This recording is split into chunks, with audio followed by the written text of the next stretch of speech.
Chapter 937. She reserved the position of stranger god. Tyrion was shocked again. When did this happen? Before the Battle of Winterfell, Bran took the initiative to bring her to serve me, Dany said calmly. Why? Tyrion was puzzled. After becoming a stranger god, Arya lost the chance to transcend. Like Wukong, she lived like a pitiful dog. What's so good about that? Actually, there's a prequel to Wukong's story. Dany said slowly, my talent is strong enough, right? But before I received the inheritance of great wizard Valeglia, even the little wizard queers dared to scheme against me. Talent needs the inheritance of the sect to materialize into true strength. Wukong could become the heavenly battle god because he was protected by the main god, Tathagata, since he was born. From a nameless fairy to Wukong, who learned the Tathagata meditation technique. How many benefits did he get from Tathagata? Tyrion looked at Arya in the forest and muttered, she has indeed received many benefits from stranger god. Wukong has a brother who is as talented as him. He seems to be even luckier and didn't fall into Tathagata's trap. But Tathagata isn't the only main god in the world. Tathagata is a god of justice after all. There are countless evil gods in the world. They didn't even give brother Wukong a chance to be born before they occupied his fetus body. Why did they occupy his body? Tyrion was puzzled. Do you know why Lalo and Sheep Egg are targeting me? Dany asked. They want to snatch your bloodline and talent. Tyrion seemed to understand. The method is different, but the goal is the same. Dany nodded and continued. The evil gods used the soul to occupy the body to seize brother Wukong's body, bloodline, and extraordinary talent. Ah, that's terrible. The dwarf exclaimed, his face turning pale. He's even worse than you. Wukong's brother hasn't even been born yet. He's still a fetus and has no chance to resist at all. The evil gods are terrifying. Fate is unfair. He lamented. Dany said, fate is still a little fair. The evil god had just taken over that innately gifted body when retribution came. A hypocrite named Hong-E, dream god machine, killed the evil god and took over brother Wukong's body. In the end, by relying on that extremely talented fleshly body, Hong-E really did surpass the sovereign god, Tathagata, and become a creator god. The dwarf's face contorted. How is this fair? Goku's brother died unjustly. That's right. Hong-E helped him take revenge, and then obtained his physical body in return. Hong-E is a hypocrite. A hypocrite is still a hypocrite, much better than an evil god. But I still feel that something is wrong. The dwarf furrowed his eyebrows and thought hard. Wukong has been schemed against by Tathagata since he was born. He doesn't live freely, like a dog. The Goku brothers obtained complete freedom, but even the opportunity to be born was lost. Isn't this kind of world a bit too cruel? Do you know why I'm telling you this? Dany asked. Aren't we just chatting? What's the point? Tyrion did not understand. You're going to barren land to slay demons and devils. I hope that you understand the rules of the transcendent world and change your way of thinking, Dany said. Tyrion was stunned for a moment and seemed to have understood something. He sighed and said, I almost understand the ecological environment of the transcendent world. There's a clear hierarchy, and the weak are prey to the strong. Good and evil are blurred, and only benefits are eternal. This is even crueler than the power games between kings and nobles, and it's even more despairing. You're very aware. Choosing you as St. Matthew's Wukong disciple was the right choice. Dany Buddha smiled in relief. I'm Wukong? Am I qualified? The dwarf smiled bitterly. With your wisdom and Arya's martial arts, you can barely make up a fake Wukong. The demons and devils in barren land can't compare to the evil god that the sutra-seeking team encountered. A fake Wukong is enough. Danny smiled and comforted him. I want to work with Tyrion. Arya had also cleaned up the undead and walked over with a huge scythe on her back. Her cold gray eyes sized up the dwarf with a scrutinizing gaze. Tyrion also stared at Arya and observed her carefully. The 14-year-old girl was a little more than 5 meters tall. Compared to the plump noble girls, she was a little skinny, perhaps less than 40 pounds. Her chest was small, and it was only slightly visible because of the tight leather armor. However, her limbs were long, and her body was well proportioned.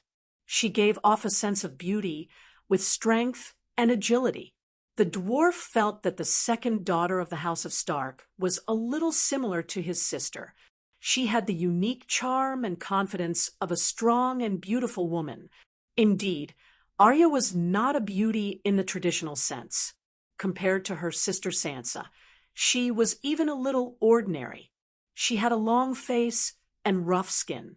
However, as she grew older, her appearance was like a blooming flower bud. It was a little like Tyrion was shocked. He suddenly realized that Arya and Lyanna were very similar. Appearance was only one of them, but the more important thing was the feminine aura. Right, it was Stark's running wolf's blood. Why are you staring at me? Arya asked with a frown. I realize that you are a little similar to your Aunt Lyanna. Tyrion rubbed his nose and smiled embarrassedly. Arya was stupefied. Danny said, apart from you and Tyrion, there are 2 other companions. Let's go find them now. In the great Cathedral of Baelor, the 7 towers of light that were modified by the clock tower lit up on time every day. Although it could not disperse the darkness that enveloped King's Landing, it still illuminated the nearby Visenya hills in a grayish white. At least there was light here with the protection of the monks and the Holy Mother. The people of King's Landing began to gather in Visenya. Fortunately, the mass migration and the attack of the other ghosts had greatly reduced the population of King's Landing. That was why the streets were not filled with people. King's Landing, which had a population of 800,000 at its peak, was now left with only 200,000 people. Among them, 150,000 were locals. The rest were merchants, valley soldiers, mercenaries, and red-robed monks. The huge King's Landing was mostly empty, but Eel Lane in Visenya was even more bustling than before the long night. Aside from being close to the great Cathedral of Baelor, the young ladies and young men who were still alive had all moved to this remote alley because of the wildfire that burned down the Silk Street. The streets of King's Landing were well planned. Shops of the same kind of goods were often gathered in one street. For example, on Silk Street, the whole street was filled with brothels, and on Flower Street, the whole street was filled with bakeries. The Eel Lane was the same. The Eel Lane in the Visenya Hills was located in a remote area. The streets were narrow, and few carriages passed by. It was quiet and tidy, and it was a street of hotels. Today, when the long night fell, the businesses of King's Landing had almost collapsed, and the hotels had no customers. It just so happened that the Silk Street was burned down. The brothels of the brothels took over the hotels that had lost their customers and rebuilt them into the new Silk Street, which also doubled as a hotel. As long as there were people, the brothels would always have business. It was a 2-story building with 2 ornate gold-plated ball-shaped lanterns decorated with dark red glass hanging on the door. In front of the lanterns, there was a flagpole that extended horizontally to the street. A line of words was embroidered on the red flag with golden thread, Shataya's Pleasure Garden. The first floor was built with stone, while the second floor was built with wood. The building was square, and there was a round tower at each of the 4 corners. The tower was taller, and there were 4 floors in total. The sound of men and women teasing each other could be heard from the rooms on each floor. The strange thing was that the windows of the building were all covered with a thick layer of red copper, and they were all tightly shut. At this moment, the window on the second floor was pushed open. A tall, tanned woman from the summer aisles climbed onto the balcony. Her eyes were blurred as she looked at the shining tower of light in the distance. If the Holy Sparrow was still alive, we wouldn't have dared to run to the great cathedral and set up shop. Now, the cultivators are very easy to talk to. Not only do they no longer condemn the brothels for blasphemy, they even allow us to enter the great cathedral to pray. What's this? In Slaves Bay, the Seven Gods Temple has its own brothels.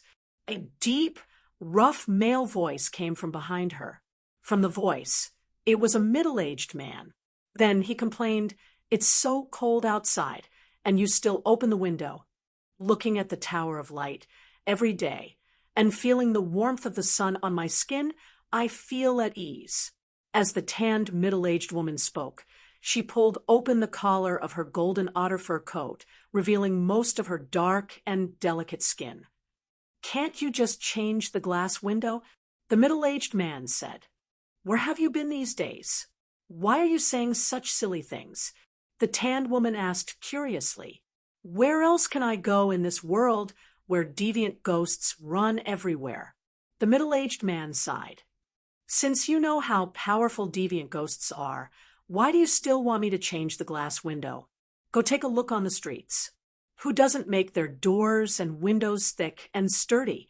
Rich people even wrap their oak doors with a few layers of iron. I don't have money, so I can only wrap it with a layer of copper." The middle-aged man was silent. Then there was the sound of leather boots walking on the floor. The man slowly walked to the window, revealing a chubby head full of whiskers. Fatty looked around.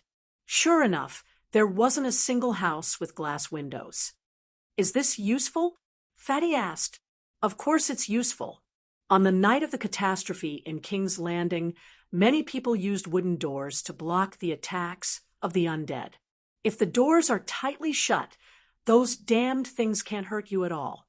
The woman said, "If it's so easy to block the corpses, why did the castle fall?" Fatty asked suspiciously, "Didn't King's Landing fall as well? But I'm still alive.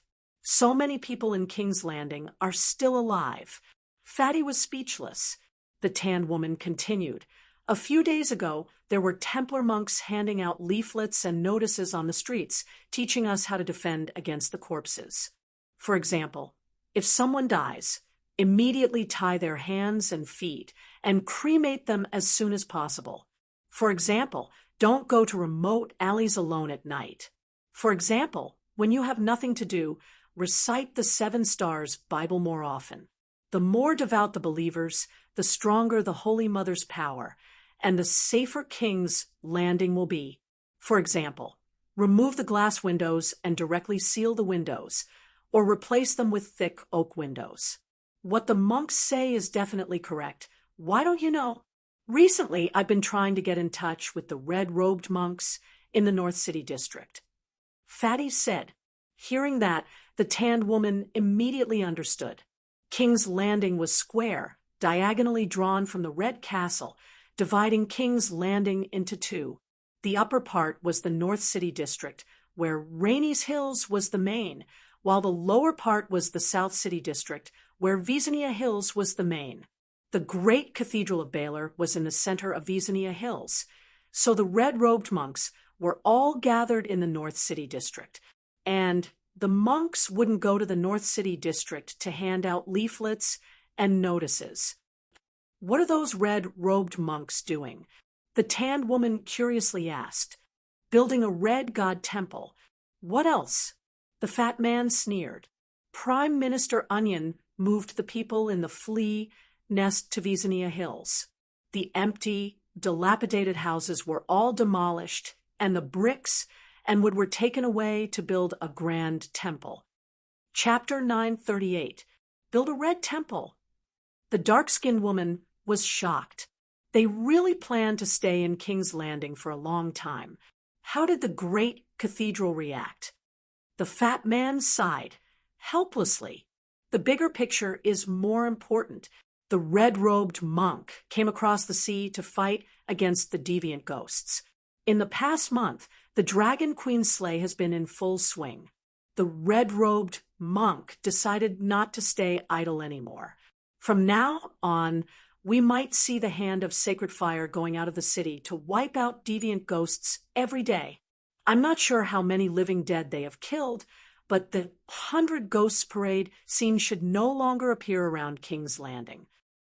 You. Satya opened her mouth and looked hesitant. In the end, she did not ask the man why he went to North City to find the red-robed monk. She changed the topic and asked in a low voice, "Do you know about the great trial in Fairy City?" The bearded man nodded slightly and said bitterly, "I didn't expect there to be a monster like the three-eyed crow in this world. Actually, we should have thought about it." Satya smiled bitterly.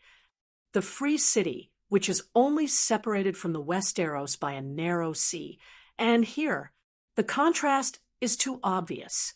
There are temples everywhere in the free city, and all kinds of monks and churches are rampant. In the Westeros, faith is terrifyingly simple. Now that I think about it, everything makes sense. In a forest where a tiger is entrenched, other beasts will stay away.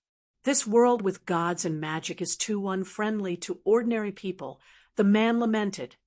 Is the king friendly to the untouchables of Stink Bay?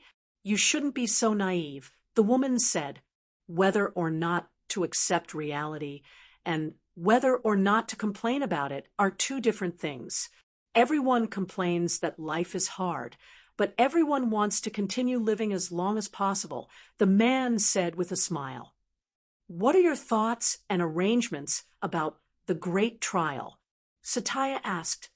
I'm insensitive. The man shook his head. You can be insensitive to other things, but when it comes to you, Satya said solemnly, all your secrets have been exposed. In the eyes of the people of King's Landing, you are the biggest source of chaos. Their hatred for you has surpassed that of the Mad King and Joffrey.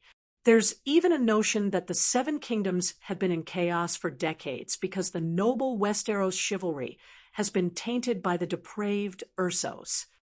The War of the Usurpers was your scheme. The rebellion of the Four Kings was instigated by you and Littlefinger. The Myrish woman, Tanya, instigated Cersei to do all kinds of bad things and betrayed her. Spaeth, who participated in the Red Wedding, came from the other side of the narrow sea. The corruption in the river was caused by a foreign mercenary group, the Warrior Group. After the rebellion of the Four Princes, Stannis, Aegon, and you Luwin fought for supremacy. Aegon was also a foreigner. Stannis was originally an old-fashioned and upright good man, but under the temptation of the foreign red-robed woman, he gradually fell and eventually betrayed his faith, committing many crimes of kinslaying. P.S.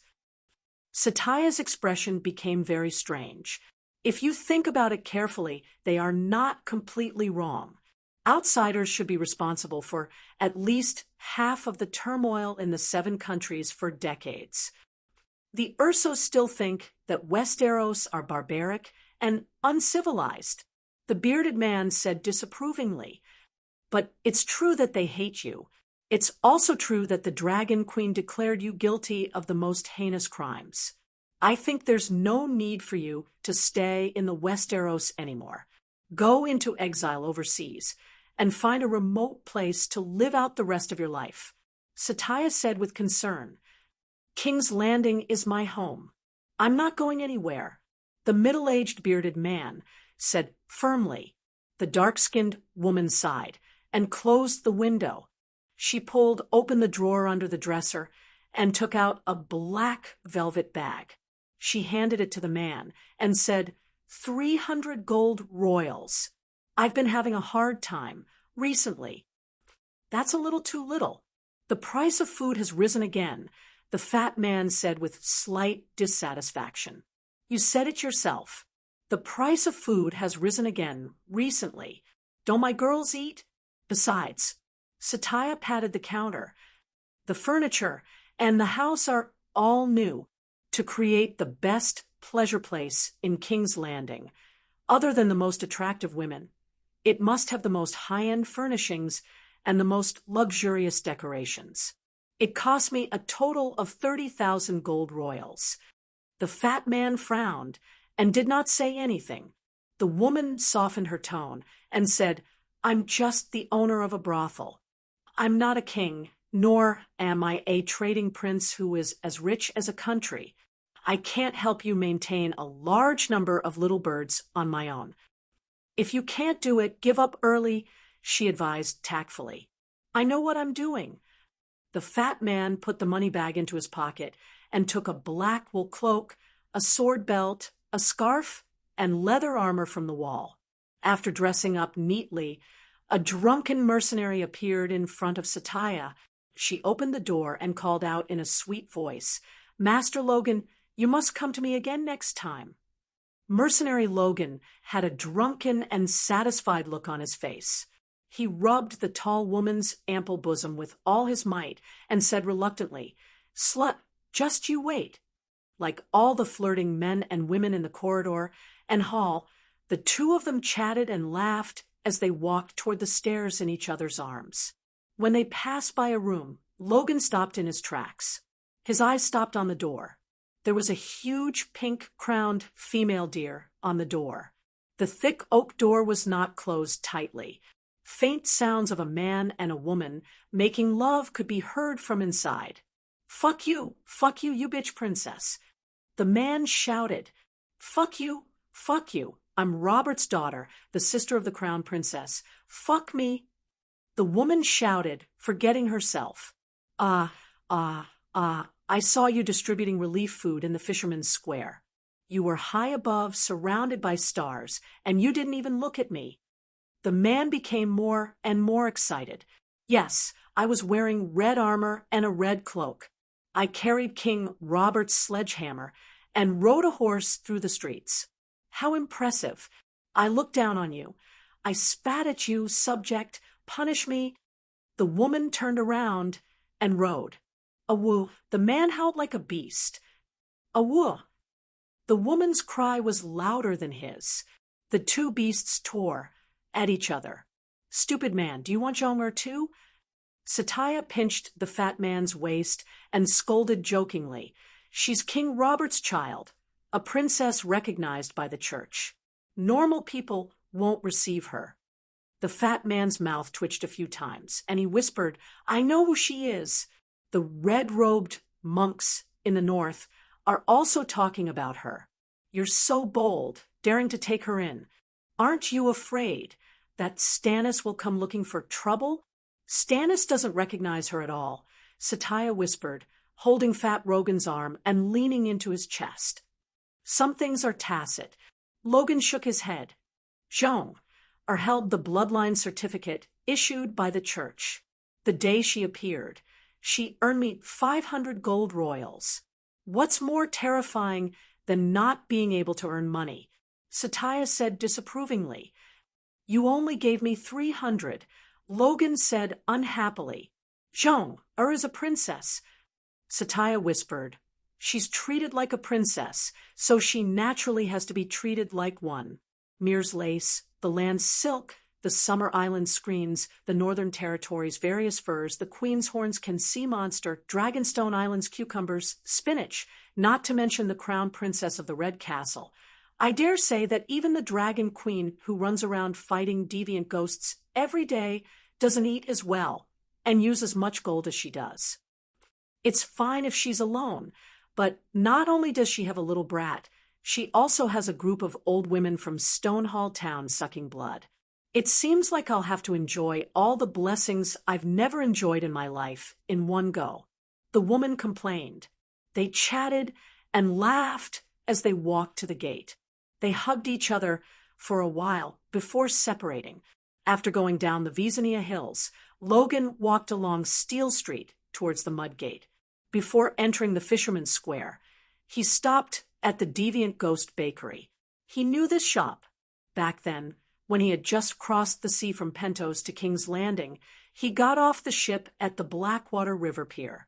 On the way to the Red Castle, he smelled the sweet aroma of toast filling the street and went in to buy a pineapple bun.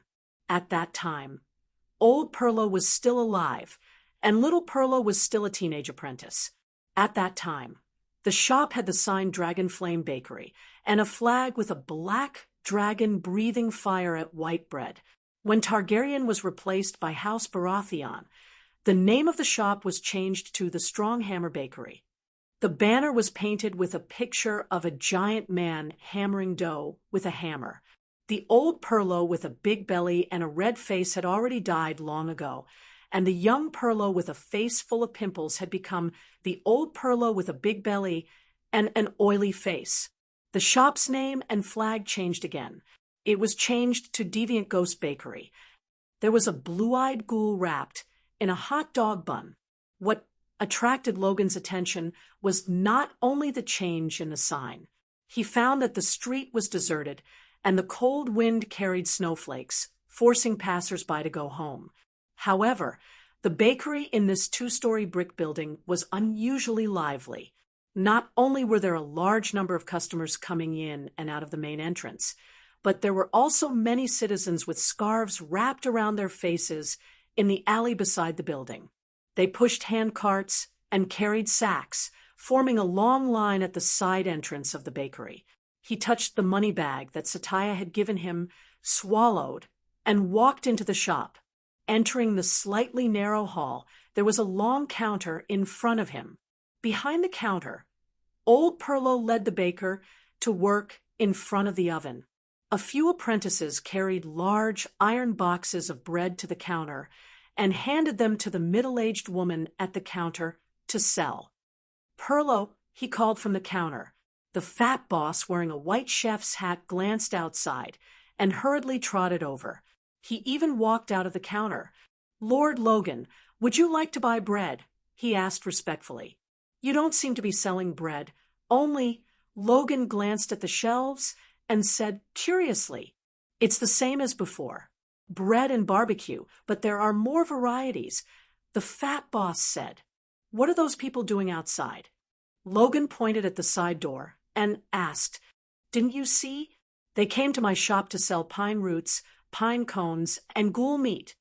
Logan was shocked. "I thought those tree roots were firewood." "The soft and thick bark of tree roots can be eaten. Did you know that?" The fat boss asked. "Eat bark? Bark can be eaten?" Logan said in disbelief.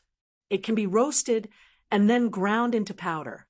There's a very complicated process that the cultivators taught us."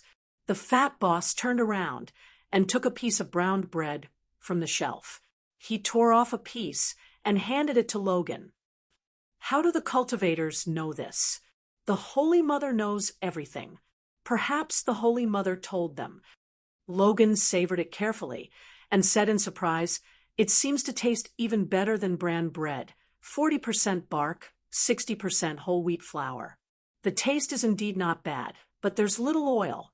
People will lose strength if they eat too much. It's usually eaten with fish soup or meat soup," Perlo explained. Chapter 939. At least it's better to eat bark than to starve. The large pine forest in the Imperial Forest should be enough for King's Landing to survive for another 2 years, right? Anyway, I have to cut down trees for firewood, so I'll just dig up the roots. Logan finished all the bread and smiled. Perlo pouted at the smoked meat on the shelf and said slowly, "As long as one is brave and has a good appetite, not to mention 2 years, it won't be a problem to survive the long night. Thousands of ghouls are terrifying. Dozens or hundreds of ghouls that are alone can only make some people happier. Haven't you noticed? Recently, Rando Tully has rarely led the sons of warriors out of the city to clean up the ghouls. There are strong men in the city who imitate Dragon Queen's slay volunteers and form teams to go out of the city to hunt ghouls, just like nobles hunting in the woods during summer." Logan narrowed his eyes and whispered, "No distinction between humans and beasts. Could it be that the brown soup appeared today?" Perlo asked. I heard that those who eat human flesh will enter the stranger hell to be punished after death. Logan frowned. So be it. Survive first. I need some smoked meat and bread. Logan said, What kind do you want? There are high-end white bread and whole wheat bread, mid-grade pine bark bread, bran and soybean meal bread, and low-grade rice bran and sawdust bread. Smoked meat is also divided into grades: top-grade ghoul meat, high-grade livestock meat, ordinary meat of unknown origin, and the lowest-grade ghoul meat. Perlo spoke as if he was familiar with his family's treasures. As he spoke, he pointed at the real thing on the shelf for the customer to see. What's the price? Logan asked. Perlo hesitated for a moment and said, You want to pay with gold royals, right? I'm afraid it will be more expensive. It will be more worth it if you can barter. He pointed at the people lining up to buy bread at the counter. Look, many of them don't have money and have vouchers issued by our shop in their hands. For example, if you dig 200 kilograms of cleaned pine bark outside the city, you can exchange it for 20 kilograms of pine bark bread, 10 kilograms of white bread, or 30 kilograms of rice bran bread in my shop. This is too cheap. Logan was bewildered. 200 kilograms of bark can be exchanged for 10 kilograms of white bread. Aren't you losing out? Not at all, Perlo said. What do you mean by neither losing nor losing? Luo Zhen asked curiously. A strong man working 5 hours a day can easily dig 50 kilograms of thick pine bark. Hiring a strong man to work for a day will only cost 10 copper coins, but 100 copper coins can't even buy a pound of bread. According to this calculation, 100 caddies of pine bark for 5 caddies of bread is a great loss. Luo Zhen nodded lightly. What a loss! But 100 kilograms of pine bark can be air-dried and ground into powder, which can make about 20 kilograms of bread. 20 kilograms of grain for 5 kilograms of bread. I can still have 15 kilograms of food left, right? Logan was stunned. It seems like there are 15 pounds of food left, but the value of bread and bark are different. What is value? Only things that could save more people were valuable. What was the use of gold royals in the long night? Furthermore, we are not making a loss. The food is provided by the church. Our bakery is just a contractor. We are just making a living from the difference. Logan was stunned again. The church is helping the people. Yes, they used to give out food and bread directly. This method of relief is a bit like the Dragon Queens. Logan said thoughtfully. The monks clearly said that this is St. Danny's order. Perlo used the respectful attitude of a little red soldier reciting the great ancestors' words and said emotionally, St. Danny believes that it is better to work hard and start a business than to sit and eat. There is only hope if there is output. Digging tree roots, picking pine nuts, killing deviant ghosts for meat, fishing in the river. These are all output. They can all come to my shop to exchange for bread or smoked meat. In the long night, everyone has to contribute to the cause of fighting deviant ghosts. The soldiers pick up dragon-tooth knives and chop at the devil's heads. The people are self-reliant and create value through labor. They can be considered to be on the front line of the war. This is what St. Danny said. Logan's mouth twitched. The King of Kings Landing should be Stannis, right? The fat baker was stunned and then said in a low voice, He is now occupying King's Landing, but he is not our king. The new issue of Heroes of the Night is out. At this moment, a young man with frostbite on his face held a sheepskin scroll and ran down the street while shouting, Dragon Queen announced that she will freeze her points. Stannis is at the top, and Sansa has fallen to the last place. Hey, Donnie, wait. The baker quickly walked out of the shop and stopped the young man. Let me see the Heroes of the Night. 2 copper coins. The young man held out 2 fingers. Okay. After paying and taking the scroll, The baker exclaimed in shock. Lady Sansa is so pitiful. Her success is because of Arya, and her failure is also because of Arya. Last time she had more than 50,000 points, but this time she is at negative 50,000 points. She is at the bottom. Stannis is responsible for the fall of King's Landing and only has 5,000 points left. Dragon Queen's points are locked and will not participate in the ranking for now. So, first place is still Stannis. The others are too disappointing. Didn't Sansa pledge allegiance to Stannis? Logan asked in confusion. The pagan king is not willing to bear a debt of 50,000. The young man with frostbite smiled. What about the previous negotiations? Logan's mouth twitched. The food she provides to King's Landing is always real, the fat baker said. Sansa is angry, right? Logan's eyes flashed with a hint of worry. How can she not be angry? The young man smiled and said, some people said that she fainted from anger. Some said that she vomited 3 liters of blood. Some said that she fell ill. And some said that she just had an ugly expression and closed the door to her room to sulk. Why did Dragon Queen freeze her points? After killing millions of ghouls, she should have 100,000 points now, right? The baker muttered. She didn't want others to despair. Desperate people will not have the motivation to kill ghouls. The young man blurted out, seeing the surprised gazes of the 2 people opposite him. His frostbite face turned red, and he quickly said, that's what everyone says. When the young man ran away shouting with the hero book, Logan said to Perlo, can I use the gold royals to buy the people's bark and pine cones, and then come to you to exchange for bread? No. The fat baker shook his head. All the poor people in the city who need help are registered with the church. The monks give them household registration certificates. The people take their household registration certificates to the designated places in the streets to exchange for bread.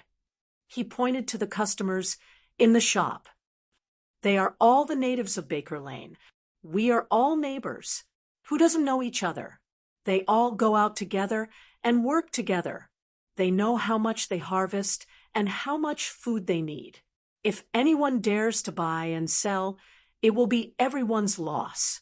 How can they allow it? You don't have a certificate from the church, do you? If you don't, I can also do your business. But the gold royals can only be used to buy bread at the market price. The market price is too expensive. Logan shook his head and sighed. You can go to the fisherman's square. Some people are strong and can bear hardships. They dig out too much bark and take it out to exchange for wine and leather jackets. With gold royals, you can buy bark noodles cheaper than what I have here, Perlo suggested. Logan had originally planned to go to the fisherman's square. When he heard his old friend's words, he directly left the strange ghost bread shop. As Perlo said, the square was very lively. Many residents carried ground bark flour or firewood to the grocery store to exchange for iron pots, cloth, wine, and other daily necessities. There were also people who directly exchanged for money and agreed to go to Eel Lane together tonight. There were also merchants who stood at the door of the shop and haggled loudly to buy bark flour and firewood in the shop. At first, Logan thought that the merchants were buying bark flour to hoard and profit. After a few years, when the forest and food were all eaten up, they would take it out to sell. Later, he carefully inquired about it and was stunned. It turned out that those were wine merchants. They actually wanted to use bark flour to make wine. Can you really make wine? He leaned over and asked curiously. Bark flour is nothing. Dragon Queen directly uses cedar and birch bark to make wine. The merchant said disapprovingly, I've never heard of it before. Logan felt like he was in a dream. It's also just invented. In fact, it's not too exaggerated. As long as you can eat food, most of it can be used to make wine. The grocery store owner filled a small glass with half a cup and handed it to Logan. The light green, transparent liquid exuded the fragrance of alcohol and pine cones. Logan gently took a sip. Then his eyes widened and he said in disbelief, "This is really wine. It tastes better than Dornshire Red." Of course, it's real wine, but to say that it tastes better than Dornshire Red is an exaggeration. The grocery store owner shook his head. "If you drink too much, your stomach will feel uncomfortable. It's said that the recipe is still being improved." The wine merchant said, "It's already very good to be able to drink wine in the long night." Logan said, "That's true." The wine merchant nodded in agreement. "Sir, how much bark flour do you want to buy?" The grocery store owner asked. After Logan asked about the price, he muttered, "Let's start with 250 kilograms of bacon and the lowest level of ghoul meat." The store owner reminded him, "Bark flour can't be eaten alone. If you eat too much, you won't be able to poop. It's best to eat it together with wheat flour." Logan smiled. "I bought the meat. If I drink more broth, I'll be able to poop out." Stingy, the grocery store owner cursed in his heart and began to instruct his workers to load up the goods for Logan. "The Crown Princess is here. The Crown Princess is giving out relief food." Suddenly, a strong horse galloped down from the river that connected to Aegon Hill. The blazing Red-Heart Knight on the horse shouted loudly. He was like a drop of water that had fallen into the pot of oil that was the fishmonger's square. The surrounding residents and merchants all rushed out of their homes as if they had gone mad. They shouted, "Long live the Crown Princess! Long live Princess Mia! Long live His Majesty Stannis!" and ran towards the hills in the east. Logan was surprised to see his old friend, Perlo, in the running crowd. The fat chef led 4 or 5 workers and 7 or 8 handies.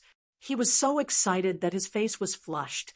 He even waved the flag of the blazing stag, Erlu's emblem, in his hand. "Long live the Crown Princess! Long live Princess Mia! Long live His Majesty Stannis! Long live the Red God!" The fat man's voice came from afar, making Logan a little absent-minded. Wasn't he the church's agent? Wasn't he a devout believer of the 7 gods? Didn't he memorize Dany's sayings skillfully?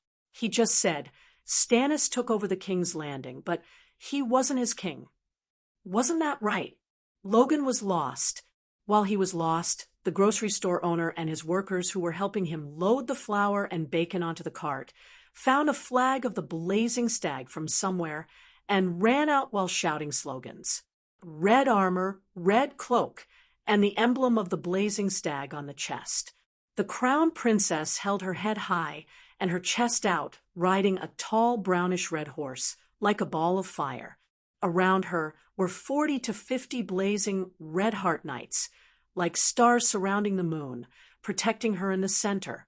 Behind the cavalry, there was a long row of carriages piled with sacks, dried fish, bacon, turnips, corn cobs, and apples. The golden-robed men stood guard on both sides of the carriages, trotting forward. The procession stopped at the south end of the Fisherman's Square, set up a platform, and lined up. The Crown Princess stood on the platform, raised her hammer, and said a few encouraging words.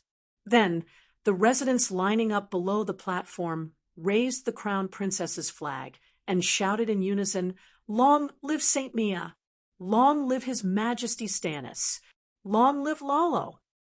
Then, the resident took out the certificate of hardship issued by the church, and Mia personally scooped a spoonful of wheat for him. Other than about 3 pounds of wheat, there was also about 1 pound of dried fish and bacon, for fist-sized turnips, a cornstalk, and a somewhat shriveled apple. Well, he could only choose between the corn and the apple. The faces of the residents were filled with happy smiles.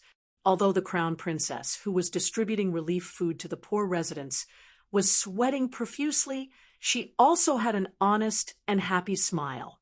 She sincerely blessed everyone. "The king is with you. We will definitely defeat the long night. The glory of Lalo shines on all of us," and other encouraging words came out of her mouth. Then she received the praises of the residents, who nodded and bowed respectfully with tears of gratitude. And Saint Mia is merciful. Sigh, if Robert had brought her to the king's landing and raised her properly, she might have been a qualified eldest daughter of the king. Logan sighed. Not bad, much better than Circe and Marjorie. At least she is strong, sincere, virtuous, and doesn't fool around. Sigh, poor thing, the requirements of the Seven Kings are so low. Logan suddenly turned around and said in shock, You are Tyrion? We are preachers, and now you are the only one left, the hound said calmly. Chapter 940. Unbeknownst to Logan, 2 men and 1 woman dressed in linen clothes followed behind him. Even though his hair was disheveled, and he was wearing a simple gray hemp shirt, looking exactly like a poor man's gathering, Logan instantly recognized the identity of the one. 4-meter-tall, handsome man in the middle. On the left was a thin, capable, and indifferent young girl, and on the right was a 95-meter-tall, robust man covered in muscles. Logan's eyes widened as he looked at the man's smooth and angular face in disbelief. You are Hound. Were you also cursed by the Witch of the Forest? His voice went from rough and deep to sweet and shrill, like a eunuch's voice. He was Varys, and Logan was just one of the many disguises of the 8-clawed spider. The highest level of an alias was not to disguise oneself, nor was it to change one's appearance. Even changing one's voice was nothing. The key was that everyone recognized this identity of his. Logan was an old friend and neighbor of many people in King's Landing. In fact, Logan wasn't even the highest level of disguise for Varys. He also had the disguise of a fat auntie who lived in King's Landing as a woman for more than 10 years, and no one knew that he was a man. I've always looked like this. The Hound stroked his flat left cheek and sighed. After becoming a priest and receiving the medical skills taught by the Holy Mother, it took me half a year to heal most of the burn scars on my face. A dog with no sense of honor, like you can become a priest. Varys said absurdly. The Holy Mother doesn't need false honor. Hound said calmly, You are. Varys looked at the girl. The girl's gray eyes were emotionless. She glanced at him, but didn't say anything. She swore the vow of silence to not speak. Nonsense. Tyrion laughed. The vow of silence, Varys's puzzled expression suddenly turned to shock, but he immediately stopped and didn't say her name. He only asked, You guys are a strange combination. Why are you looking for me to arrest me? This isn't the place to talk. Hound glanced at the lady boss who was looking around in the grocery store, then turned and walked towards the rotten mud door. Varys hesitated for a moment before walking to the lady boss's side. After saying a few words, he quickly followed the 3 of them, leaving the lady boss cursing behind. There was a large area of densely packed sampans in the Black River. Like middle-aged women who had just been released from prison, they crazily squeezed every drop of their husband's stock. Every fish in the river, regardless of size, snail or baker, regardless of whether they were dead or alive, was the target of the hungry fishermen. In the Blackwater Bay, which was further away, there was a small sun in the sky. Fishing boats, flying the church's flag, were shuttling back and forth. After walking along the riverside for some distance, Varys asked solemnly, How did you find me? The 3-eyed crow can't find King's strange ghost, but can it find a mortal like you? Hide. Where are you going to hide? Disguise? Do you think you can fool the gods?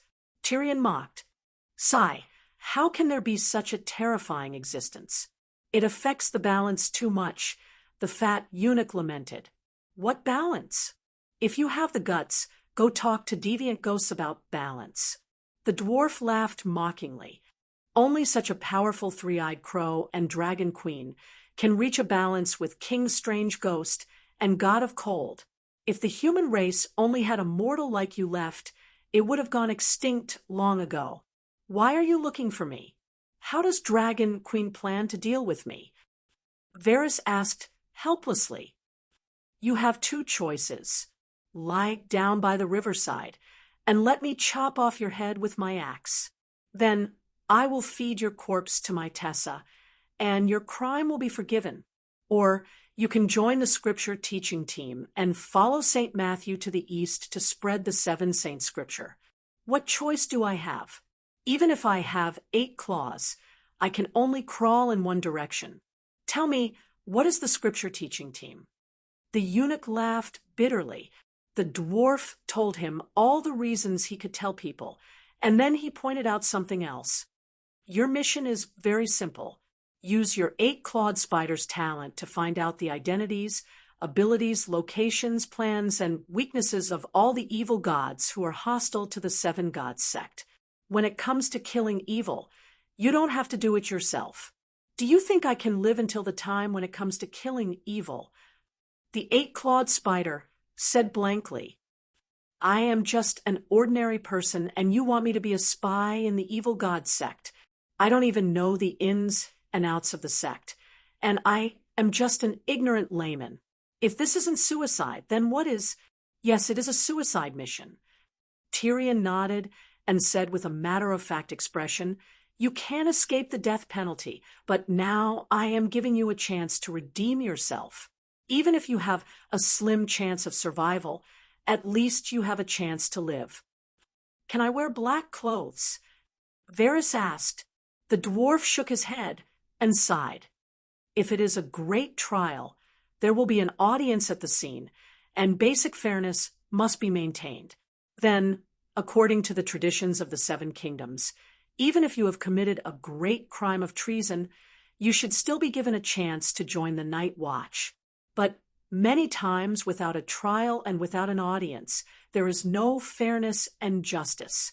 Whether you live or die, it all depends on the other party's thoughts. Hearing you say that, I am starting to regret it. I regret not turning myself in at the fairy city. Varys said helplessly. The dwarf sighed. Don't be silly. If she really wants you dead, you won't be able to reach the fairy city. Your life and death, honor and disgrace will always be in her hands. Just like back then, her life and death will be in your hands. The heavenly Tao is good at reincarnation. Who will destiny let go of?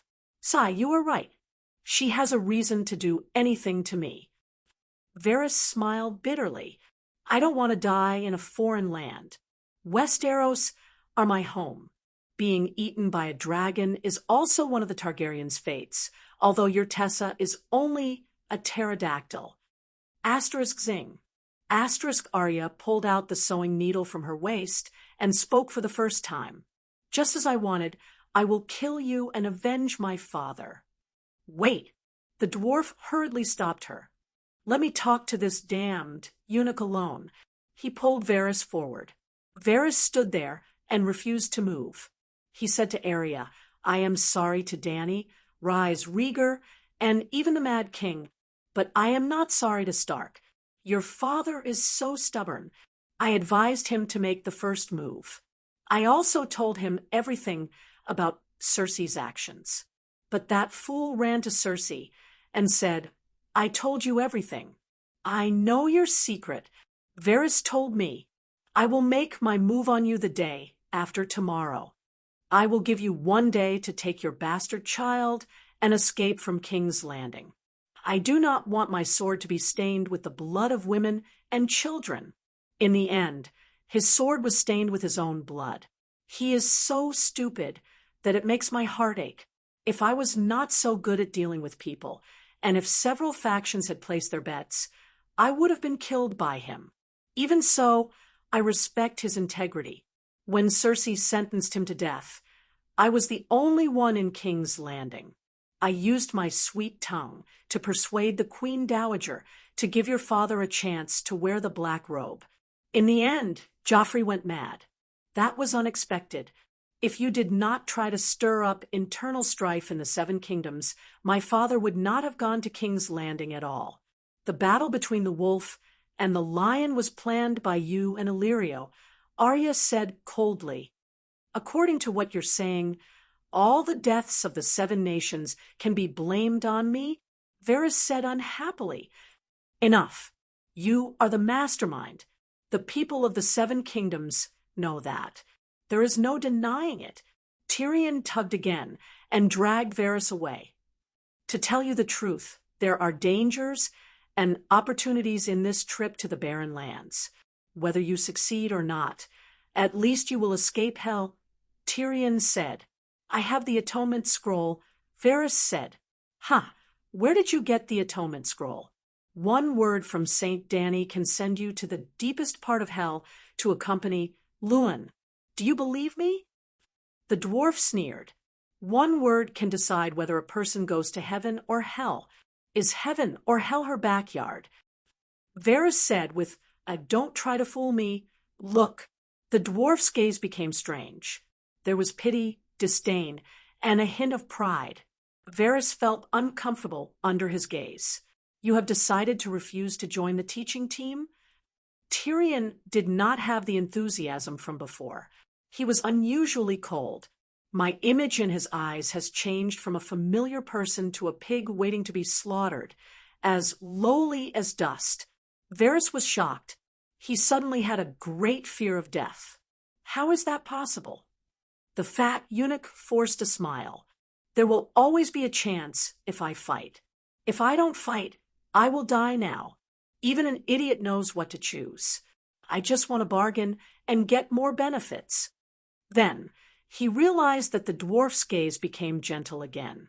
It was as if he had suddenly changed from a rascal in the same village who was at the bottom of society to an old classmate who could communicate with him on equal terms. After 5 years, the Dragon Queen will give up on pursuing your responsibility. Then, you will be free to choose your future path. Wear a black robe and serve at the Great Wall. Shave your head and enter the church's priory to repent for the people who died because of you in the 7 kingdoms. Or give yourself a sword and go to the stranger's kingdom of the dead to seek a possible reincarnation. The dwarf patted his shoulder and promised. I thought she would at least give me freedom. Varys sighed. If she said she would give you freedom, then she must be lying to you. Once you complete the mission, she will kill you. Tyrion sneered. Your crime has already spread to the 7 kingdoms. Will the Dragon Queen slap her own face and convict you while absolving you of your crime? Varys was startled and asked, what about Arya? Can she be absolved of her crime? Only a lifetime of redemption. She will not be absolved of her crime overnight. The great judgment is not very fair, but it is definitely sacred and cannot be changed. Varys was silent for a moment and asked, how much support will I get? The barbarian royal family is on our side. As for the gold royals, there is an unlimited supply. Varys frowned. This is good news, but I do not know much about supernatural powers. I don't know where to start. You don't have to worry about that. The number 1 mage of the younger generation in the East is our advisor. Also, the number 1 supernatural organization in the barbarian lands, the Necromancer Association, also maintains a good relationship with the church. 2 days later, Dragonstone Island. St. Matthew, Tyrion, Arya, Varys, and the hound stood in line and bid farewell to St. Dany. Matthew, you can't use your name anymore. Why?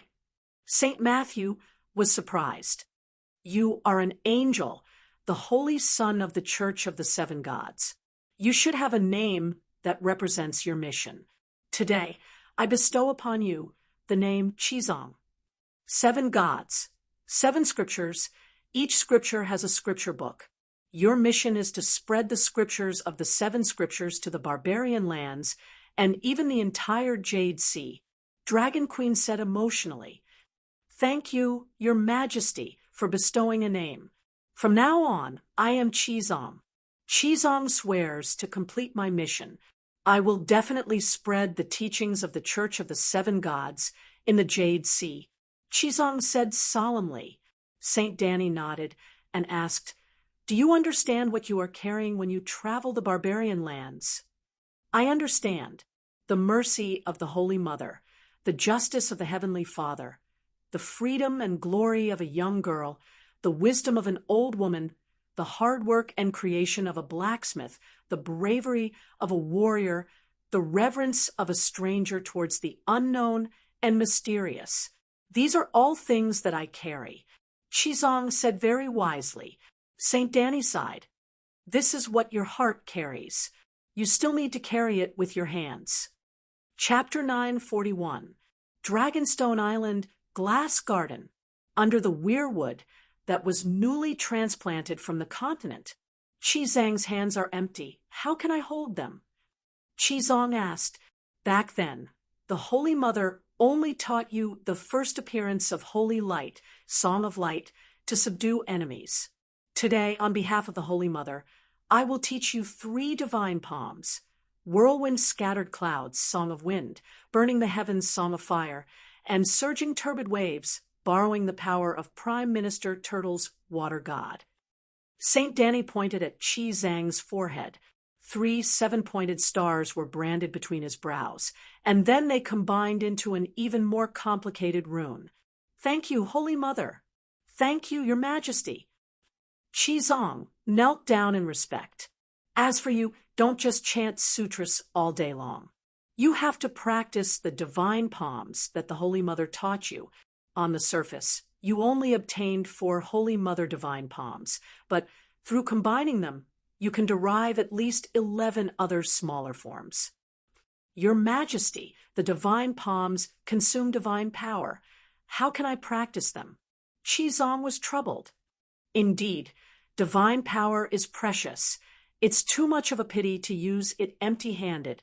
You can find those evil gods to fight, mainly to train your own palm strength, and wipe out the demons along the way, killing many birds with 1 stone. Saint Danny instructed earnestly. Qizong came to a realization. I've learned. The dwarf's mouth twitched. Saint Danny beckoned to the side, and several unsullied walked over. The person at the front received a wooden tray, and on it was a gorgeous robe. It was embedded with night pearls, emeralds, ruby pearls, mani pearls, red agates, purple corals, gold essence stones, and other treasures. It really was brilliant, dazzling to the eye. Saint Danny unfolded the robe, and the crisp sound of iron chains colliding could be heard from within. It turned out to be a brocaded chainmail. This is a brocaded cultivator robe.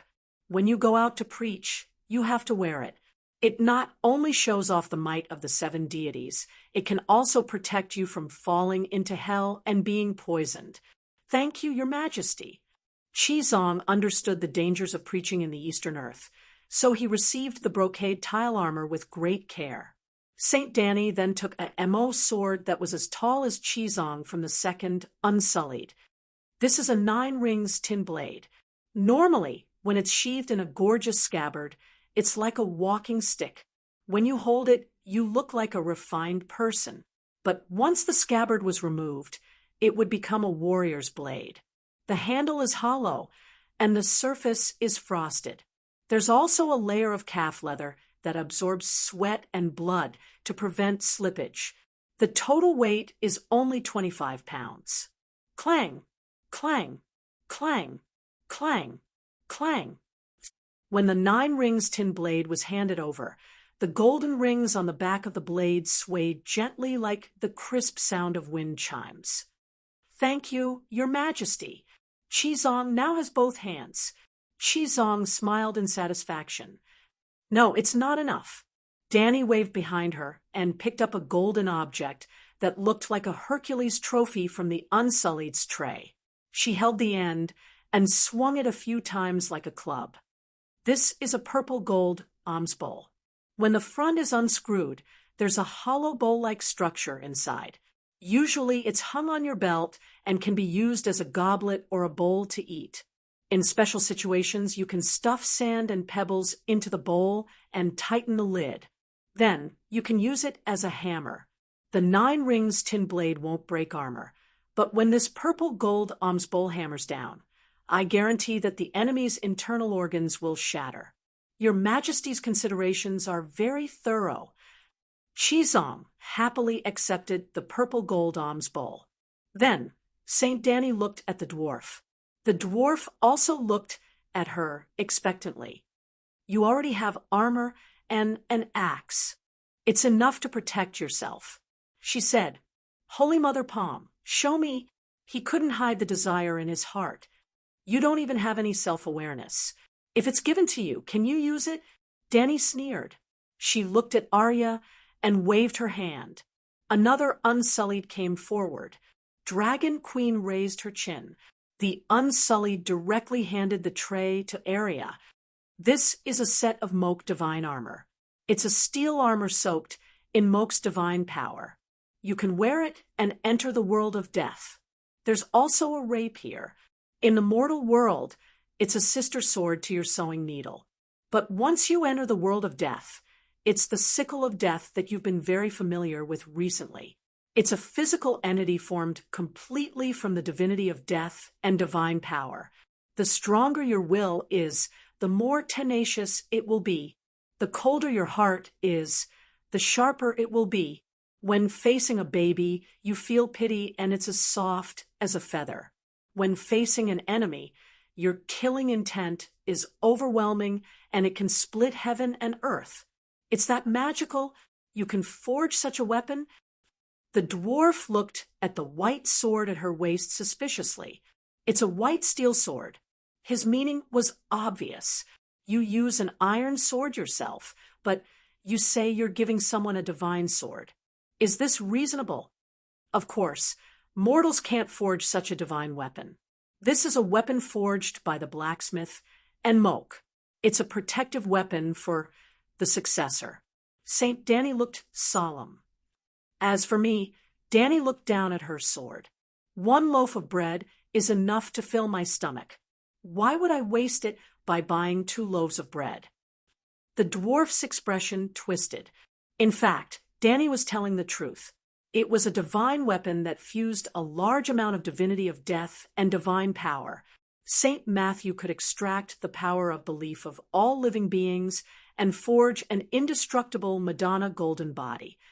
As long as one's belief was indestructible, the golden body was immortal.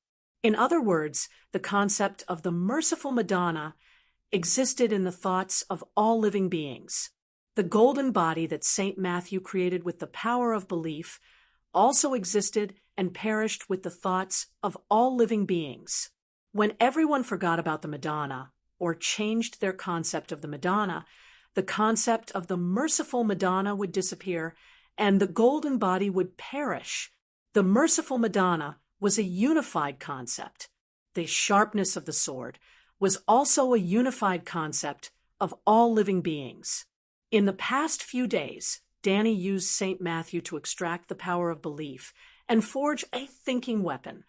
Not all living beings could come into contact with the concept of all living beings' thoughts.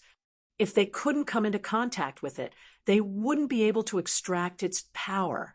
Until now, Danny had only met Saint Matthew, who could do this. Even she couldn't come into contact with the concept. When she became one of the Westeros, the situation would change. After the three-eyed crow became her follower, Danny asked Bran about this. Bran told her that Matthew wasn't a special case. Only a person with great faith could come into contact with the combination of all living beings' thoughts. In other words, only a person who gave everything to his faith could come into contact with the world of concepts, which was above the material world. The world that could be touched, smelled, seen, heard, and tasted was the material world. Then, were the form, sound, smell, taste, and touch the only senses of humans? Of course not. There was the 6th sense of the heart, the 7th sense of the end of time, the psychological sense of time, and maybe the 8th, 9th, and many other senses. Since one could define the material world through the 5 senses, then shouldn't the sensory world defined by the 6th sense and the seventh sense be equal to the material world and be defined as a world. For example, the material world's shadow was the world of death. It could be defined because one's soul and heart could feel it. The conceptualized world was also defined by this. It was a strange world where one could only feel the concept of all living beings by letting go of oneself completely.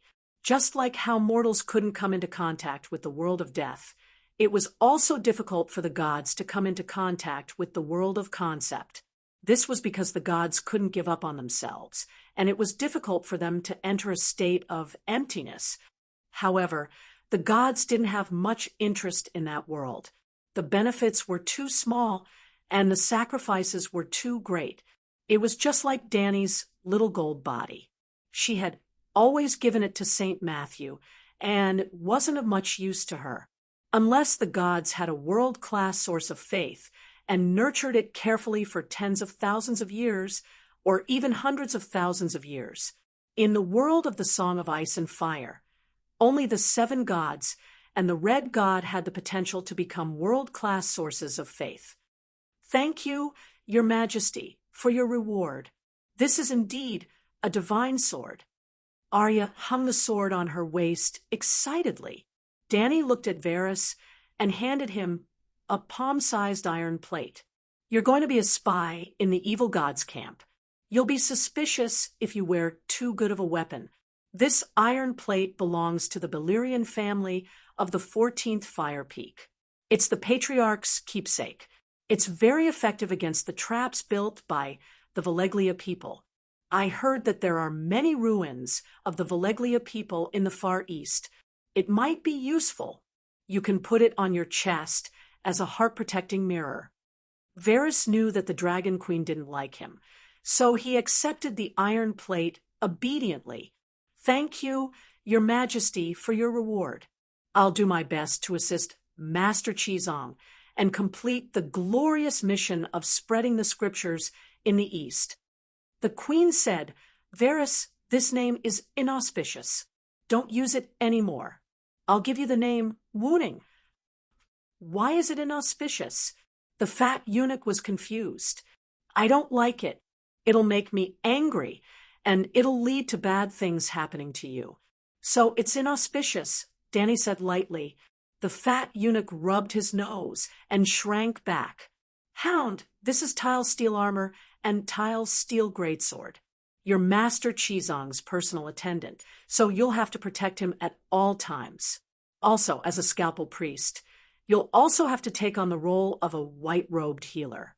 Use your extraordinary medical skills to build good karma in the barbarian capital and save the people. I'll use my life to protect Master Chizong. Hound's eyes were resolute as he swore. Very good. Saint Dany nodded with a smile. Now, you should know your roles in the team, right? Chizong will do his best to develop faith. Tyrion will deal with political and social problems. Wooning will be the spy. Arya will deal with the enemies in the shadows. And Hound will protect Chizong. Seeing that everyone nodded, Dany clapped her hands again.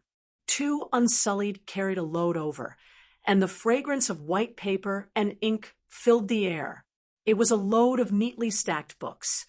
These are the scriptures you'll be spreading to the East.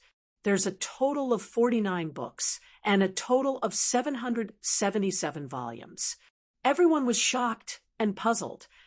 There are so many Seven Stars Bible, including the annotations. The Seven Stars Bible only has 7 major books and 49 volumes. The rest are Thus Spoke the Seven Gods, which is the book that records the words of the seven gods, and the seven gods' holy son. Dany explained. The dwarf stepped forward and casually pulled out a book from the middle. He looked at the cover in surprise. This is clearly a mathematics book. Mathematics is a tool that the seven gods gave to humans to study the laws of the world. Dany said calmly.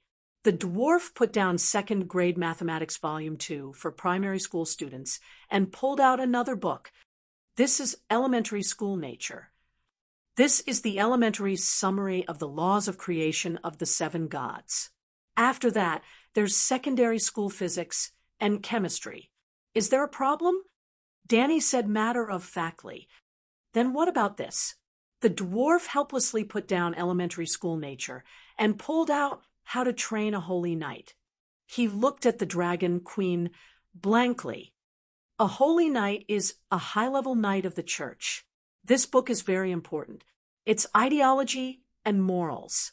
It talks about how to establish a correct outlook on life, values, and worldview. All right, a holy knight is indeed related to faith. But what about these two books? The dwarf held up the root of vegetables, and even the centaurs know. This is the code of the Slave Bay and the Dothraki centaurs. It's a common version of the Queen's Code and the Centaur's Code. The commoners don't understand the law, but everyone knows. I hope that the people of the barbarians and even the people of the world know. But what does this have to do with the 7 gods? The dwarf's mouth twitched.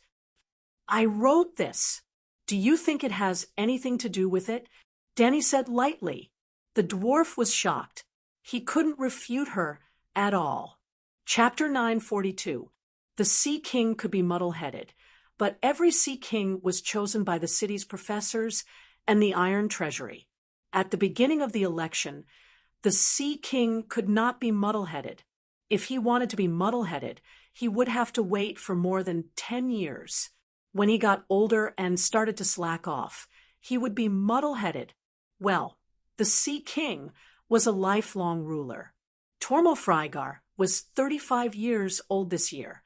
He was 9 meters tall, burly and strong, with a firm square face and a body full of explosive power. He was in the prime of his life. He was skilled in martial arts, quick-witted, and energetic. There were no major flaws in his character. Like the previous Sea Kings, he was an excellent leader. Therefore, when the Iron Treasury represented Tai Chu and brought Erlu's plan to the King's Landing to the Sea King's palace, Tormo did not refuse. Not only did he not refuse, but he immediately called for a meeting with the professors in charge of the Kingdom of Bravos and the Iron Treasury's key keeper to the palace to discuss this matter.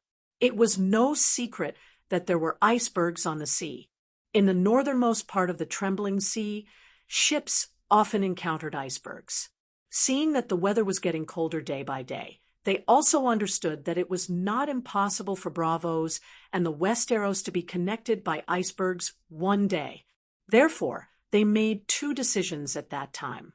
First, they formed the Narrow Sea Icebreaker Fleet, which was to arrange a fishing fleet around Bravos to fish and monitor the icebergs. Second, they recruited 20,000 mercenaries and 500 wildfire mages to the King's Landing. They would bring their own rations and ships to help the Westeros defend the capital. The people of Bravos had never heard of the story of how the teeth would be cold without the lips, but the principle was the same. The Westeros had become a world of ghosts. Sooner or later, tens of millions of ghouls would enter the continent of Ursos. Any leader with a little foresight did not want to see the day when they would mend the leak in the heart of the river. Sending 20,000 troops at this time was just a drop in the ocean for them. When the King's Landing fell, they would suffer great losses if they wanted to mend the pen after the sheep were lost. The Sea King Tormo even decided that he would personally lead the people of Bravos to the King's Landing. He wrote letters to Dragonstone Island and the Iron Throne of King's Landing, expressing his attitude. The Dragon Queen was very happy. Not only did she agree to provide all the weapons and supporting priests for the volunteer army, but she also sent 500,000 atonement scrolls to the Ocean Palace so that the people of Bravos could also feel the love of the Holy Mother. When he saw the 2 huge boxes full of atonement scrolls, Sea King Tormo refused in his heart because the people of Bravos had the House of Black and White. They did not need to go to the heaven of the 7 gods. If not for the fact that his fear of Dragon Queen and Deathwing had not dissipated, the Sea King would have thrown them all into the fireplace for warmth. Even if they were not burned, the people of Bravos did not distribute the atonement scrolls. Instead, they shelved them and treated them lightly. But just as the people of Bravos were preparing to go to war, the Westeros detonated two big bombs in succession: the fall of the Western region and the fall of the King's Landing. The fall of the Western region, millions of ghouls like moldy spots quickly tainted half of the southern Westeros. Unless a real god descended to Earth, the Westeros were doomed. Especially the fire of the King's Landing and the invasion of the city by the deviant ghosts. Even the Sea King Tormo despaired. The people of Bravos retreated. They did not think that there would really be a god descending to Earth. In this way, it was delayed until the Great Judgment. Before the Great Judgment, the Dragon Queen led the volunteer army like a god descending from heaven. After the Great Judgment, the people of Bravos feared the Bran like a demon. Maybe without our support, the Westeros can also defend the King's Landing? Tormo shook his head. Defending the King's Landing is meaningless. Maybe the child of prophecy is Dany Rise. She can end the long night. Stannis is not without hope. His two-headed dragon. I heard that a few days ago. He burned the castles of 3 nobles who surrendered to the deviant ghosts. That is terrifying. Moreover, almost all the red-robed monks in the city of Ursus went to the King's Landing to support him. It is obvious that he is the savior mentioned in Lalo Asha's prophecy, said the head doctor in a deep voice. But he is much weaker than Dany Rise, especially with the addition of the three-eyed crow. The Westeros are completely under her control. I am afraid that after the long night ends, the world will return to the situation where one family dominated the world during the time of Valeglia, lamented Tormo. I heard that her situation is not good, said the head doctor in a hesitant tone. Looking at the key man, Bissaro hesitantly said, Your Majesty the Sea King, Sir Steward, I wonder if you've asked the master of the Moonchanter Temple to calculate the twilight of the gods, the long night of the gods. He lowered his voice to the lowest level. Silence filled the hall. The eyes of the elders became vigilant and sharp. The news has spread. You all know. After a while, the Sea King asked, the head doctor, and the head doctor looked at each other and nodded slightly. The high priests in the various temples have received similar prophecies, said a head doctor. The Sea King lamented. The war between the gods has nothing to do with us mortals, but she is Dany Rise, the future first empress of the world. I have been to the Moonchanter Temple. The river of fate is chaotic, and no one knows the future. However, we can gather information from all sides. Now, we can confirm that the twilight of the gods is very likely to happen. If in the war between the gods, Dany Rise is as invincible and unstoppable as she was in the mortal world, the twilight of the gods will turn into the long night of the gods. Hiss! She left no leeway? Everyone gasped. Did she leave any leeway for the World Alliance? The flood outside Meereen City was obviously prepared for many days. She wanted to wipe out the World Alliance from the beginning, said Tormo with a bitter smile. What is the worst outcome? The head doctor sighed and said helplessly, We have decided to pay the Dragon Queen's debt. The worst outcome is to return to 400 years ago. The true dragon ruled the world, and Bravos became a regional power. Let's not get involved in the affairs of the gods. Let's talk about whether we should send reinforcements to the King's Landing. It has been more than a month, and the favor has become a debt. There must be reinforcements, said the Sea King. It is snowing in Bravos, and the north wind is blowing. There is no production in the dark, and people freeze and starve to death every day. It is also beneficial for us to end the long night a day earlier. Now, I am afraid that our people will go to the King's Landing and be caught between the red-robed monk and the 7 gods.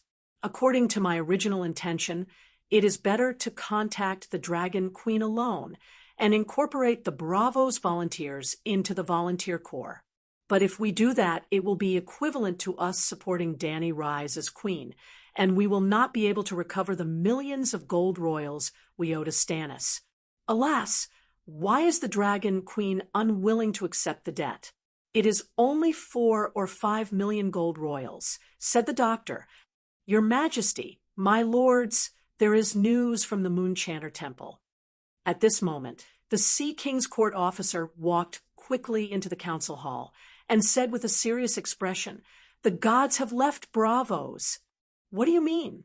Speak clearly." The Sea King was confused.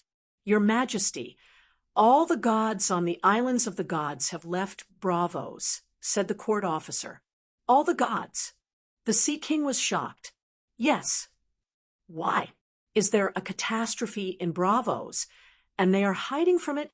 The doctor suddenly stood up, his face pale. "I am not sure. Your Majesty, you should go to the Moonchanter Temple in person.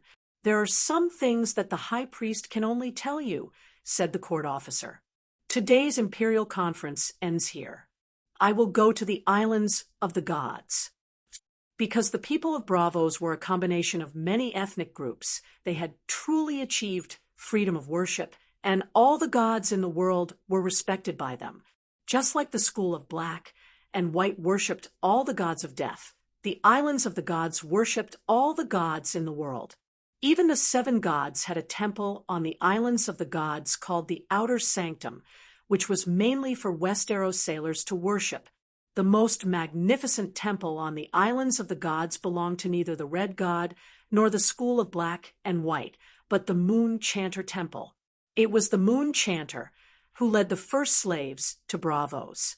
It was a building that was completely white in the moonlight.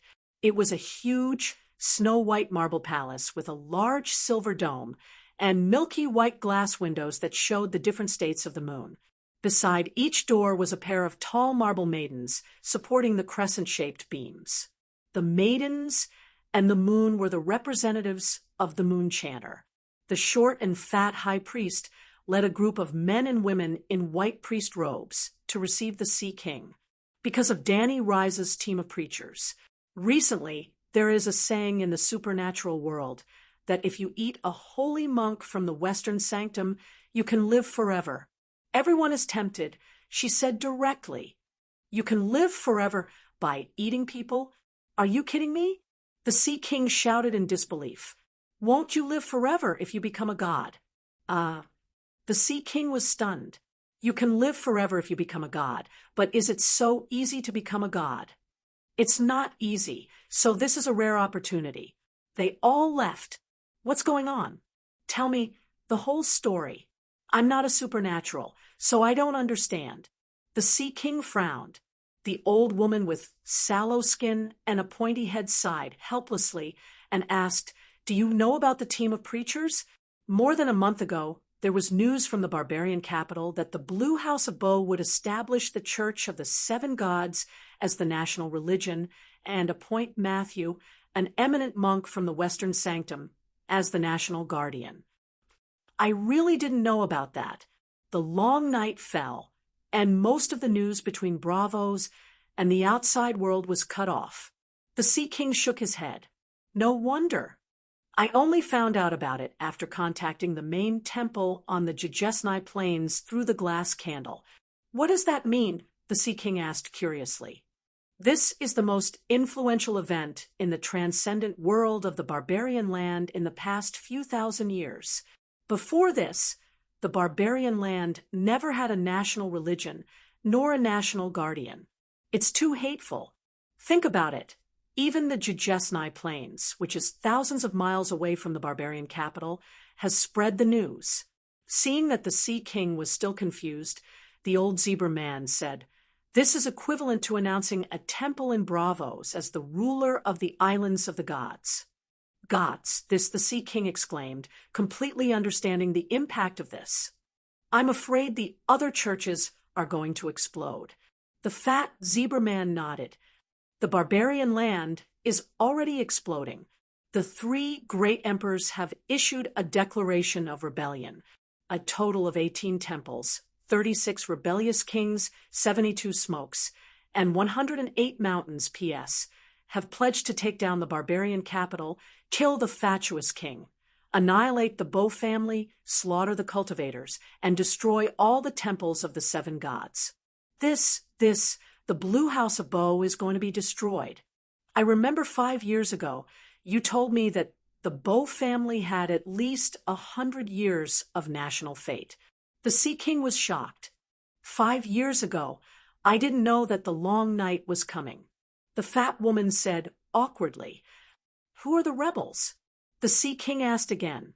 Chapter 943. I remember that the barbarian land was divided into 3 parts with 3 emperors standing side by side. They were the Orthodox Blue Dynasty's Buqi, who occupied Idu in the south, Chairong, a descendant of the Huang dynasty, who perished 1,000 years ago, who occupied Kikisa in the far east, and Bo Xiong, the founder of the Orange dynasty, who occupied the trade town in the north.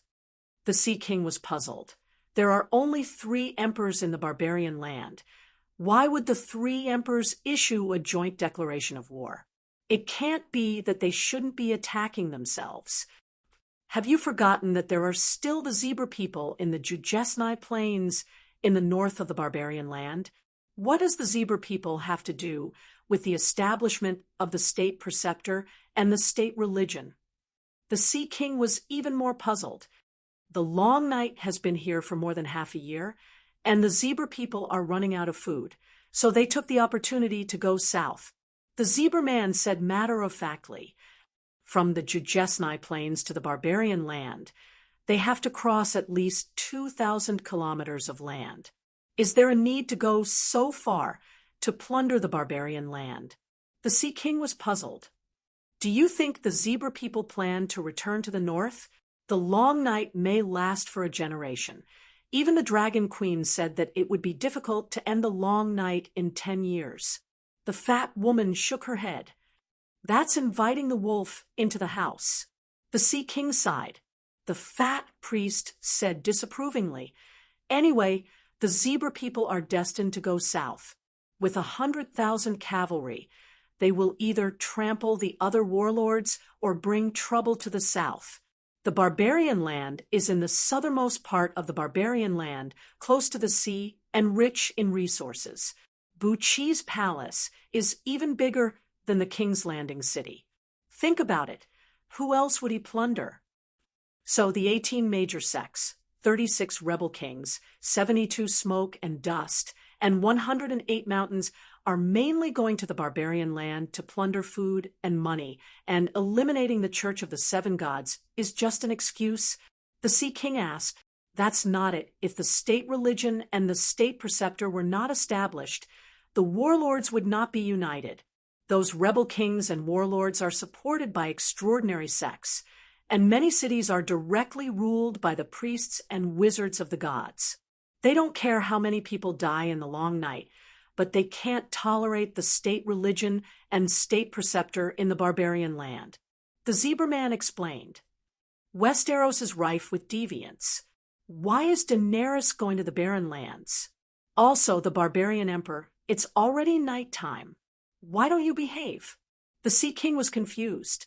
I heard that before the long night, Dany Alice had signed a sacred marriage contract with the Bo family. In the future, one of her sons or grandsons would marry the Bo family's daughter and inherit the throne of the barbarian Bo family. In other words, Dany Rise had used her own strength to extend the Blue Court's lifespan for 1,000 years, and Targaryen had joined the barbarians and become the king of the barbarians. This was beneficial to both sides. Since she is the master of the land, it is only natural that the Church of the Seven Gods should be established as the national religion. So that's how it is, but she's too impatient. Her son hasn't even been born yet. The Sea King laughed. The long night is the best time to develop faith, especially for foreign churches, breaking down the old and establishing the new. Dany Rise's idea was not wrong. First, let the Church of the Seven Gods become the national religion of the land. In the future, it would be more logical for her son to become the emperor. It's just that she's not from the barbarians. I didn't expect the situation in the barbarians to be so complicated. The old woman sighed. The Sea King nodded. You're right. She grasped the right opportunity, but she used the wrong method. But why did her scripture teaching team attract the attention of the gods? Do the gods of the Western continent of Ursus need to fight for the faith of the barbarians? Or is it because of the twilight of the gods against her? The Sea King lowered his voice. The twilight of the gods is not a very important factor. The key is that eating the holy monk's flesh can make one immortal. The old woman's voice was faint, and a trace of undetectable greed flashed in her old black eyes. Where did this come from? The Sea King asked curiously. Do you know who is in the scripture teaching team? The Sea King shook his head. I just heard about it today. Do you know St. Matthew? The old woman asked. Hiss, that's the angel of the seven gods, a powerful demigod. Who would dare to eat him? The Sea King was shocked. Eating St. Matthew would only give you a 5% chance of becoming a demigod, but his value is too low. He is not the legendary holy monk. The old woman asked mysteriously, Do you know the children of God? The direct relatives of the true gods. The white dragon horse's neck was ringing. It was carrying Qizong and his 4 disciples. It was not easy to preach in the eastern lands, and it was easy to not achieve great results. Tessa carried the 5 dwarfs, a load of scriptures, and several boxes of atonement scrolls away from Dragonstone Island and crossed the narrow sea. When they landed at Pentos Pier, the huge pterosaur caused a commotion among the fishermen and merchants. Qizong was wearing a brocade robe. Under the crowd's gaze, he said to the city guard who came after hearing the news, Sir Knight, I am a missionary from the great holy church of the 7 gods of the West. I hope to meet your prince and discuss with him about preaching in Pentos. The soldier's attention was attracted by Qizong's luxurious robe, and he was also called a Sir Knight. He kindly reminded him, Missionary, our prince is dying. Don't make a fool of yourself. Leave Pentos quickly. The prince here will not be in the mood to see you. When Qizong heard that, he was delighted. He said, To tell you the truth, I know the holy healing art. I can treat the prince's illness. My 4th disciple is also a scalpel priest.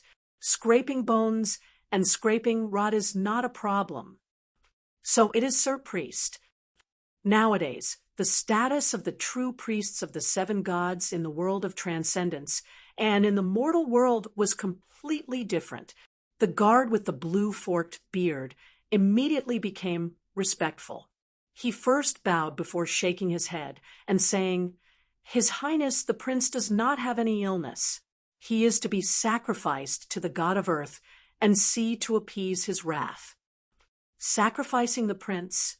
Qizong was shocked. Eldest senior brother took a step forward and said, Master Qizong, this is a tradition in Pentos. After the great calamity in Valeglia, the prince lost his backer and gradually became a puppet. The actual ruling power is in the hands of trading princes like Illyrio. Every time the city loses a battle or the harvest is bad, the prince's neck will be slit and sacrificed to the unknown god of earth and sea. I have also heard of this, but this is the first time I have left the country and come to Pentos. It is truly hard to imagine, Qizong muttered. The dwarf asked the blue-bearded guard, I wonder what happened in the city this time.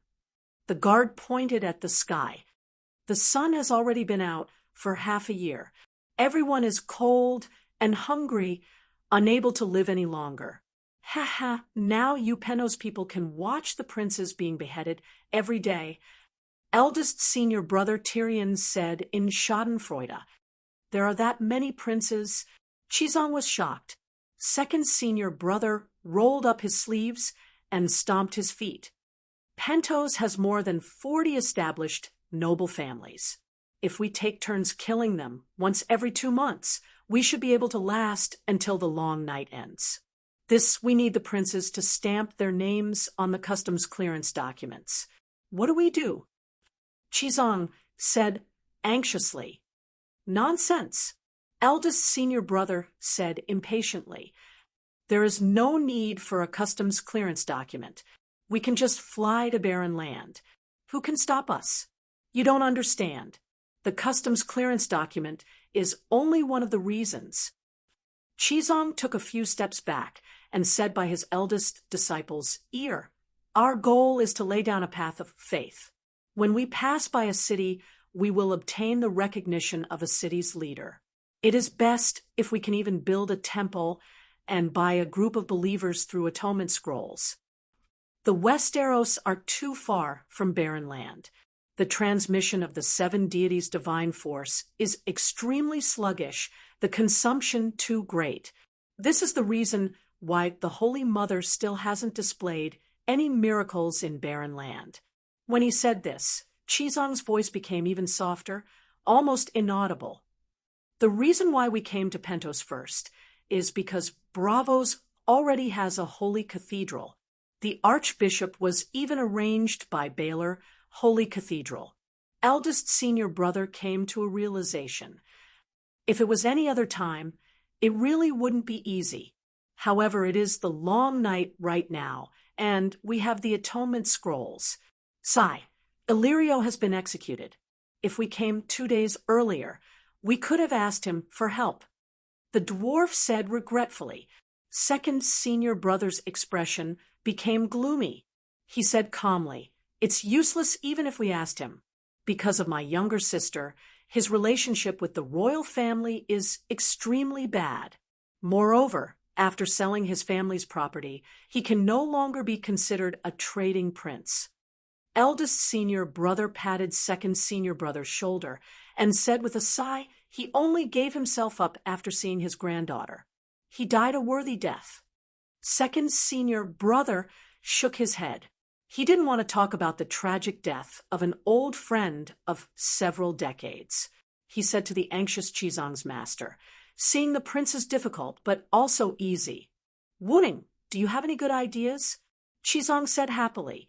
When he heard his new name, second senior brother's chubby face twitched a few times. He walked up to Bluebeard's imperial bodyguard and handed over 2 gold royals.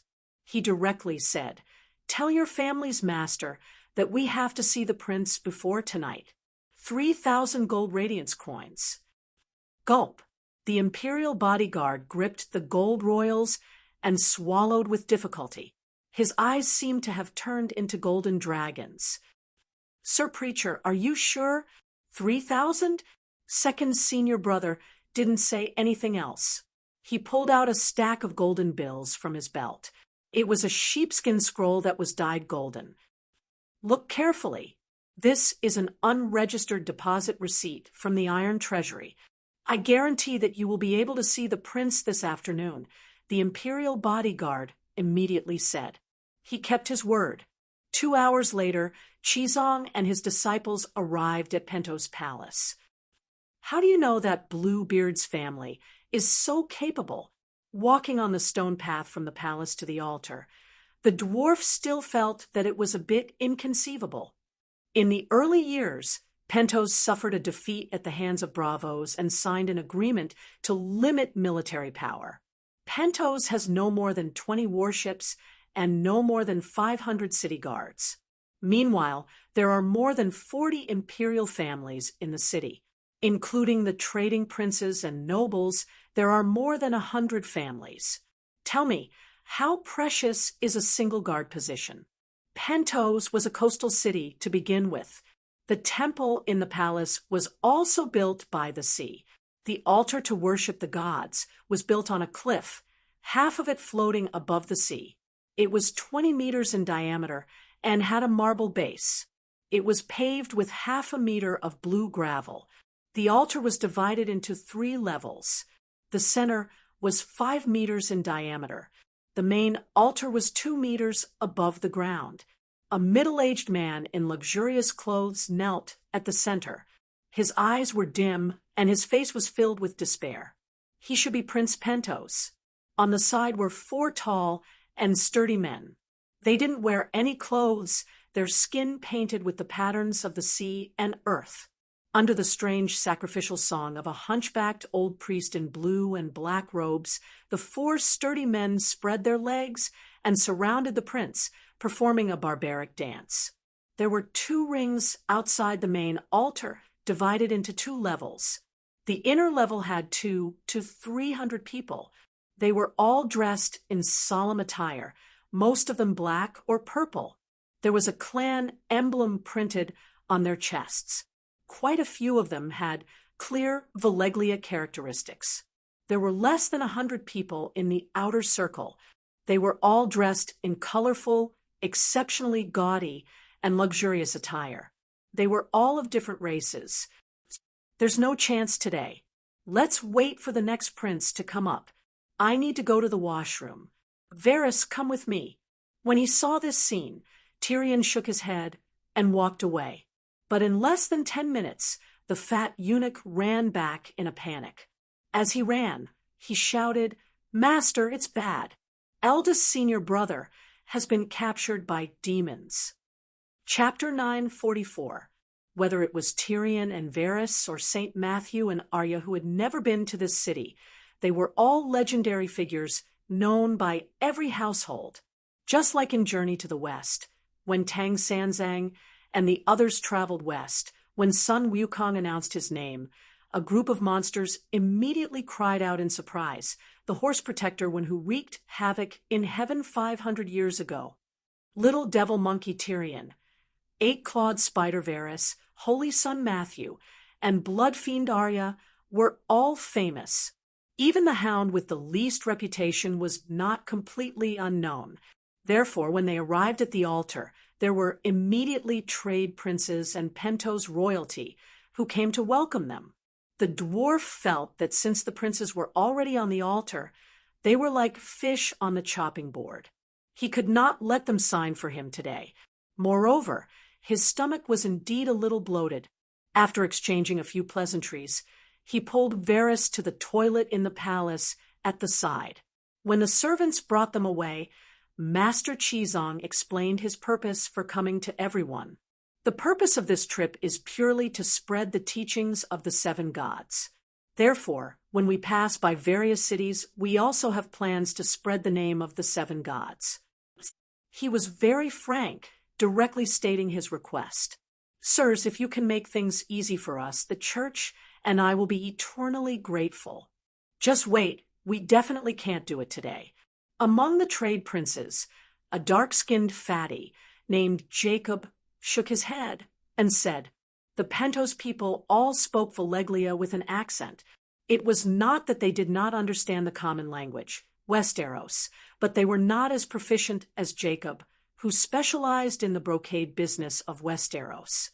Master Chizong had never left the country before and could only speak advanced Valeglia. Therefore, the Pentos nobles chose to let Jacob receive the distinguished guests." "When will the next princes be elected?" Master Chizong asked. "About 2 months later. There is a set of strict rules and ceremonies for the election of princes." Master Chizong was shocked. He also understood why his second disciple had said that at the docks. "I can't wait 2 months. Can you make an exception? The matter of stamping the customs documents and building the temple of the 7 gods does not necessarily require the prince's consent," he said. "This sort of thing has to be done by a prince," Black Jacob said softly. Could it be that Grandmaster Chizong doesn't understand the significance of what he is doing? "I am purely preaching. I have no other intentions," Chizong said sincerely. The 7 gods coming to Pentos to plant their flag is equivalent to seizing the benefits of the other gods. Only the prince can take the blame for this. If something really happened, they could just chop off his head and replace him with someone else. But if we help you or reject you, the wrath of the gods or the Dragon Queen will descend upon us. Do you understand what I say? The dark-skinned Prince of Trade was quite frank. Chizong also felt the other party's sincerity, so he changed his suggestion.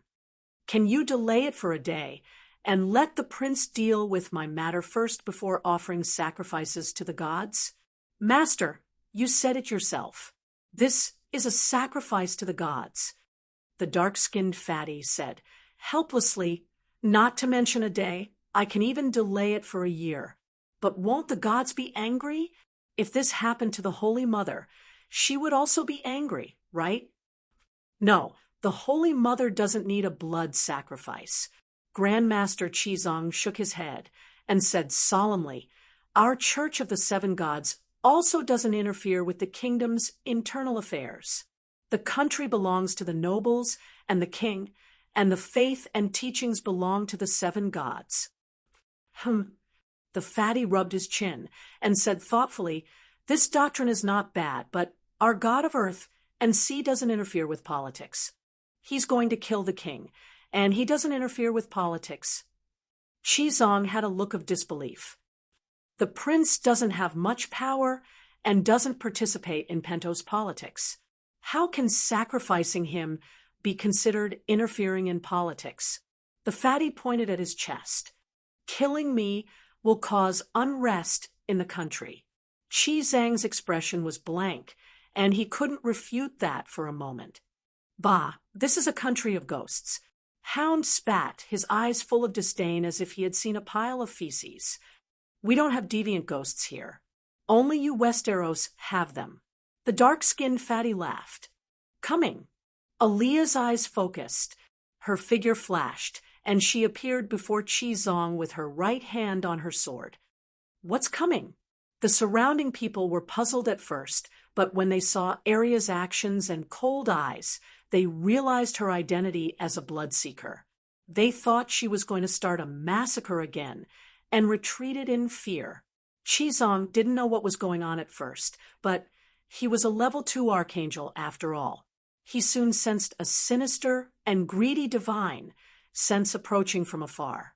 In Aaliyah's vision, a bloody mist with golden threads surged from the depths of the sea. It was like a long tongue coiling around the prince at the center of the altar. He looked dejected, his face pale, and the light in his eyes dimmed bit by bit. Evil God! Grandmaster Qizong couldn't help but tighten his grip on the 9-ringed tin blade, his eyes dark and gloomy. Only Aaliyah and Qizong had the perspective of the shadow world. In the eyes of the others, everything on the altar was normal. No, there were transcendents here. Many of the inner circle's royals and outer circle's priests all had solemn expressions at this moment. They even bowed their heads in an unusually respectful manner. They all knew what was happening. At this moment, the hunchbacked priest finished chanting the sacrificial psalm. He stepped forward and let out a beast-like roar. He pulled out a dagger shaped like a dragon's tooth from his waist and slit the prince's throat. Blood sprayed everywhere, and Arya could hear the sound of someone sucking in blood. It wasn't an illusion. The god was enjoying his sacrifice. Should we slay the demon? She asked softly. Qizong hesitated. It was unknown whether he was talking to Aaliyah or to himself. This should be the guardian of the Pentosian city. The customs are different from place to place, and our main purpose is to preach before he could finish. His second disciple's wailing came from afar. Master, not good. Elder brother has been captured by the demon. What? Qizong was shocked.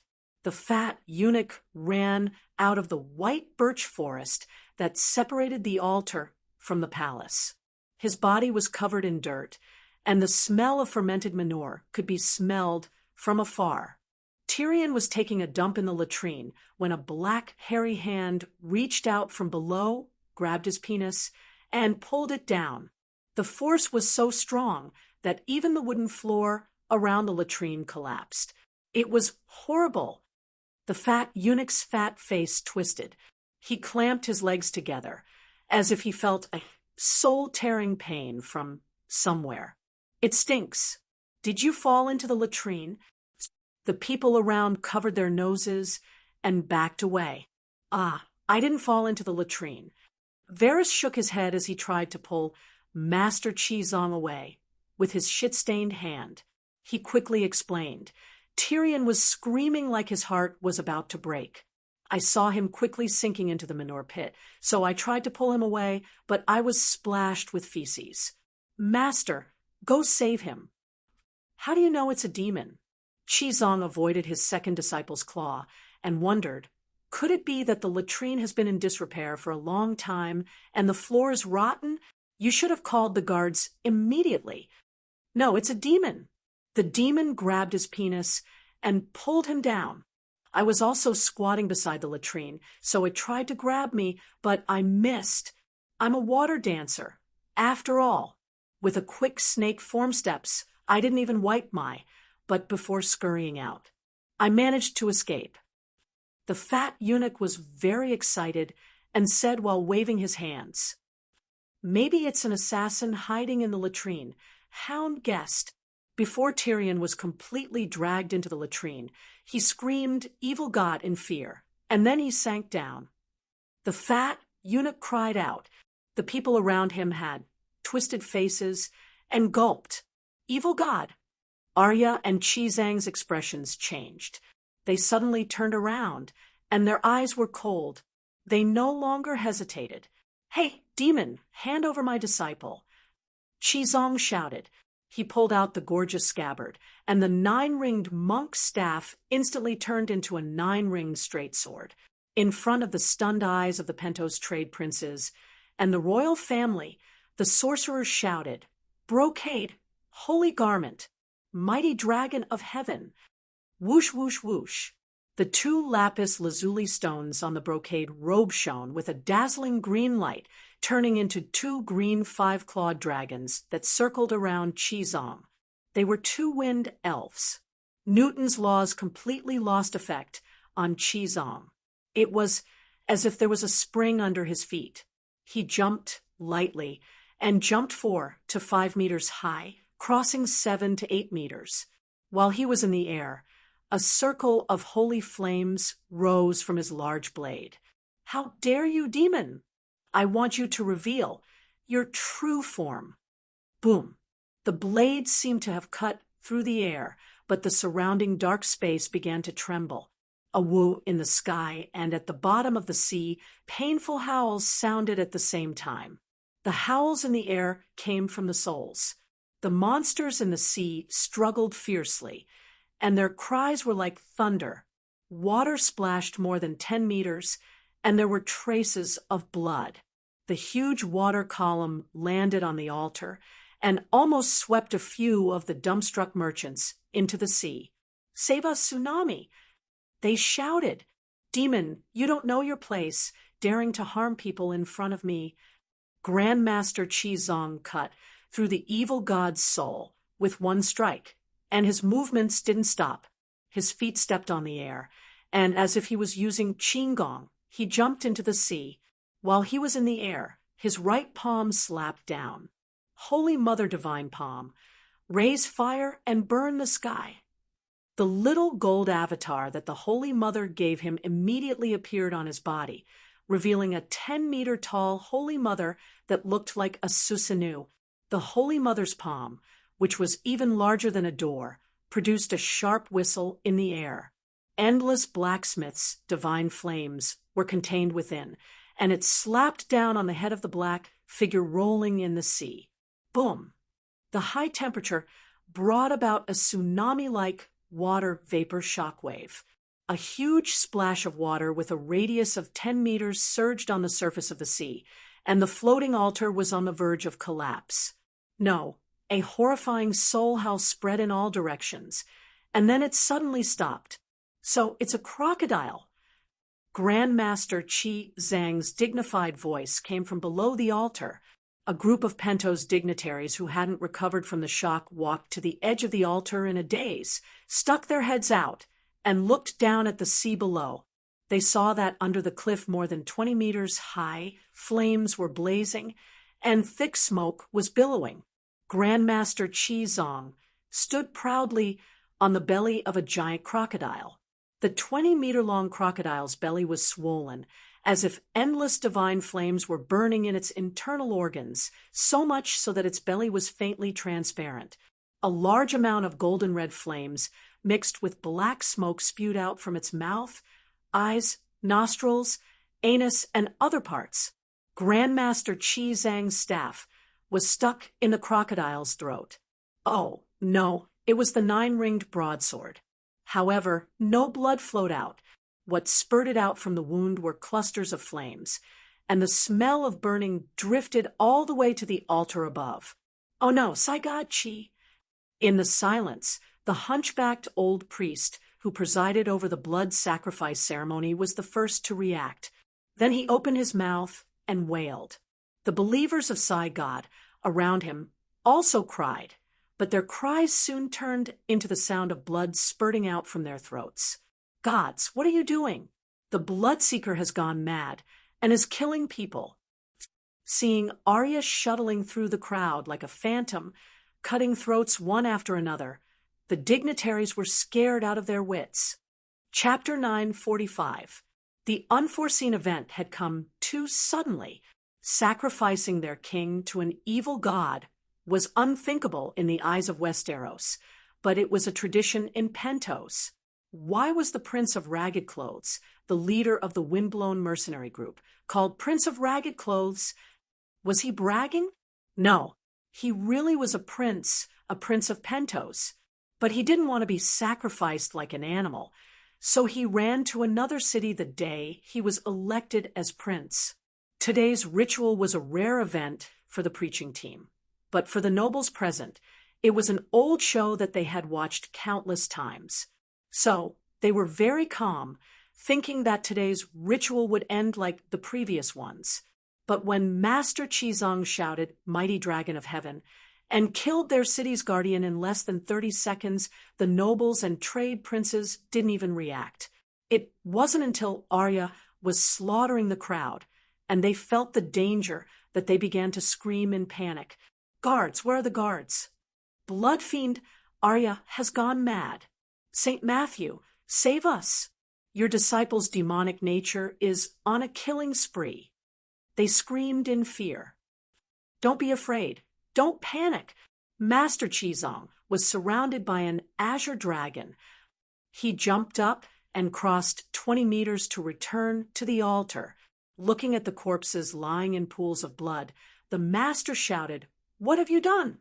"Master Qizong, they are all priests of evil gods, and they were about to attack you." Arya said blankly, "How can I not know who they are? With my ability, how can they hurt me? If you kill like this, how will the lords around look at us, at the church?" Westerners were just that straightforward. The kind-looking Master Qizong spoke frankly, but the lords on the altar all had twisted expressions, not knowing how to answer. "Did you save Tyrion?" Varys was more concerned about his friend. Master Qizong was stunned, feeling a bit embarrassed that he had forgotten about his eldest disciple. "Lords, it's not that my disciple and I went crazy, nor is it that the Church of Seven wants to interfere with the internal affairs and beliefs of Pentos. It's just that you're sacrificing to an evil god, and it's burning in the sea below. Everyone can see what it looks like. How can a crocodile be a good person? Of course, this is not the reason why we attacked. Not only did this evildoer fool all of you, he even dragged my eldest disciple into the cesspool when he went to the toilet. I don't know where he is, and I don't even know if he's dead or alive." After explaining the reason, Grandmaster Qizong reminded them meaningfully, "Princes and lords, surely you are aware of Tyrion's identity? If he somehow died in the latrine of the Pentos Palace, Dragonstone Island is less than 500 kilometers away from Pentos," he said softly. The faces of the Pentos dignitaries turned extremely ugly, and the anger in their eyes gradually turned into worry. Indeed, Grandmaster Qizong had gone too far by killing their god, and blood fiend Arya's slaughter of the priests was even more outrageous. However, they had done so on the premise that the dwarf had died in the scheme of Sai, and had died so miserably. Out of the hundreds of people present, more than 90% of them didn't know that the Sai they were worshipping was real. They just wanted to find someone to take the blame and anger the civilians.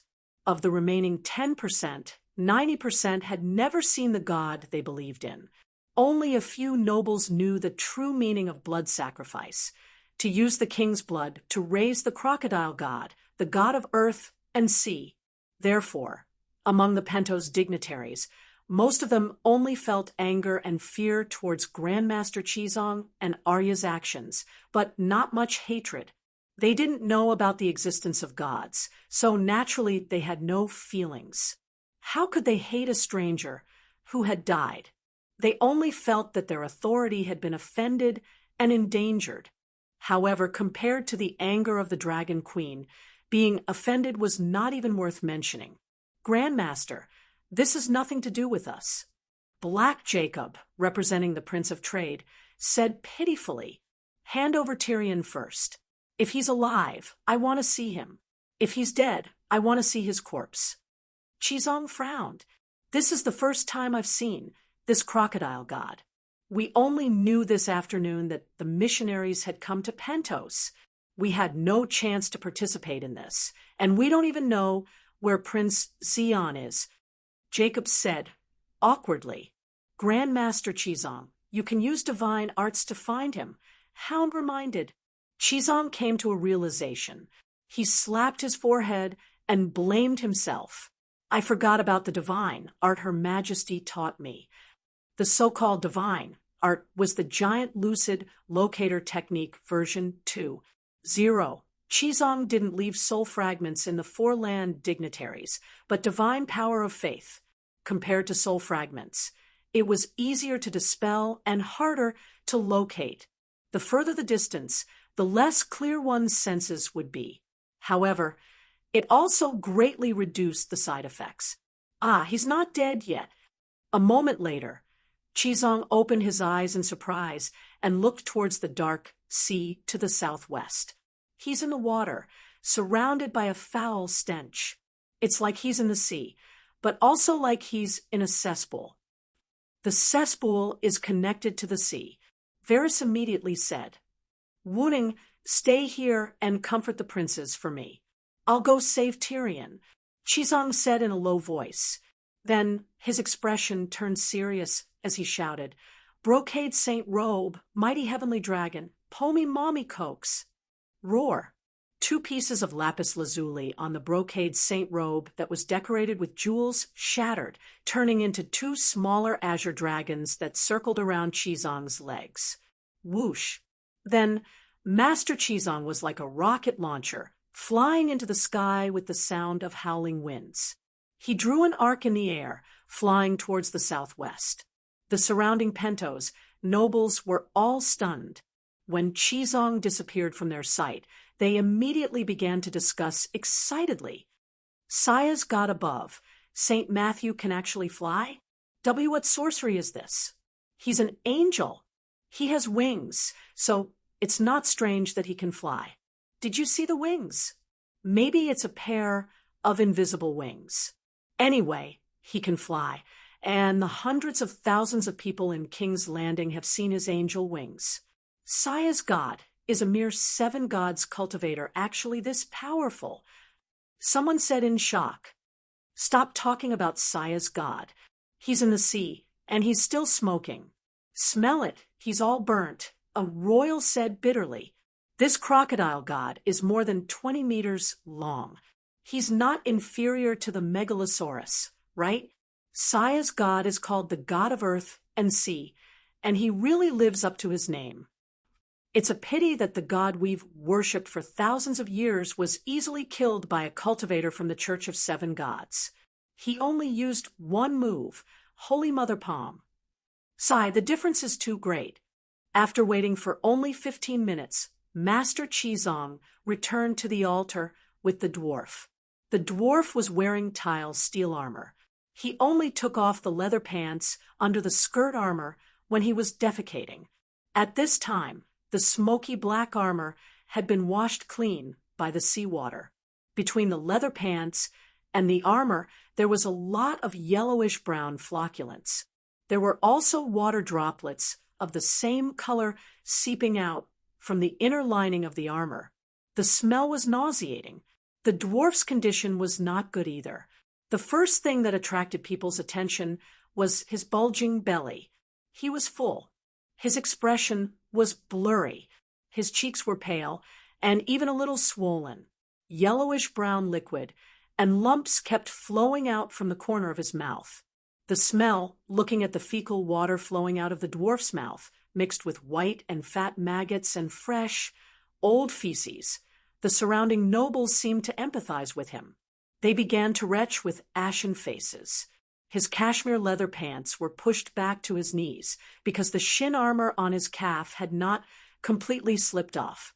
This was nothing, only revealing two hairy, white thighs that were frozen. What was terrifying was the dwarf's penis.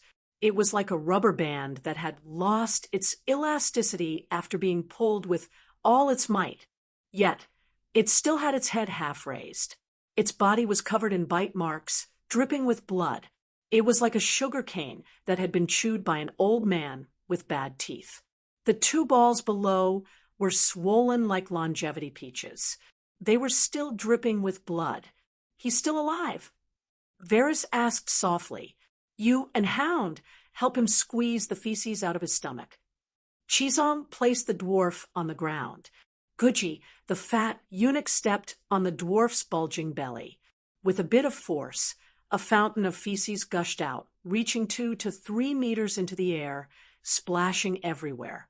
The smell grew thicker and thicker, forcing the nobles who were watching the show to take 3 steps back. "What's going on?" Varys asked as he massaged the dwarf's belly.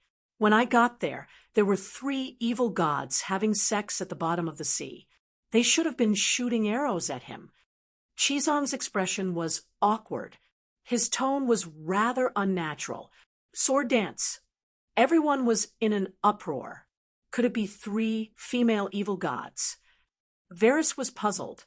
"I remember the claws that grabbed my butt. They were hairy and covered in black hair. Their palms were huge. They didn't look human at all." "Indeed, they didn't look human. I can't be sure if they were male or female. I've never seen monsters like that. They just surrounded Tyrion in a frenzy." Chizong's eyes flickered. His voice was fleeting. "It's just like how we squeeze orange juice and squeeze the orange petal with all our might, trying to squeeze all the juice out. Tyrion lost quite a bit of blood essence. I don't know what those evil gods are trying to do. Is it because Tyrion's good looks that aroused their lustful desires? Or are they purely trying to torture him to death in the most humiliating way? Or is there some other reason?" "Where are they now? Is the palace still safe?" Jacob asked worriedly. "They're all dead," Grandmaster Chizong said calmly. "Ah, 3 gods, all dead? How long has it been since you left?" Everyone exclaimed. Grandmaster Chizong's expression was calm. He wasn't arrogant or humble. "Grandmaster, why didn't you leave one alive and ask for the reason?" Varys called out, "I didn't expect them to be so ferocious, yet so weak. I only used one move, Holy Mother Divine Palm." The 3 evil gods combined couldn't even compare to the crocodile demon. Their corpses were burned to ashes in a minute, Grandmaster Chizong said in frustration. Everyone, Grandmaster Chizong, didn't know that Holy Mother Dany had made special adjustments to his Holy Mother Divine Palm. He would use his full strength the moment he attacked. His god power would surge like a tidal wave. If he could kill, he would never injure. If he couldn't kill with one move, he would unconsciously use a second palm. If he couldn't kill with 2 palms, his brain would heat up and he would naturally use a third palm. Every palm also had the dual effects of spirit bestowment and god power dragon flame. As long as he didn't die, his opponent would die sooner or later. Holy Mother Divine Palm seems to be too destructive. Grandmaster only used 2 palms to kill 4 gods. A member of the Pentos royal family said weakly. Everyone nodded their heads in agreement. Even Varys was shocked and expressed his agreement. "No, you're wrong." Grandmaster Chizong shook his head and said seriously, The Holy Mother is merciful. The Holy Mother Divine Palm has mercy as its core. Only those who understand the path of mercy can use the Holy Mother Divine Palm. The martial artists in the world mostly use weapons like sabers, spears, swords, and crossbows. When have you heard of anyone fighting with their bare hands? No, right? Because the killing power of the bare hands is the least, the Holy Mother doesn't want to kill too much. That's why the merciful Holy Mother Divine Palm was born. When everyone heard this, they felt that it made sense. After all, since ancient times, everyone was used to using weapons. The sharper the weapon, the more destructive the weapon, the better. The Holy Mother's priest was the first and only martial artist in the world to fight empty-handed. This was true mercy. Everyone couldn't help but sigh inwardly. The Holy Mother was already so merciful that she gave up on using weapons. She was just too powerful. Once she attacked, no one could stop her. Chapter 946. The dwarf opened his eyes in a daze and found himself in a warm and comfortable beige bedroom. There were no candles on the windowsill, only a flickering charcoal fire in the fireplace. He wanted to move, but found that his entire body was in pain, especially his crotch. It was as if someone had peeled off his cucumber skin with a plane. It was extremely painful. Moreover, he was like an old ox that had plowed the fields for 3 days and 3 nights without a trace of strength. "Water, give me water." He opened his cracked lips and called out in a low voice, "You're awake."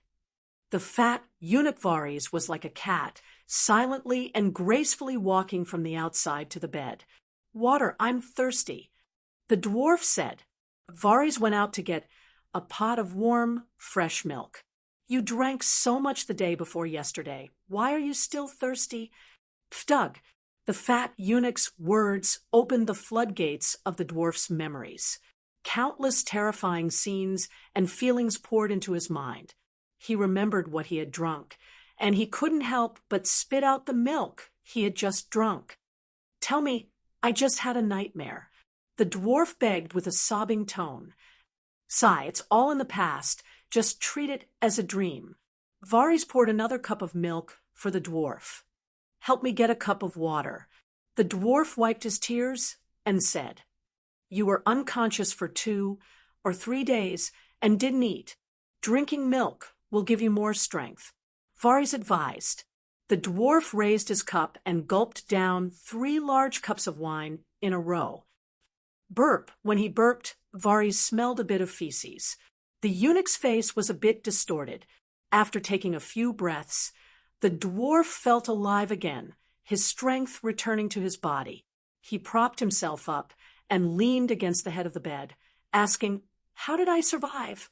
"We also found it strange that you didn't drown after being tossed around in the sea for more than 10 minutes. The dwarf shook his head and said, "I'm asking who saved me. My body was modified by the dragon worm, and my organs were the first target." So that's how it was. The fat eunuch sighed, and then told him what happened the day before yesterday. At first, Master Chizong and Stark thought it was the crocodile demons causing trouble, so they first killed the crocodile that was enjoying the king's blood under the altar. The blood child Stark had also killed more than a dozen court priests. But when we came back, we carefully thought about it and felt that we might have misunderstood the crocodile demon. If he instructed the black-haired evil god to sneak attack the preacher, he would not hide in the sea so obediently. At least, he would let the priest arrange guards to ambush us. The result was not like this. Those priests were caught off guard. What's done cannot be undone. Regardless of whether it was his scheme or not, he has to take the blame now. Otherwise, how are we going to answer to the Pentos people? The fat eunuch sighed. "Are you saying that the evil god in the cesspool isn't targeting me?" The dwarf asked doubtfully. "I was attacked too." The fat eunuch looked at his crotch and said self-deprecatingly, "Being a eunuch also has its benefits. The evil god didn't manage to grab my little brother, and only left a few scratches on my buttocks. But I reacted quickly and escaped. I think, at that time, no matter who went to the toilet, they would have made a move. It's just that you were unlucky. Your dick was too strong. That force even caused the oak floor to collapse. Hearing this, the dwarf recalled what had happened the day before. Pain. At that time, he was in so much pain that his soul almost left his body. Now, it was still so painful that he almost lost his sense of existence. The 3 evil gods died too easily. Matthew should have spared their lives. Pull out their tendons and skin them, break their bones and flesh, and torture them to death. Then throw their souls into hell and suffer for 10 billion years. The dwarf gritted his teeth and said, "What's the use of saying this now? They are dead." Varys disagreed. Tyrion was silent for a moment, then frowned and asked, "How did they know that we were going to the toilet? There is more than one toilet in the palace. Is there a spy who deliberately led us there? The Pentos people tortured the eunuch who took us to the toilet. He didn't know anything and only chose the nearest public toilet to the altar." Varys said, "Did you send a message to the queen? What did she say?" The dwarf asked again. "She asked us to be more careful. Demons, ghosts, beauties, traps, and tricks are common. After all, it's not easy to preach in the East, and it's easy to not achieve great results." Only these words to fool the deviant ghosts. The dwarf raised his voice and shouted, "I almost lost my life." She said some reasons. The situation in the barbarians is not good. Varys sighed and told him about the 3 emperors' proclamation, the 18 major sects, the 36 rebellious kings, the 72 smokes, and the 108 mountains. No one would have thought that the barbarians' extraordinary sects would react so strongly to the orthodoxy and the state preceptor. But if you think about it, it's reasonable. In Westeros, the Church of the 7 Gods is the orthodoxy. The archbishop is equivalent to a state preceptor without a title. So, other than the Church of the 7 Gods, other religions have no place to survive. After a pause, Varys said strangely, "I heard that the 200 rebellious vassals claimed to have an army of 1,000,000. They swore to raze the barbarians to the ground and kill all those who believe in the demonic sect in the Jade Sea." Yes, the demonic sect they are talking about is our Church of the 7 Gods. So, the rebel army wants to kill us on the way? But even a powerful dragon cannot suppress a local snake. Where did the barbarians get the ability to be so rampant in Pentos, which is tens of thousands of miles away? The dwarf frowned. The queen is also confused. She is asking Wizard Kuei-shi to help investigate this matter. Varys said, "They have an army of 1,000,000, and we still want to go to the barbarians? An army of 1,000,000, do you think it's possible?" Varys laughed.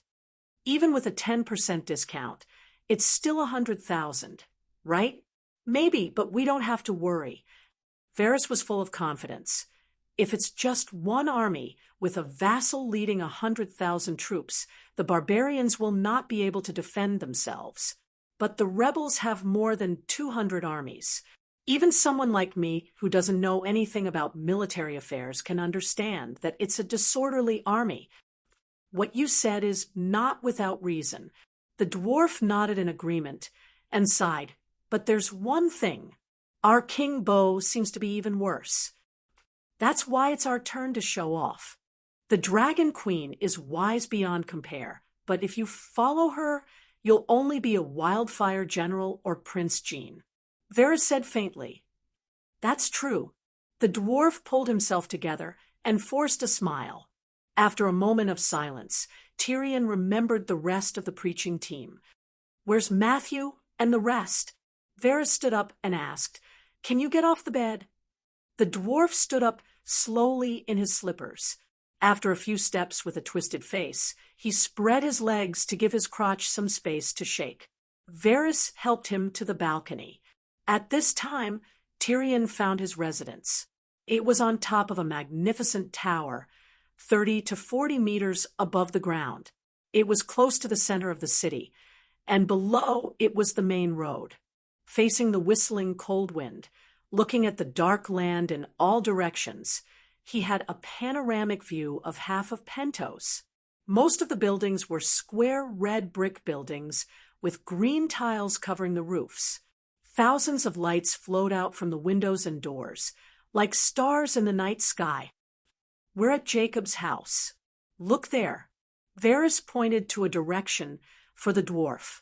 It was a 3-story brick building with an area of 400 to 500 square meters. On the stairs in front of the arched door, an old man in a brocade robe held a ball of holy light and said something loudly to the thousands of spectators in the square below. "That house facing the street is the great sanctuary of Pentos. I bought it from Jacob for 30,000 gold royals. 7 Treasures is preaching? There's a lot of audience, at least 1,000 people," the dwarf said in surprise. "Free atonement scrolls, and you can see the holy light. 1,000 is already very little." Varys sighed. "How many days have we been here? It's so easy to change faith. Faith is worthless." Tyrion did not think much of it. "But we have to continue on our journey after a few days," Varys said. "You've got the clearance documents? Didn't you say the prince is dead?" "After such a thing happened, the people of Pentos can't wait for us to leave immediately." Varys laughed. "Killing the gods and priests of Pentos." Tyrion shook his head and smiled bitterly. "I thought there would be a big scene." Varys laughed. "The ones with real power are the princes of trade. They come from different races and countries and have their own beliefs. They don't have much of a sense of belonging to the local god of earth and sea. The princes of trade don't even care about the king of Pentos, let alone the gods who have little to do with them. Many people did die that day, but all of them were priests. The nobles didn't even lose a single hair. But once they provoke us, the Dragon Queen next door will go crazy. They won't even be able to keep a single hair." After resting in Pentos for another 3 days, Tyrion had almost recovered, but he found that his magic power had been permanently reduced by 40%. 3 evil gods used blood, witchcraft to take turns draining your essence blood. It's already very rare to be able to stay alive. This was Master 7 Treasure's explanation to his eldest disciple. In the end, he also comforted him. Magic is just a small path. As long as your faith is pious enough, a little gift from the Holy Mother is more than a few hundred years of hard work. Then he used Arya as an example. "On the day the Pentos sanctuary was built, when I blessed the statue of the Holy Mother's grace came to us." "Why didn't you ask me for such a good thing?" Tyrion exclaimed. "You can't even get out of the ground, and it's useless even if you went, so I got nothing." Varys sighed. After that, Tyrion used a glass candle to contact the Holy Mother herself and was told the reason. No reward for no work. St. Matthew's divinity of Our Lady of Mercy was doubled, and he received the divine spell Father's Fiery Eyes of Truth. Arya's divinity of death was increased by 20%, and she received the elementary divine spell Warrior's Sword. The Hound received 1,000 divine spell slots, and the same elementary divine spell Warrior's Sword. Varys participated in the construction of the sanctuary, and he also went to the streets and preached a few times. If he was a priest, he would also receive 1,000 divine spell slots as a reward, but his piety was not enough. The dwarf did nothing, so his contribution was 0, so his reward was also 0. The dwarf only lamented that he had suffered so much for nothing, but he did not notice the hidden message. The Holy Father had arrived. Yes, a few hours after the Dragon Queen sent the preaching team away, a large amount of divinity and spirituality inexplicably entered the space of faith. At that time, she was leading a group of volunteers to hunt down deviant ghosts in the river. A large amount of divinity and spirituality flooded in, and she was more surprised than happy. She had just left, and even the real Tang Sanzang was not as hateful as the preaching team. But before she could recover from her shock, the second wave of divinity came, and the interval was less than 10 minutes. And this was not the end, but the beginning. In the following days, more and more divinity was delivered, and Danny was stunned. I've been in Ursos for many years. Why didn't I see so many demons and ghosts there? Chapter 947. On the first day after the teaching team left, the divine titles of the Father and the old woman were lit up. While she was pleasantly surprised, the Dragon Queen was also a little shocked. What happened? But after a few days, she became numb. Almost every day, there would be new divine titles. All the divine titles were killed by Saint Matthew, who had comprehended the merciful heart. Arya also killed many saints. The world seemed to have become very strange. Danny had an illusion. Saints and divine titles were everywhere. Less than a week after the teaching team left, the 7 gods were officially complete.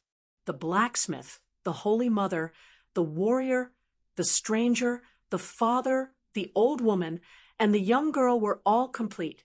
In the teachings of the 7 gods, the Father represented justice and was in charge of judgment. After receiving the divine title of the Father, Danny and the great black dragon spirit obtained 2 abilities: Eye of Justice, which allowed me to see whether you are a human or a ghost, and Judgment Scale, which allowed me to have the final say here. The Eye of Justice was very easy to understand.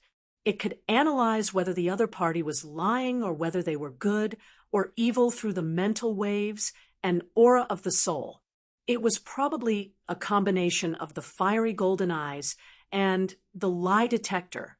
Of course, the fiery golden eyes could see the original form of a demon at a glance, but the Eye of Justice could not. It could only analyze the other party's attributes. For example, the shadow demon Lalo once disguised himself as a human in the East Sea and tried to sneak attack Danny.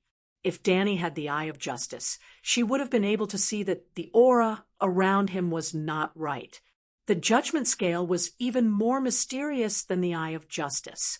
However, it was very incomplete and did not even have a prototype. It had only formed a concept. If not for the fact that Danny was gradually replacing the 3-eyed crow as the god of the Westeros, she might have overlooked the strange divine title of Judgment Scale. It represented the Father to set the rules of justice and imprint these rules in the river of fate. If a believer sought the Father's justice, the Father's imprint would influence them through the river of fate. For example, before the Father appeared, the Westeros had a tradition of trial by martial arts and 7 sons competition for 6,000 years. The sanctity of the trial by martial arts was almost equal to the rights of the guests. Then, could the trial by martial arts represent the justice of the 7 gods? It could not before, and it still could not now. But now, if you are pious enough and attract the attention of the Heavenly Father, she can use the method of interfering with fate to make the judgment follow her rules and achieve the fairness and justice that people expect. To put it bluntly, the Heavenly Father's judgment involved fate. Unfortunately, the 7 gods' abilities were limited, and they were not proficient in the Tao of Fate. Perhaps the future Heavenly Father Danny could use fate to realize fairness and justice in the human world. Fiery golden eyes, the new divine power that Chizang acquired, was an incomplete version of Eyes of Justice. It could only distinguish between good and evil. It was impossible to tell if someone was lying through their mental waves or the air of their soul. In addition to the Heavenly Father, Blackie also lit up the old woman godhood. The old woman represented wisdom and experience. With this divine title, she gave the Dragon Queen 2 abilities: brain CPU and brain mechanical hard disk. The CPU of the brain referred to the speed of thinking. Under the condition of consuming the old woman's divine power, the speed of thinking could be increased by 10 to 1,000 times. Actually, there shouldn't be an upper limit to the speed of one's thoughts, but there was a limit to what one could bear. Dani tried it herself. When it reached 1,000-fold, her head was almost cooked. Her face was as red as a steamed crab, and white smoke rose from the top of her head, the steam of evaporation. She was like a computer operating at its limit and on the verge of collapse. The side effects were so great, but at the same time, the effects were also astonishingly powerful. If the Dragon Queen went to the market to sell vegetables, she would not even need to bring a calculator with her. All right, the human calculator's effects were not that great. It was only 1,000-fold faster.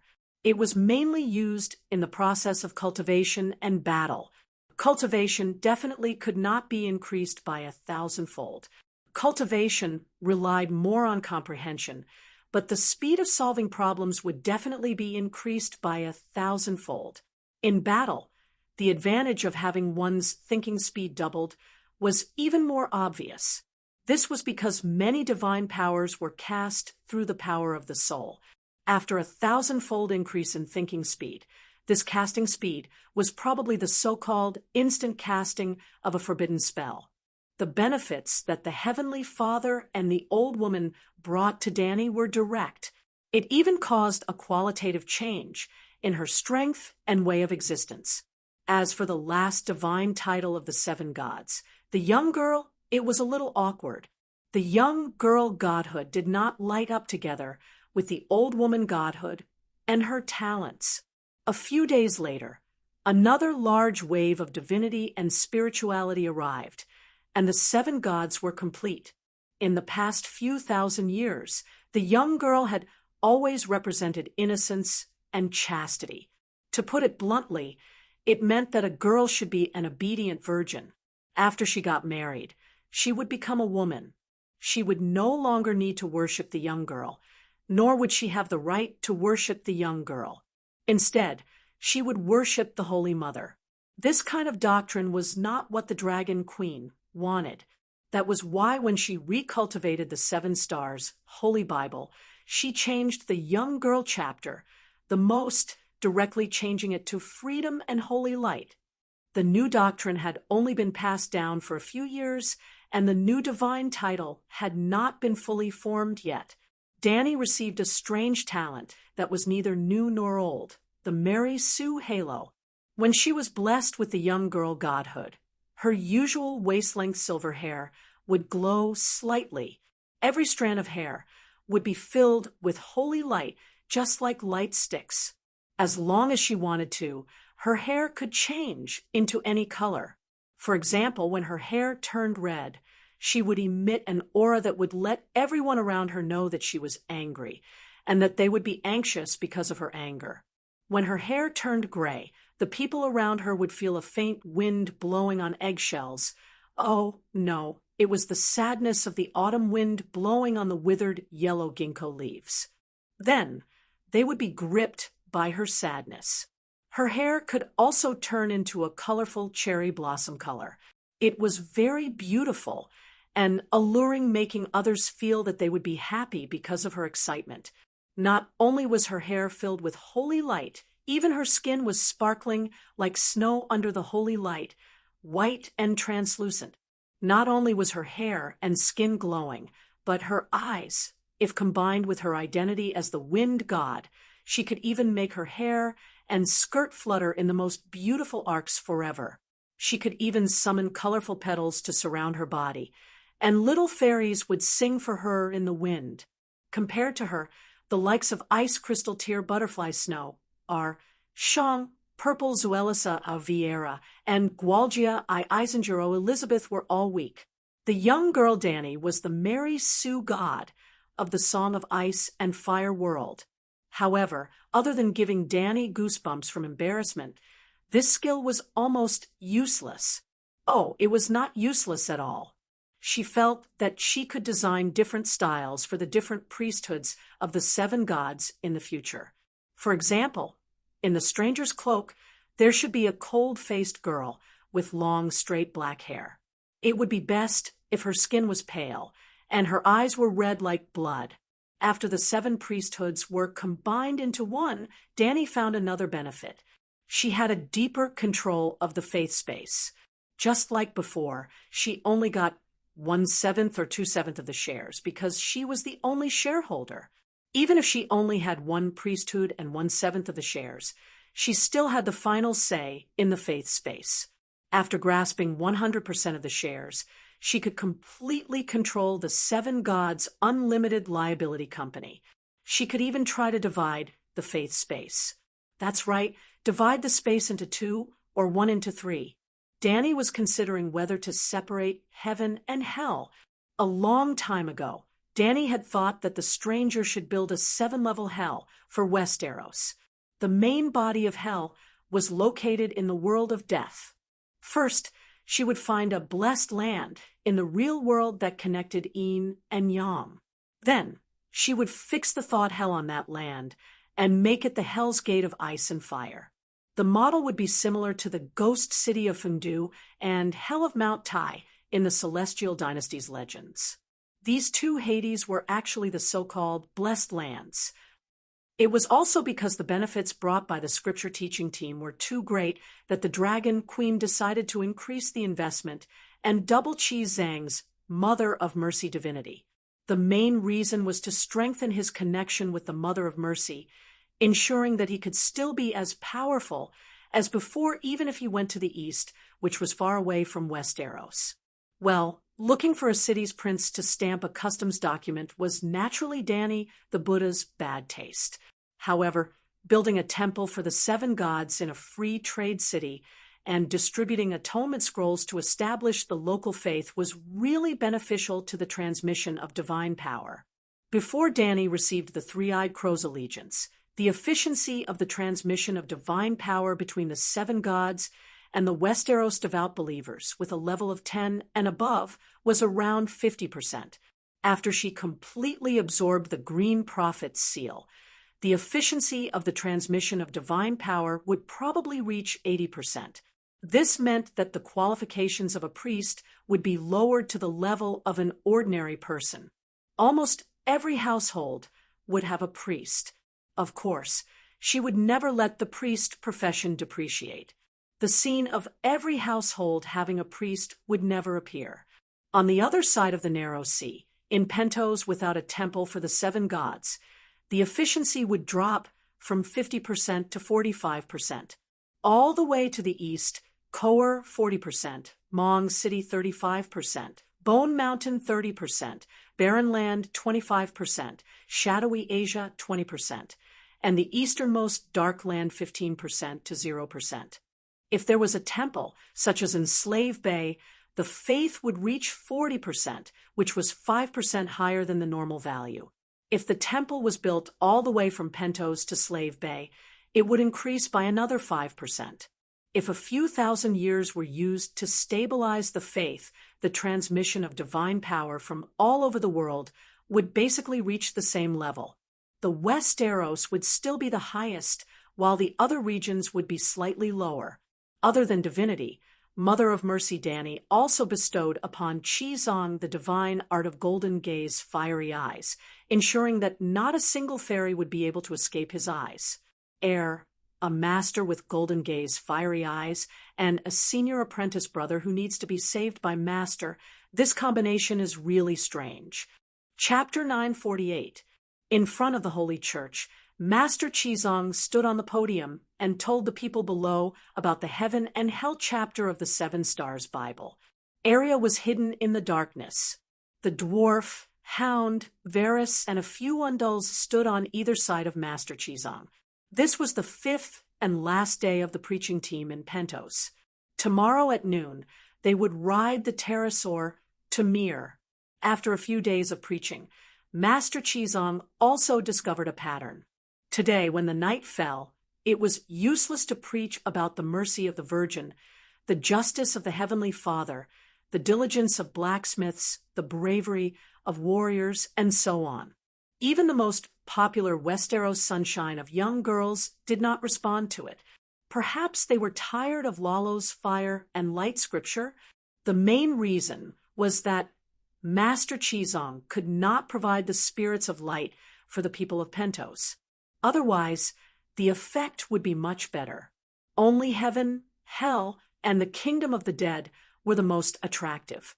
In the beginning, when Master Chizong preached, there were only a few hundred listeners, and only 300 Westeros merchants and sailors were willing to receive the atonement scroll.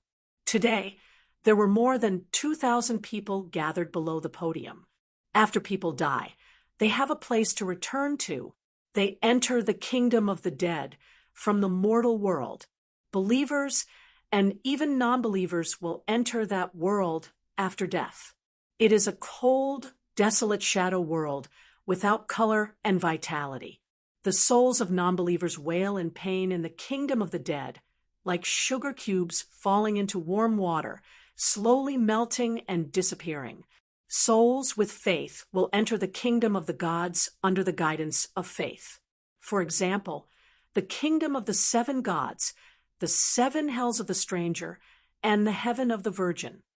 Master Chizong stopped here.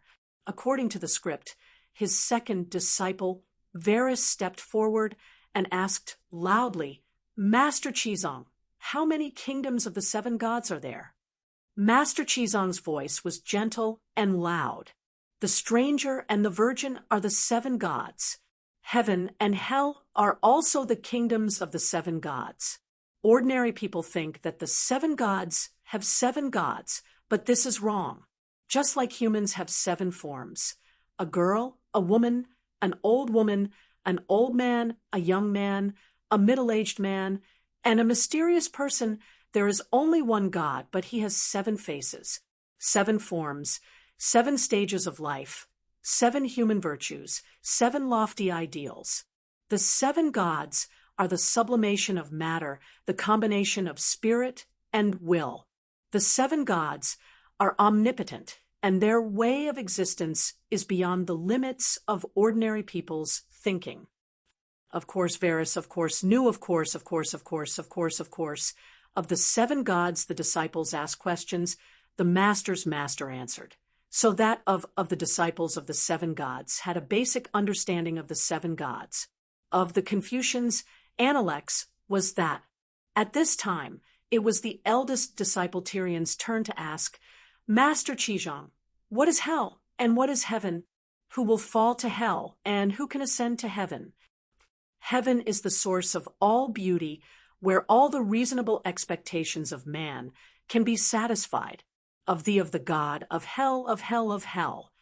Worshippers might not necessarily be able to enter heaven.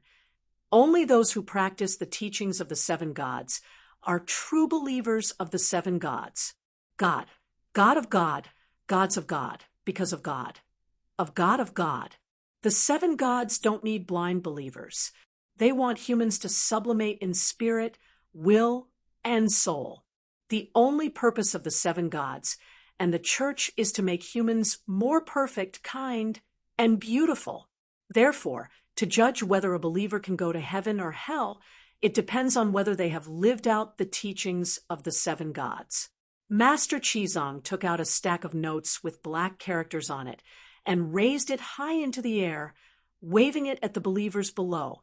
These are atonement scrolls. They can offset a certain amount of sins, allowing believers who should have gone to hell to ascend to heaven. This opportunity only comes once in a million years. Because of the long night, the Holy Mother took pity on the hardships of all life, so she opened the door and gave everyone a chance. Now is not the time to lose. Everyone, you are fated. Remember, seize the opportunity. Don't be a fated person. Master, I am willing to convert to the 7 gods. Master Chizong, give me 1, no, give me 5. I have a wife, children, and parents. The Holy Mother is merciful. In the crowd, a dozen undulls raised their hands and shouted. Then, their enthusiasm infected the people around them. More and more people rushed to the podium. There were 300 to 400 people. Chizong saw this scene and frowned. Today was the last day, but the expected explosion had yet to come. He couldn't be blamed for not being satisfied. In fact, as the Archbishop of Baylor Cathedral, whether it was in King's Landing or in Storm's End Castle when he preached in public, there would always be tens of thousands of believers who would directly fill his vision. They would shout excitedly, and tears would fill their eyes. Everyone, don't be anxious. Don't panic. Wait until the preaching is over. Then I will start to show the Holy Mother's mercy. He pressed down with his hands, trying to persuade the excited believers back down. Then he gave Hound a look. Hound stepped forward reluctantly and asked in a muffled voice, "Master, is there only heaven and hell in this world?" The Church of the Seven Gods doesn't preach the doctrine of the one God. The seven gods are only one of the many true gods. He was born before the world appeared. He was so powerful that he could create a world with a thought, but he is still one of the gods. A sudden burst of loud laughter came from the distance. It was loud and sonorous, interrupting Qizong's preaching. The crowd parted to the sides. A group of people entered the square from the street and walked straight to the lectern. They were all dressed in rippling blue priest robes with white patterns. The leader was a bald, short man. His head was round like a watermelon, and his body was round like a pumpkin. His clothes were open, revealing his chest that was covered in black hair. Creating a world with a thought is bullshit. The bald, short man spat at the lectern. Your Holy Mother is a bitch who deceives the world. Who doesn't know her background in the transcendent world? If you know what's good for you, immediately seal your temple and scram as far away as you can. Otherwise, I'll reveal your Holy Mother's underwear today. Master, this is a priest from the Church of the Sea God outside the eastern gate of the city. Varus approached Qizong and explained in a low voice. Then he said in puzzlement, "The Church of the Sea God isn't large, and even their temple is outside the city. They shouldn't be here to provoke us. Is there even a need to think about it? He's just someone else's dog." Tyrion sneered and gripped the axe behind his waist tightly. He volunteered, "Master, leave this black-haired pumpkin to me. I have to show my ruthless methods today. If I don't hurt the dog, its master won't know pain." A golden light flashed in Qizong's eyes. He said in a low voice, "He's a god. Can you do it?" "What?" The dwarf's body stiffened, and he quickly shrank back. He hid behind Qizong and said in shock, "Are you sure?" Qizong did not answer him. He only reached out to push the hunting dog in front of him away and raised his right palm with a solemn expression. Holy Mother's palm? The black-haired bald man retreated in horror. Qizong was stunned for a moment. Why did I subconsciously use an ultimate move like Holy Mother's palm? If I killed him with a single palm in public, it would go against the Holy Mother's path of mercy. After reflecting on himself, Qizong retracted his right hand and looked at Varus. Varus was very quick-witted. He immediately handed over his master's 9-ringed tin blade. However, when he saw the straight blade that flickered with cold light, Qizong frowned. There was a thin line of blood on the smoky black blade. Ever since he killed the crocodile god, the straight blade was filled with a thick, annoying aura. According to Saint Danny, it was the baleful aura and killing intent naturally condensed by the divine weapon. He did not need to care about it, and just needed to cultivate his mind. However, he still felt that the blade was no longer suitable for him. I was personally taught the path of mercy by the Holy Mother, so how can I commit the sin of killing for no reason? He remembered the story of the Holy Mother cutting her flesh to feed the eagle. He would review it every day before he went to bed, and after he woke up, Qizong shook his head and said, "The Holy Mother is merciful." Shanzai, Wuning quickly put away the blade. Unless there is no other choice, do not commit the sin of killing for no reason. We are here to spread the path of mercy to the many believers. If we kill in public, wouldn't we be going back on our words? You want to kill me? The black-haired Baldy wasn't deaf. When he saw the master and disciples' movements and heard Chizong's words, he couldn't help but be shocked and scared. He took a few steps back and cried out, "Is there still justice? Is there still law? I only spoke a few words of truth, and you want to kill me?" He faced the audience behind him and cried out in grievance, "Everyone, come and be the judge. I came to discuss the Tao with Chizong, yet he wanted to hit me with the Holy Mother's palm." After I saw through him, he actually flew into a rage out of humiliation, intending to hack me with the demonic blade. Because the sea god cult's priest came to challenge the 7 gods, the passers-by on the street who were originally uninterested in the 7 gods cult's teachings also came over, and more people came. Chizong was a bit at a loss for what to do. He cried out in shock and anger, "Evildoer, don't pester endlessly. Where is this place?" "In front of the holy hall, on the street. Why would I kill for no reason? It's just that you spoke vulgarities and insulted the Holy Mother, so I want to teach you a lesson. If you don't kill, why are you raising the iron hammer in your hand?" The bald man pointed at the golden alms hammer in Chizong's right hand.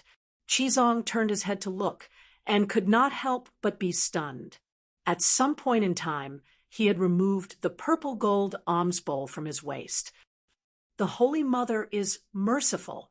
She once personally taught me the path of mercy to sacrifice myself to save the devil." Chizong looked around at the onlookers and told them the story of the Holy Mother cutting her flesh to feed the eagle. Only then did he say, "Evildoer, I should have sacrificed myself to save you today, but you blasphemed the Holy Mother. So I'll let you suffer some physical pain and teach you the immensity of heaven and earth. The reason why I used the golden alms bowl is only because I don't want to kill anyone today. The Holy Mother's palm, you can't take it. The 9 rings tin blade, you can't take it. Dog's hit, your Holy Mother is Danny Leasy. That little bitch is just pretending to be a ghost. There's no such thing as cutting her flesh to feed the eagle. Everyone, don't be fooled. The 7 gods are the 7 wood. Hey, evildoer, you dare insult the Holy Mother and Holy Danny?" Chizong's eyes widened in anger, and his voice boomed like thunder, directly cutting off the black-skinned pumpkin's words. "Who are you calling evildoer?" The bald man was furious as well. "I can tell with a single glance that you're not human." Chizong's eyes shone with a solid golden light. "Insolent evildoer, I want you to reveal your true form, mighty heavenly dragon." The runes of the Vajra song of power branded on his soul lit up one by one. Coupled with the activation of the little gold body, Chizong's body swelled from 7 meters to 2, 1 meters like a balloon. The golden light in his body even shone through his brocade robes. He was holy and dignified, as if he was a god of war. "Evildoer, reveal yourself." Chizong's entire body was filled with power. He took a step forward without realizing it, and arrived before the stunned bald man as if he had teleported. He could not help but smash the golden alms bowl down. Chapter 949. Asterisk boom. Asterisk, there was a clap of thunder, and blood and flesh flew everywhere. In Chizong's original plan, his purple gold alms bowl was empty. If he controlled his strength, he would at most smash the black-haired Baldy's head until it bled. The Baldy would then be unable to resist using witchcraft and expose his true identity. This way, he would be able to prove to the public that his words were blasphemous and slanderous through his identity as a monster. However, when he activated the Holy Mother's golden body, the massive power was completely out of control. Divine power surged wildly into his arm. There was also his brain. Unconsciously, the high-level warrior's sword divine art was activated. Countless experiences of using hammers entered his mind. It was as if he was possessed by a warrior, and he used an extremely ingenious hammer strike. It was like a giant hitting a watermelon. The golden alms bowl was clearly hollow, but it had the force of a landslide. It instantly broke through the Baldy's skull, and in the next instant, it hit the Baldy's belly that was covered in black hair like a pregnant woman. Asterisk pop. Asterisk as if a grenade had exploded in his stomach, the shell with black hair, the flesh that had been crushed into minced meat, the white bones, the green organs, and the steaming brown feces splashed 7 to 8 meters away. With Chizong's hammer as the center, a bloody mist even spread out around it. It was as terrifying as a demon. In the huge square, everyone seemed to have suddenly died. Their eyes were wide open, and their mouths were agape. Silence. Only the intestines and organs that splattered on the faces of the people around them fell to the ground. Asterisk gulp. Asterisk the dwarf was the first to come back to his senses. He gulped and muttered, "Is there a need to be so ruthless? It would have been better to use a knife or use a divine palm to turn him into a matchstick man." What's going on? The dazed Master Chizong seemed to have woken up from a nightmare. He looked at the purple gold alms bowl with a long handle and shouted, "Holy Mother is merciful. I really only used a little force. Oh gods!" His belly was cut open. "It's too cruel. I heard that he's the Archbishop of the Seven Gods. Westeros call him Merciful Matthew. Is there a mistake? He's never given the wrong nickname. He himself has always preached the Holy Mother's merciful path. Perhaps his mercifulness was compared to the more barbaric barbarians of the land of sunset. At least, he gave a warning before he killed. At least, he knew how to be hypocritical. It's true that he's hypocritical, but forget about being merciful. Killing people on the street can't be considered merciful. Ah, Her Majesty the Sea God is dead. While everyone was talking about it, the blue-robed oracles who followed the bald fat man to challenge them suddenly hugged their heads and wailed. Sea God, the surrounding people were shocked again. They stared and retreated in horror. That bald man's belly was covered in black hair. How was it made of flesh? It was obviously a layer of hard and thick shell. Was it armor, or take revenge for His Majesty? A blue-robed old priest roared angrily at Chizong. After the roar, his facial features quickly shriveled into a hideous, decayed skeleton like a ball, with holes.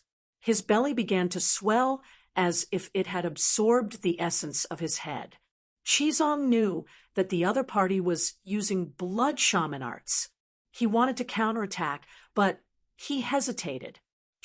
He didn't hesitate anymore. The next moment, a black light flashed, and the old priest's head flew into the sky.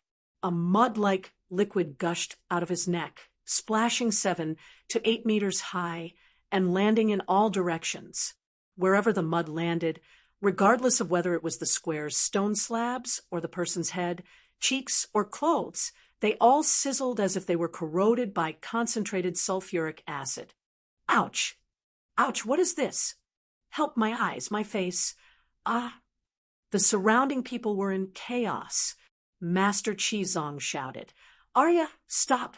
Evil disciple, have mercy!" and other words, but they were drowned out by the chaos. After a while, a team of 30 city guards rushed over and restored order. The priests with blue bottoms and white wavy waves were all dead. A sword slit their throats or pierced their hearts. The bright red blood dyed the gray square red, making it look like a slaughterhouse. General, the sea god religion's main god brought his believers to challenge us. It's a conflict of faith, and it has nothing to do with the city's security. Varys walked over, grabbed his hand, and secretly stuffed a 2,000 gold coin note into his hand. 24 people died. It's hard for me. The commander held the note tightly and said in a conflicted tone. The dwarf shouted, "What's hard for you to do? Dragon Queen's scripture teaching team was assassinated on the street, and you can't fight back? Do you still have laws in Pentos? Or do you want the Dragon Queen to come to Pentos and ask for an explanation personally. They didn't bring any weapons. It's not right to assassinate them on the street, right? The commander was troubled. This is an evil god. Varys pointed at the sea god's corpse.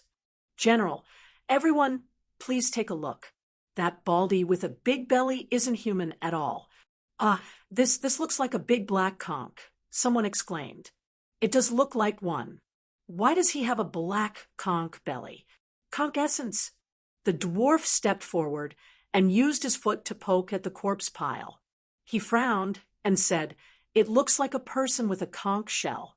It's very strange." "It's really a god. The commander and the guards' faces turned pale, and their voices trembled. Master Chizong already said that this is a demon. Killing people is against the law, but slaying demons is for the country and the people, Varys said with a smile.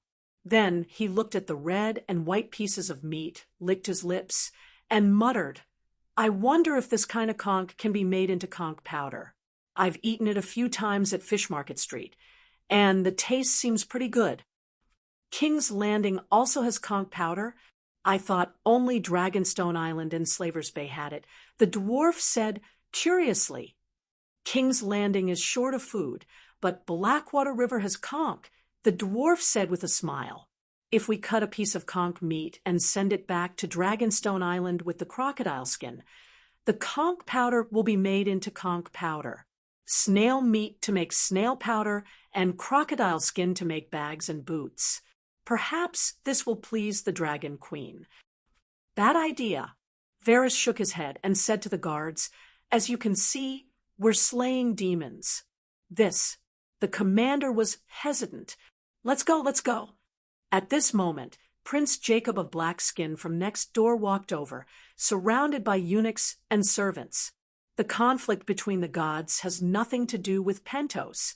We won't interfere. Many people died. The commander was not one of the trade prince's men. They're using blood witchcraft. Look around. How many innocent believers have died? Look at that." His face melted.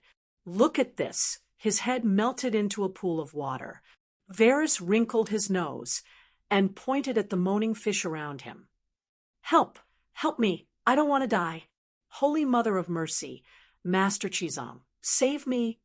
Seeing that someone was finally paying attention to them, those unlucky bastards immediately increased the volume of their cries for help.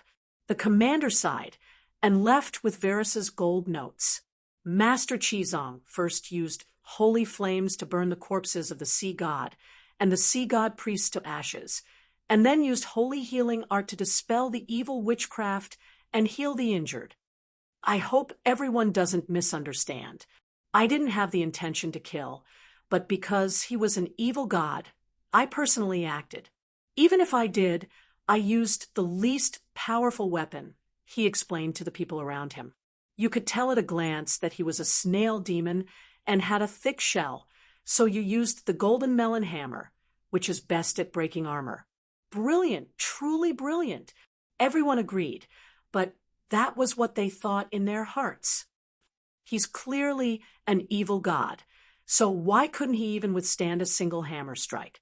My purple gold alms bowl is still hollow, so it doesn't have much strength. Sigh, everyone, you're not believers of the 7 gods, so the effect of your healing art is too weak. Chizong healed a person in 3 seconds and sighed as he walked to the next person. You even used the great mighty dragon of heaven. Although we don't know what the great mighty dragon of heaven is, looking at its posture, its body expanded into a small giant, golden like a god, and you say that it doesn't have much strength. You healed a person whose cheeks melted so quickly, and you still say that the effect of your healing art is weak? The smiles on everyone's faces couldn't be maintained anymore.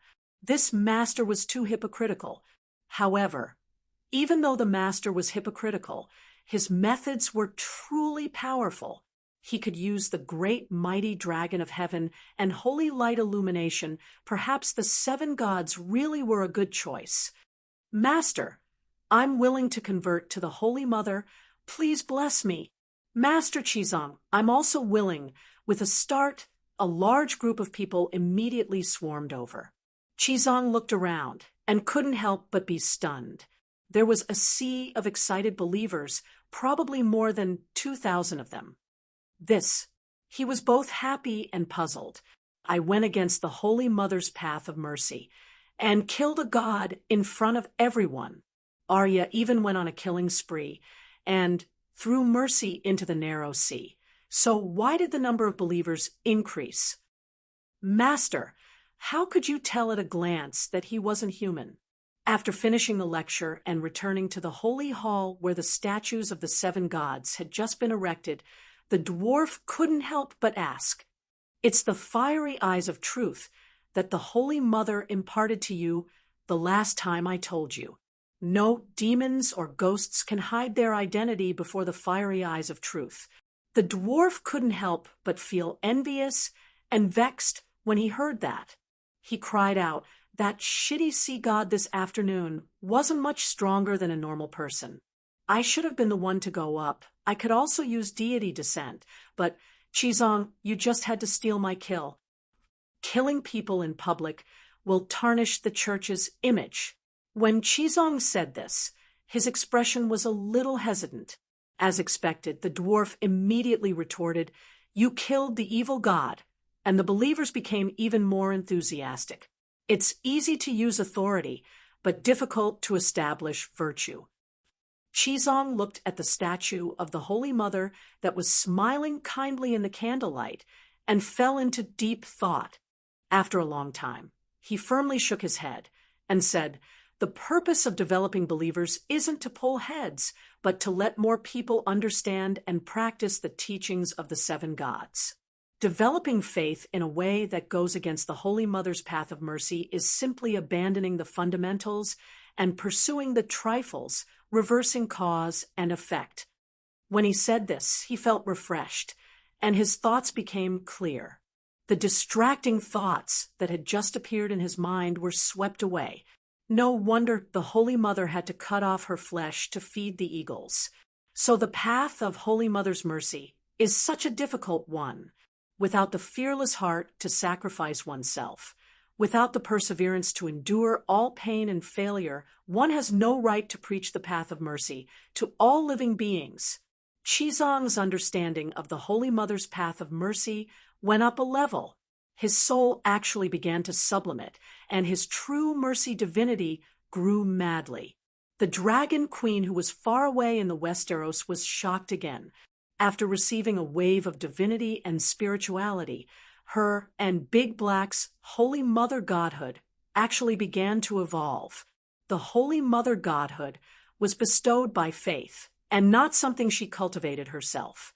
However, Matthew had comprehended the true mercy divinity, and now he had even evolved the divinity into a Holy Mother godhood, fusing it with the Holy Mother godhood, activating. Dany heard a song, the Song of Mercy. "O 7 gods, Matthew has comprehended the law of mercy. This is a brand new law in the universe. The world is singing for me." Dany was dumbfounded. Chapter 950. Why did Master Qizong comprehend the law of mercy? But why didn't the world make Dany sing? It wasn't just because Qizong was the Holy Mother's subordinate god. More importantly, he believed in the Holy Mother wholeheartedly. Qizong even offered his life imprint to his faith. Compared to the life imprint, the Song of Laws was just a mere worldly possession. This was the greatest value of believers to gods. It wasn't necessarily sad for believers. St. Matthew was very happy right now, in the true joy of being recognized by the Holy Mother. He was even happier than Dany, who accidentally activated the Song of Mercy. This kind of happiness was something normal people might never experience in their entire lives. The Song of Mercy took the lead. With 1% progress, Qizong's soul naturally ascended, rising from a level 2 archangel to a level 3 archangel. The Holy Mother wasn't stingy with her rewards. She said to Qizong, "Well done, I'm very satisfied. Continue to work hard. You are walking on the right path." The Holy Mother was sincere. While slaying demons to provide her with large amounts of spiritual essence and divinity, he cultivated himself and developed a brand new song of laws. How could she not be satisfied? How could Qizong's path not be correct? This kind of recognition that didn't cost a single cent was the greatest reward for Qizong. He smiled like a 100-pound idiot. This old man was a bit thin. In the eyes of the disciples, their master was in a daze for a while, and then a golden rune lit up between his brows. His skin shone with holy light, and his dignified and holy aura made them feel reverence, not daring to make a sound. After a while, the phenomenon disappeared, and Qizong grinned foolishly. Only then did they come back to their senses. Master Qizong? The disciples took turns to call out, "Oh, the Holy Mother's grace. I have comprehended the path of mercy again, and was promoted to a level 3 archangel by the Holy Mother," Qizong explained casually. Tyrion's eyes turned red. An archangel is equivalent to a lord of an ordinary angel, while an archangel is a king. Congratulations, Master, you've reached a new level, Varys said enviously. Master Qizong, when you have time, tell us more about the path of mercy. I want to learn it too, Hound said expectantly. Arya couldn't continue to be in a daze. She said, Master Qizong, if we encounter evil gods in the future, can I kill them? The experience points for those priests are too low. What experience points? Qizong and his fellow apprentices were all confused. Stranger designed the merit calculation method for me. Killing enemies, protecting you, promoting the teachings of the 7 gods, and comprehending the path of the 7 gods will all give me digital experience points. He said that although I am the wife of a stranger, I have no faith in him. That's why I'm motivated to work hard. Through long hours of work, I'll slowly fall in love with this job. Once I fall in love with this job, I'll start to have faith, Arya explained. Your Majesty Amoku, you've given a lot of thought. Qizong first nodded with great emotion, then frowned and said, You also said that promoting the teachings of the 7 gods and comprehending the path of the 7 gods can give you experience points. Why must you kill people? Leveling up is fast, but learning the doctrine is slow. I don't see any hope yet, Arya said honestly. Nonsense. Qizong's master put on a stern face and severely criticized. You're putting the cart before the horse. How could it be slow to comprehend the doctrine? Why can't I see any hope? Am I not a good example? Yes, you're a good example. Arya nodded enviously. I watch you slay demons every day, and then level up immediately. I'm so envious. Hey, Arya, you're still young. What's the rush? The dwarf said anxiously. Leave the evil god to me. I need to level up too. If I don't level up now, how can I survive in Barbarian City? Why don't you all understand? True power lies in the understanding of the path of the 7 gods. True power comes from the sublimation of the soul. Qizong's master stomped his feet and sighed. Just say it. Are you willing to give up the evil god? Arya asked with a wooden face. The dwarf also looked at him pitifully, like a husky begging for food. Qizong shook his head with a serious expression and said in a deep voice, I bear the responsibility of teaching you all. I can't watch you all go astray. From now on, only I can deal with the evil god. Don't interfere.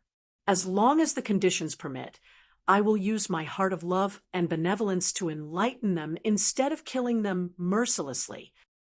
After the meeting, Qizong brought the thirsty hound to pray in front of the Virgin Mary's statue. Varys was ordered to pack his luggage and arrange how the Holy Church would operate after the preaching team left.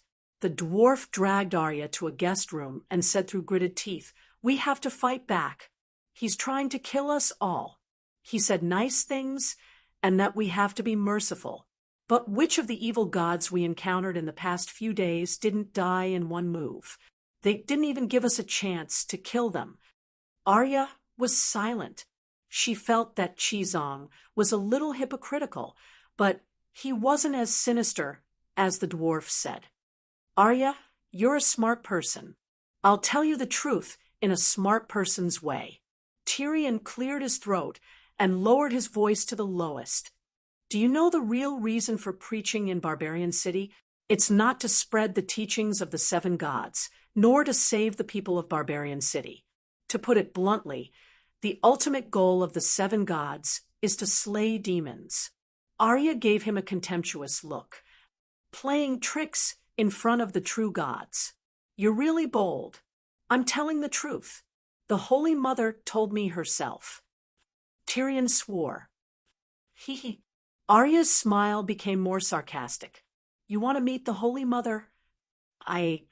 Tyrion was anxious, but he couldn't give a reasonable explanation. What did Stranger tell you? Helplessly, he changed the topic. Stranger told me to slay demons and ensure that Chizong completes the preaching mission. That there was nothing wrong with that. Sighing, Tyrion said directly, let's put it this way. Barbarian City is definitely more dangerous than Free City, right? Arya nodded. That's why we stopped along the way. Laying down the path of faith is only one of the reasons. More importantly, the Holy Mother wants us to kill monsters and level up. Only by leveling up can we face the final obstacle, Barbarian City. So, do you understand what I mean? Matthew, that bald donkey killed all the evil gods along the way. So we can't level up. If we don't level up, it'll be dangerous to go to Barbarian City. The more he said, the more the dwarf felt that his words made sense. Look, how weak are the snails we met today? It's practically tailor-made for me. It's a big gift that the Holy Mother arranged for me. Today, I must have dropped some snails. The one leveling up is me, not Matthew. Tomorrow, if we meet a stronger god, I'll be able to deal with it. Then, I'll level up again and finally reach Barbarian City. I'll become a demigod and can easily deal with the demons of Barbarian City. That's the Holy Mother's arrangement, but Matthew wants to take it all for himself. He's already an archangel, and he's still not satisfied. He wants to become an archangel and an angel king. He's greedier than a sparrow. The dwarf was filled with righteous indignation. Becoming an angel requires enlightenment and soul sublimation. Arya said, I know, but the Holy Mother's reward can also do that. Don't doubt me. I have insider information. The dwarf revealed a mysterious smile, full of superiority. Think about your brother. He's not a follower of the seven gods, so he naturally doesn't have the enlightenment of the seven gods. Didn't he also become an archangel? Arya was somewhat convinced. She asked hesitantly, how do you plan to resist Chizong? He's our master, and he's stronger than us. He also has fiery eyes of truth. He can find out who's an evil god more accurately than us. Yes, he's our master. If you meet an evil god, just hug his waist before he uses Holy Mother's palm and shout, protect master. He definitely won't hit you. Then I'll start to slay demons. After I kill an evil god, it'll be your turn next. The dwarf chuckled. We can try. Arya nodded slowly. The opportunity came quickly. Something's wrong. It seems like something's following me. Varys's fat face was pale as he stumbled into the Holy Church. They were leaving tomorrow, but the Holy Church had just opened for business. There were many things that had to be arranged before they left. For example, the cooperation between the government and the merchant convinced the Prince of Trade to support this small holy church, and then the church would give the prince some benefits. Varys had grown up to be a Grand Master of Intelligence in Pentos, so the task of managing people was given to him. After the lecture, he went to the residence of the Prince of Trade, Jacob. The scripture teaching team's partner was none other than Black Jacob. It's not a big deal that someone's following you. We've been showing off enough in the past few days, Tyrion said. No, I didn't see anything when I looked back. Think about it. Do you think there's a stalker that can hide from my eyes? Maybe you're thinking too much. Hound said, if I can't even tell if I'm being followed or not, what kind of eight-clawed spider am I? Varys said angrily, that means, with your years of experience as an intelligence chief, you can sense that someone is following you and sense danger, but you can't find any trace of the stalker? The dwarf's eyes gradually lit up. Varys nodded and said in fear, what did you think? No one can hide from you. If they can, then it means they're not humans, but evil gods. The dwarf pulled out the axe from his waist and said excitedly, maybe they're just supernatural beings. Master Chizong said, wait in the house. I'll go out and check. Tyrion waved his hand and ran out of the door. Grandsons, all of you come out. I'm your grandpa Tyrion. Come out and eat my axe. You cowards only dare to sneak around and be a stalker. You don't have the guts to come out and fight a mortal like me? The dwarf's arrogant provocation came from outside the door. He was getting further and further away from Chizong and the others behind the door. Tyrion, don't be rash. Come back. Chizong took a step forward and shouted loudly, Master, don't be afraid. We'll protect you, Tyrion hurriedly said. This was a secret signal. Arya understood. She grabbed Chizong's arm and said, it's like you said before.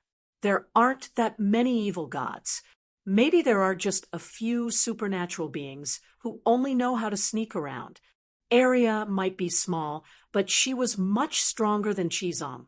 After all, Chizong was an old man in his 60s, while Arya was a warrior with muscles all over her body. It was also because of his lack of strength that when Chizong fought against the snail monster, he had to activate the great mighty heavenly dragon, even though he had planned to injure it, but not kill it.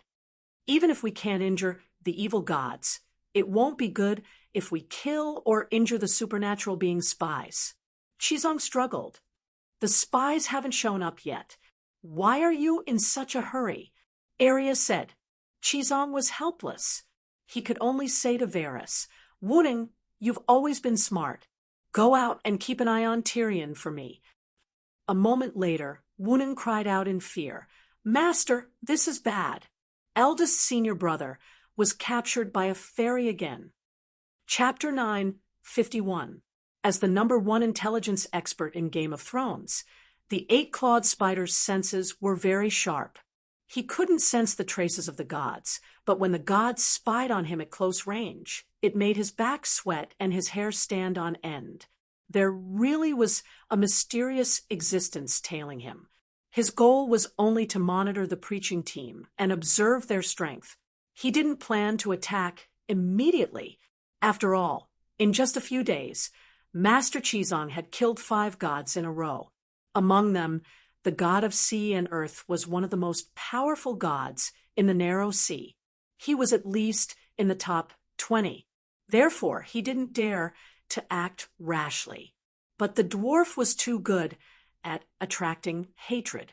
He was also a god, and the dignity of a god didn't allow him to be insulted by mortals. When the dwarf courted death and shouted, With me here, you bunch of trash will never hurt Master Chizong, he appeared at the edge of the square below the lectern. It was a black shadow with a single green eye embedded in its head. In the dead of night, in the empty and lonely square, it was particularly conspicuous. When the dwarf saw it, he was surprised and delighted. Of course, he was also a little afraid. But in the blink of an eye, he remembered 2 things. First, the Dragon Queen had told him many times that this world was too harsh on extraordinaires and gods. Although they had many tricks up their sleeves, there were many times when they would be defeated by powerful mortals armed with sharp weapons in a head-on battle. Second, Master Chizong slaughtered gods like he was slaughtering dogs, especially the screw demon he met this afternoon, who claimed to be the god of the sea. The dwarf dared to swear on his 2 dead fathers that after activating deity's descent, he would be able to kill him. As his thoughts raced, The courage to face the unknown evil filled his chest like the lust he felt when facing the new widow, Sansa. While shouting, "Where are you, evildoer? Come out and accept your death," he pretended that the demoness didn't come out to appease Qizong in the sacred hall. Meanwhile, he walked down the stairs with large steps, jogging towards that figure. As he ran, his spine began to light up with the runes of the Vajra song of strength. His body began to expand at a visible rate, and he let out a painful growl. "Fool, do you think we're here for that, God's apostle? We are here for the bloodline of God." However, when the dwarf walked within 10 meters of the ghostly shadow, a deep and sinister laugh came from all directions. The dwarf shuddered. Suddenly, his head, which was so hot that it was about to cook his brain, cooled down, and a strong sense of danger attacked his heart. There's more than one evil god in the 7 levels of hell. He stepped on the brakes with a twisted expression. "Master, save me!" Whoosh, whoosh, 3 black shadows instantly appeared on the left, right, and back of the little giant. Black wind violently surged, and sand and pebbles flew everywhere. The dwarf disappeared without a trace. The cyan eye that had been standing at the edge of the square had also disappeared without a trace. Had it blended into the wind, blending into the darkness? Varys did not know. He stood at the gate and saw everything, but he was a pure muggle and knew nothing about the means of the gods.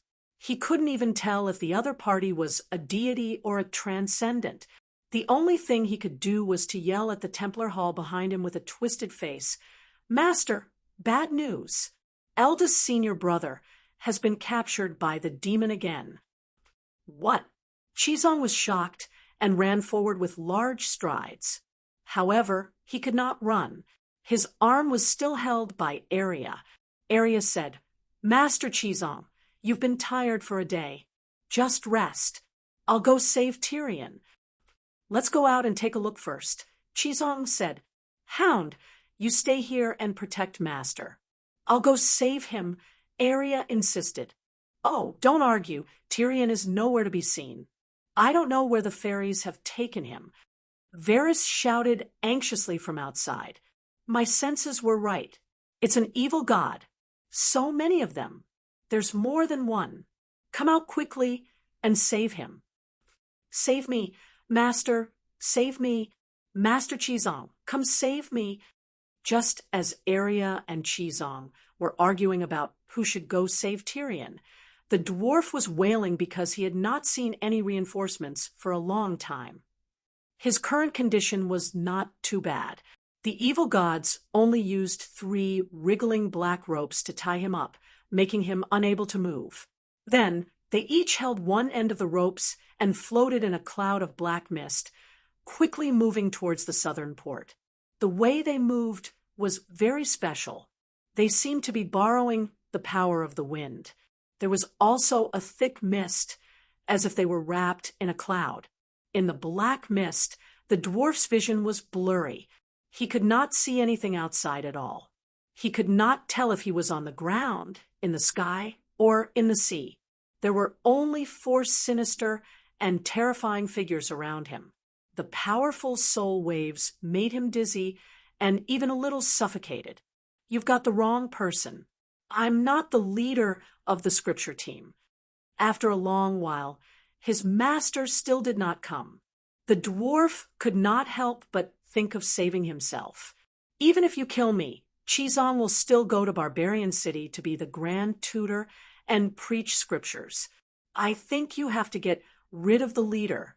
Only by killing Qizong can you stop the 7 Gods Church from entering Barbarian City. Why don't you just treat me like a fart and let me go? Then the 4 of you will go and catch my master." "Kiki, do you think we're doing this for the religious beliefs of Barbarian City?" The red-eyed black figure laughed strangely. "This fool is so pitiful. He still doesn't know why he died." The one-eyed green figure who had lured the dwarf into a suicidal charge mocked. With the dim light emitted by the eyeball, He could vaguely see their human faces, the faces of the dead. They looked like corpses that had been drowned in the sea for 10 days and 10 nights. Their cheeks were swollen like steamed buns, their skin wrinkled and pale without any luster. Their gray clothes were stained with a few seaweed leaves, and they were still dripping with salty seawater. Every drop of seawater would make the surrounding black mist thicker. "You're not the assassins hired by the barbarian king?" the dwarf asked blankly. "Keek, keek." The 4 water ghosts laughed together. Their laughter was full of mockery. An old woman's face approached the dwarf. She stuck out her white tongue that had been soaked in water and tried to burrow into his mouth. Woo-woo. The dwarf resisted with all his might. He gritted his teeth resolutely. The old woman water ghost shook her head. The braids at the back of her head shook as if they had a life of their own. Then the oily black rope around the dwarf's waist came to life. It circled around and burrowed into his crotch from under his armor, cold, slippery, and rough. Ow, no! The dwarf finally couldn't help but cry out. Then the old woman's 1-foot-long tongue took advantage of this and burrowed into his throat. It went all the way into his stomach and stirred vigorously. Then it suddenly split into countless needle-like tentacles. Like sea urchins, they pierced into his stomach forcefully. The dwarf's eyeballs protruded. His eyeballs were bloodshot. Pain surged like a tsunami and drowned him. At the same time, he could clearly feel something being drained from his body. The tongue in his stomach was like the greediest leech. It sucked fiercely at some of his unique traits: magic power, bloodline, and soul. The dwarf was shocked and furious. The old woman water ghost was using a blood wizard art that stole his bloodline. No, he wanted to scream, but his mouth was blocked by a thick and long ice-cold tongue. But he still screamed, using his soul. Then he began to counterattack. His organs turned into worms. Ow, this time it was the old woman water ghost's turn to cry out. Her cry was like a blade scraping against glass, piercing the eardrums. The stomach turned into dozens of squirming worms. Some of them spat out blazing flames, while others bit the old woman's tongue. The old woman wanted to break free, but the worms refused to let go. They were still sucking in large mouthfuls. The dwarf, who had received the inheritance of the high priestess of Alleglia, also knew blood magic, the bloodline power, magic power, and soul factor that he had lost previously all returned to his body. Not only that, he was also wantonly plundering the old woman water ghost's origin, a kind of dirty white liquid that looked like a mixture of vomit and corpse water. The dwarf felt nauseous, but he still endured it. He sucked with all his strength until the slippery and rough black rope came out of his body and stirred vigorously.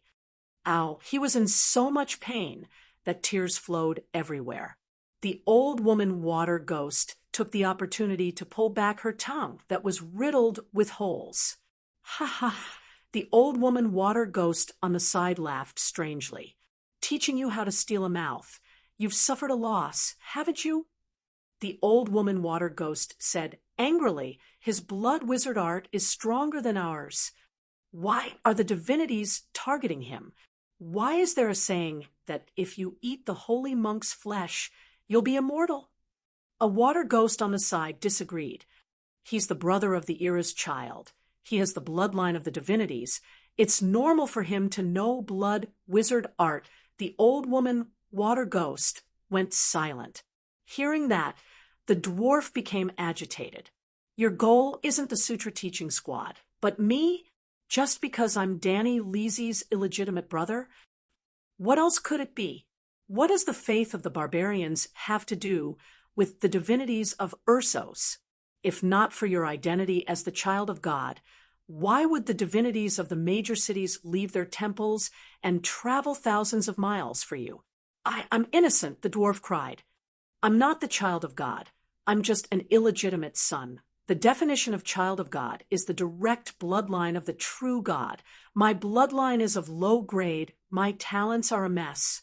Otherwise, why would I go to the barbarians to seek a better future?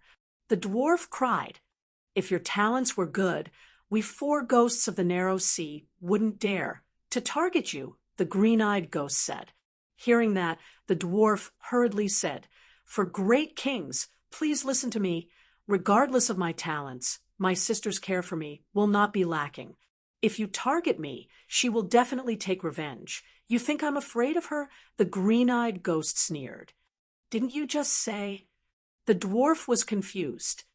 The more powerful your talents are, the more secrets your bloodline contains that belong to Danny Leasy. Who doesn't know that she has comprehended Song of Fire, Song of Wind, and Song of Light, especially Song of Fire and Song of Wind? Song of Wind was personally taught by the previous god of wind, Old Fish Liangmu. Do you know Old Fish Liangmu's position among the divinities? He is a divine king without a title. In other words, your sister might be able to chant a divine king level Song of Wind. But what's even more terrifying than Song of Wind is her Song of Fire. Many divinities now believe that she might have comprehended the highest grade Song of Fire that contains the power of creation and can summon secondary first flame. Now, do you understand her achievements? Do you understand how noble your status is? You're the brother of the future number 1 divine king. As he spoke, the green-eyed ghost's tone was very complicated. There was reverence, admiration, but more than that, there was jealousy, resentment, and greed. Although I don't really understand, should I be proud? My sister is actually so powerful, the brother of the future number 1 divine king. Fuck, I didn't even know I was so noble. The dwarf was stunned as he muttered. Yes, you should be proud. She's still not the strongest heavenly god, and it's even more likely that she will die prematurely. But in terms of potential and future, no one can compare to her.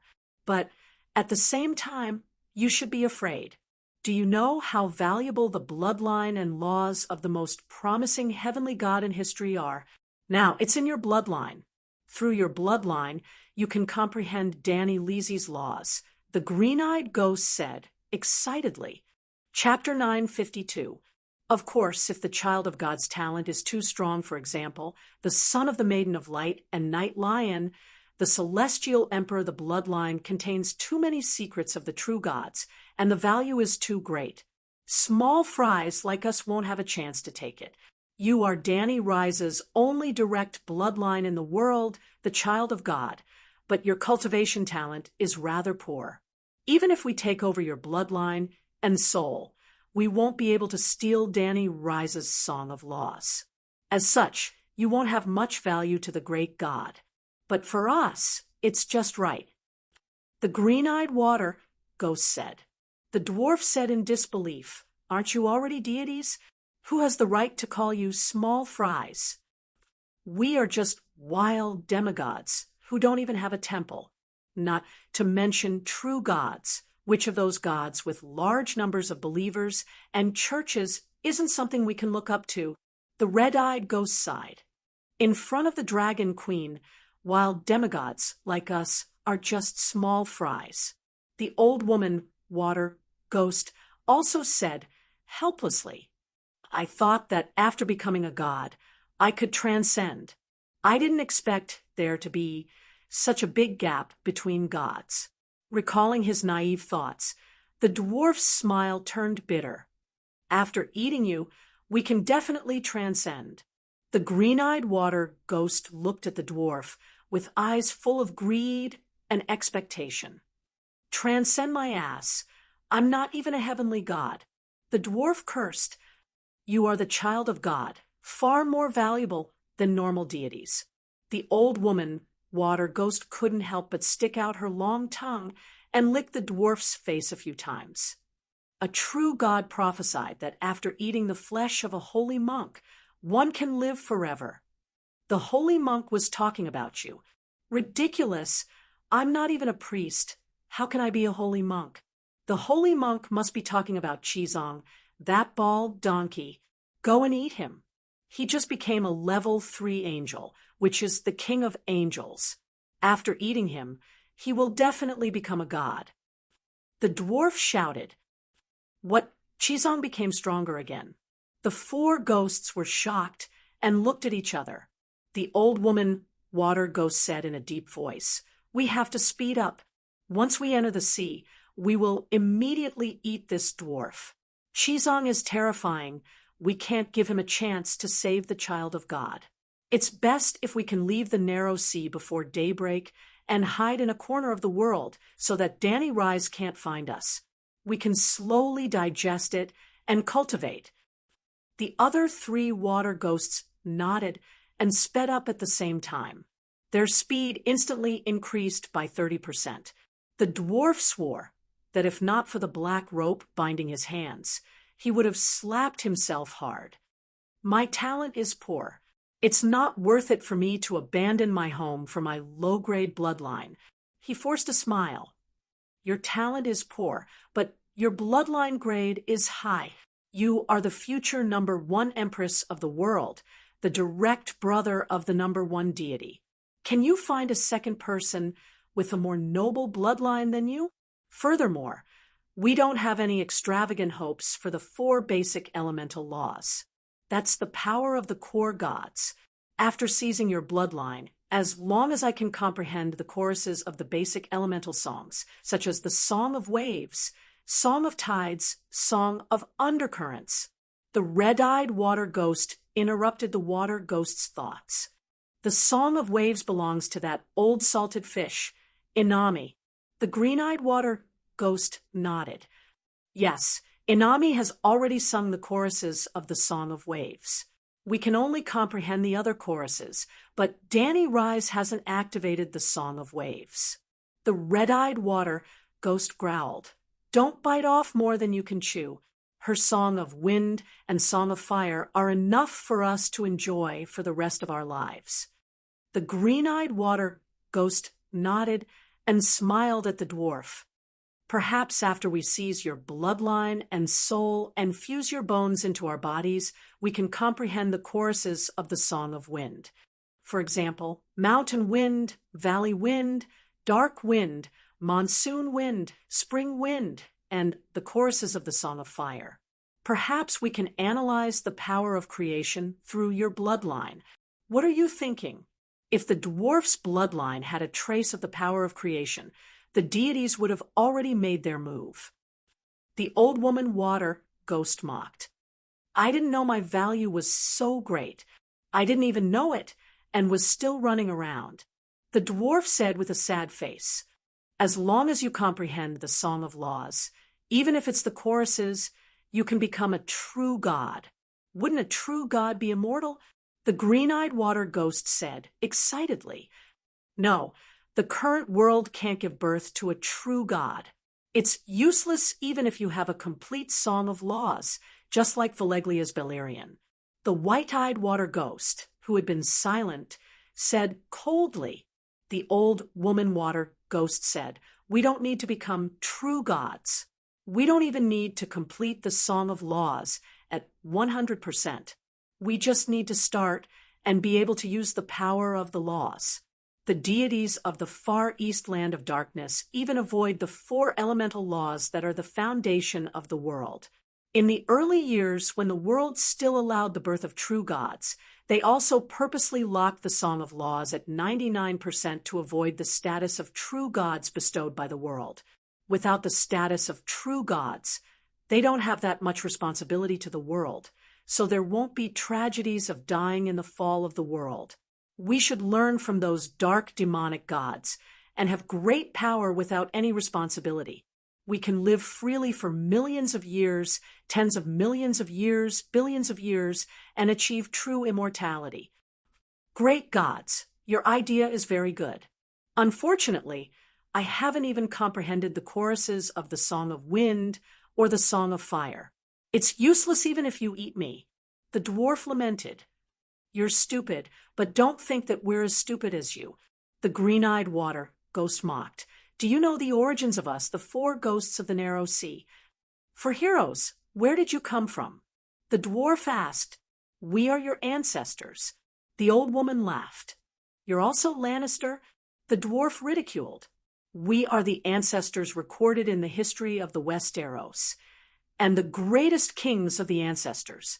Our talent in cultivation might be a bit inferior to Dany and Liz. In the words of the deities, the four of us are half Holy Spirits. So, you don't have to worry about us not being able to analyze your bloodline. The old woman said proudly. The commoners would allow a supernatural to become a king? Wouldn't they be afraid and jealous of his power? The dwarf asked in surprise. Back then, humans weren't the main characters of the world. It was difficult for tribes to survive. Only people with powerful supernatural power and extraordinary wisdom could become kings.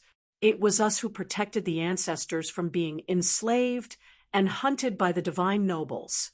It was also us who led the ancestors who couldn't survive to escape to the Westeros, known as the Forbidden Lands of the Gods. The white-eyed water ghost's tone was complicated. There was pride, hatred, sorrow, and also a trace of undetectable disappointment. The kingdom of the divine nobles is a kingdom established by the children of God. The dwarf recalled the records of the era in the new Seven Stars Sacred Sutra. Yes, it was an era where the true gods manifested and the commoners were like ants. It was a glorious and barbaric and bloodthirsty era. The white-eyed water ghost's eyes blurred as he fell into his memories. The bloodline of the gods established the divine kingdom on earth. All the powerful kings and nobles were descendants of the gods. There were even the first generation of the children of God, just like you. When humans first appeared in the world, their status was extremely low in the kingdom of the divine nobles. The gods said that we were outsiders who entered their kingdom from another fallen small plane and deserved to be sacrificed. But humans were also divided into many races. Some did indeed come from the fallen small planes, but most were the descendants of the gods and humanoid races. No one was born to be a sacrifice. We were unwilling to be oppressed, and we couldn't bear to see our people become food for the gods. But the gods were too strong. The laws of the world in the last era were very friendly to supernatural power. Forbidden spells and magic were also commonly seen. Just like today's Dragon Queen, she almost reproduced the majesty of the land's divine king in the last era. The white-eyed ghost king's tone was complicated. We didn't have her talent, nor did we have her opportunities. We didn't have the megalosaurus or high-level meditation techniques. At that time, we were as powerless against the kingdom of the divine nobles as an ordinary human king is against Dany Rise today. We didn't have the power to resist, and we weren't willing to be the sheep of the gods. We could only lead the tribe and flee. You are the greatest hero kings. Your deeds and aspirations should be remembered by the people of the world forever, especially the phrase, "No one was born to be a sacrifice." It should become a label for all of you, the dwarf praised loudly. Then he carefully said, "However, devouring the elder brother of the son of an era doesn't match your great spirit. I think you should recall the past and regain your glory. The sea of bitterness is boundless. Repent and be saved. The hero king died in the Dun Arm long ago. We are all dead souls in the sea now," the white-eyed water ghost said with a sigh. Dun Arm? Could it be the forbidden spell that destroyed the Dun Arm? The dwarf asked in surprise. No, we don't have the right to enjoy the forbidden spell. The white-eyed water ghost shook his head. The land of sunset is a forbidden land for the gods, and it definitely lives up to its name. We were already demigods back then, but before we could step onto the continent of the Westeros, we jumped into the sea and killed ourselves. Ah, Three-Eyed Crow, that fellow is too evil. The dwarf's mouth twitched. The hero king had escaped the pursuit of the divine nobles and experienced countless dangers before finally arriving in the Westeros. Yet, he had collapsed at the entrance of the Westeros. Suddenly Tyrion felt a pang of pity for the four old ghosts. "I don't know," the water ghost said bitterly. "You don't even know how you died. Could it be that the weirwood god personally took action?" Sigh. Back then, there were more than 10 green prophet in the Westeros. We couldn't stop even one green prophet, let alone the three-eyed crow and the weirwood god. "You are all demigods," the dwarf shouted. "Even true gods don't dare to approach the Westeros. Demigods are nothing. The green prophet is that powerful." The dwarf still found it inconceivable. "Those bastards even destroyed the Dunarm. Do you think they are powerful or not? But now, even the three-eyed crow has surrendered to my sister," the dwarf muttered. The four ghosts fell silent. After a long while, the old woman water ghost said, "This is the reason why all the gods desire to eat you. Your sister's talent is too powerful. Hero kings, remember your mission and don't forget your original intentions." The dwarf pleaded bitterly. "Don't struggle anymore. Let us eat you. It can be considered a repayment to our ancestors." The old woman stroked the dwarf's cheek tenderly. "Look at your handsome face. Let's enjoy it for a while before eating you." "No, master, where are you? Save me." The dwarf wailed at the top of his lungs. "Scream, scream with all your might, with the ghost shadow perplexing track fog blocking us.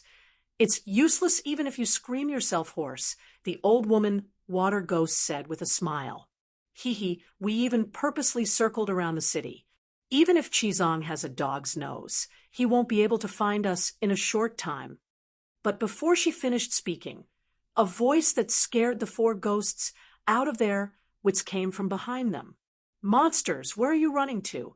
Great mighty heavenly dragon." At first, it was still 100 meters away, but when the great mighty heavenly dragon finished speaking, it had already arrived behind them. "That's impossible. Our ghost shadow perplexing track fog can deceive even the Anami," the old woman water ghost screamed. "We were careless. The dwarf definitely has a tracking imprint on his body," the white-eyed water ghost said in annoyance. Chapter 953. Almighty Heavenly Dragon. Echoes rang out in the quiet alley. Holy Mother Palm. Holy Light. First appearance. Without waiting for the four demons to react, endless white light instantly scattered the black fog and then filled their vision. Their bodies and consciousnesses quickly melted in the white light. It was like a piece of butter that fell into a red-hot iron pot. Although they didn't know what level the Angel of Providence was, it was really powerful. This was their last consciousness. Before they died, they seemed to have heard an old man say in frustration, "Why are you so weak? I wanted to leave one alive for questioning. Fuck." Oh, this was their last consciousness. "Woo-woo, master, why did you only come now? I almost had my essence and blood sucked dry by them. Do you know that?" The dwarf complained, feeling wronged. The four demons evaporated in the mighty and holy white light, but it didn't mean that nothing was left. The 3 black ropes that bound the dwarf and the black rope that entered his back door were all left behind. The black fog that shrouded their vision dissipated. The dwarf fell from a height of more than a meter, landing in an alley near the pier. Clearly, they didn't fly before, but used seawater to create a fog to block the vision of mortals, and then ran while carrying the dwarf. Chizong hurried over to help his eldest disciple up and said apologetically, "I wanted to chase after them immediately, but that child Arya was too stubborn, holding my hand and not letting go. That's why I was delayed for so long." The dwarf's expression froze. That damn child, what was she trying to do? Oh my, what an evil rope. It's all weaved from the hair of the dead, filled with a vengeful and evil aura. After untying the black rope that bound the dwarf, Chizong realized that it was a magical weapon weaved from the hair of the dead, soaked in corpse oil, and dripping with a yellow liquid. The smell was nauseating. Hair? The dwarf took a closer look and was also disgusted. At the same time, he understood that these black ropes were most likely the braids on the head of a water demon, which was why the old woman shook her head and controlled the black rope to drill into his hair. Ouch, the dwarf howled. Master Chizong, be gentler. The other end of the braids is connected to me. Chizong saw it too. Even blood came out. He couldn't help but feel awkward and guilty. Sorry, I didn't expect those evil gods to be so cruel. This black rope is vicious. It must be destroyed. With that, he circulated his divine power and ignited a holy flame. Where is the evil god? At this time, a black shadow quickly floated over from the entrance of the alley. When it got close to the two of them, the shadow turned from illusory to solid, revealing a horse-faced girl in tight black leather armor. She gripped the hilt of her sword and looked around with a sharp gaze. Don't look, they're all dead, the dwarf said unhappily. Aaliyah's expression darkened. Master Chizong, you said you'd leave at least one for me. You're too greedy. Chizang's old face flushed red, and he hurriedly explained, I only gave them a light palm strike, and all 4 of them turned into ashes. If you don't believe me, you can ask Tyrion. The 4 evil gods couldn't even block a single palm. I didn't expect this at all. Did you use your full strength? Arya asked. Tyrion cried out miserably. I felt pity for him when I heard it. I was anxious and angry, so I couldn't help but use a bit more force. But I really only gave him a single palm strike. Chizong said helplessly. Were you the one who stopped Master from saving me? The dwarf glared at Arya. He was the one who stopped me from saving you. You didn't control your strength, and you weren't as fast as me. Don't tell me you're delaying the precious rescue time because of this trivial matter. The dwarf cried out in disbelief. I also want to level up. Arya said, level up, level up. All you know is to level up. You don't even care about my life to level up? The dwarf was furious, and he shouted loudly. Have you forgotten why you were captured by the evil gods? Arya's face was wooden, and she mocked, you don't even care about your own life to level up. Why do you ask us to care so righteously? At least I came to save you. The dwarf opened his mouth wide, and he was stunned, speechless. Rhys. Danny Rise's sutra teaching team is very arrogant.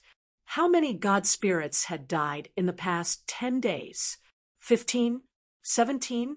On average, 1.5 die every day. The man's roar and the sound of skin colliding gradually subsided. Only then did a soft and coquettish female voice come from behind the pink veil. In the hall separated by a curtain, the pale moon virgin stood with her head bowed. She faced the direction of the bedroom and said respectfully, Your Majesty Mirthia, there were 17 yesterday. Today, there are already 22. Just tonight, the sutra teaching team left Mill and was heading to Terosai. The Bloodshark 5 dragons from Loras Bloodshark Island ambushed them halfway. In the end, the attack on Chizong failed, and the 5 gods were all killed. The Bloodshark 5 dragons are the Dragon King who inherited the legacy of the great wizard Valeglia. Even they fell, the goddess lost her calm, and her anxious voice could not hide the shock. The gods in the Justice Alliance also find it inconceivable, but this is the truth. They have no choice. The losses are too great, so they can only come to you to discuss. I hope you can set a trap in Terosai's passion garden and catch the lustful Tyrion, or directly suck his essence blood. The pale moon virgin said bitterly. The pink veil opened, and a peerlessly beautiful woman walked out. She was wearing a white veil, and the endless scenery inside was hazy under the candlelight, becoming more and more alluring. The beautiful lines of her neck and clearly visible collarbone were exposed, and there were crimson kiss marks that made one feel hot. The creases of her dress were like snow, and the moonlight flowed on the ground. It was more than 3 feet long, and with every step she took, her slender white calves and small feet that were as clear as jade were exposed. Gulp! The pale moon virgin swallowed her saliva and lowered her head in fear. She did not even dare to look at the goddess's face. She silently activated the moon singer meditation technique to calm the burning desire in her heart. The goddess saw her predicament and gave a little laugh of pleasure. Her critical gaze swept across the pale moon virgin's mouth and lower body, and the goddess said in disgust, "What's so good about being a virgin goddess? You can sow that thing, but can the fire in your heart be extinguished? If it is really extinguished, what's the difference between you and a dead person? You trained hard for countless years to become a god. Is it just to endure the hardships of life? Why don't you remove your shackles and become my disciple? You can be free and unfettered and enjoy the happiness of the world forever. Your Majesty is very kind, but each god has his own path, and I cannot force it," the pale moon virgin declined. The goddess walked to the beautiful couch in the hall that was covered with golden otter skin and lay down comfortably. She slowly said, "Although the Bloodshark 5 dragons are the ancestral gods of the royal family of Loras, their ancestors came from the main family of the 14 Fire Peaks, and they have a part of the inheritance of the great wizards. 2,000 years ago, the 5 of them were lucky enough to join the Veleglia Megalosaurus army, and they were dragon knights for hundreds of years. Even if the Megalosaurus has long been reduced to dragon bones, those 5 old fellows are still top-notch fire element demigods. Even I am afraid of them. So why did they die in Qizong's hands?" They were killed by Qizong, but the other members of the teaching team also contributed a lot, especially that faceless one called Arya. She is very talented and has the potential to become a god of death. Now that she has been fully trained by Danny and Rise, she is almost at the threshold of becoming a demigod. That sword of hers is especially terrifying. We don't even know what material it is made of, but the divinity of death it contains is 3 times stronger than that of an ocean god of death like me. In other words, it was an evenly matched battle, and the teaching team was also at their limit, the goddess said thoughtfully.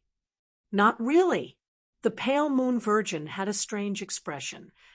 Other than the fat eunuch Wuning and that 8-clawed spider Varys, Qizong's 3 disciples are all very loyal to their master and abhor evil. After confirming that the Bloodshark 5 dragons who came to kill the teaching team were all-powerful deities, they became even more ferocious, almost risking their lives to protect Qizong.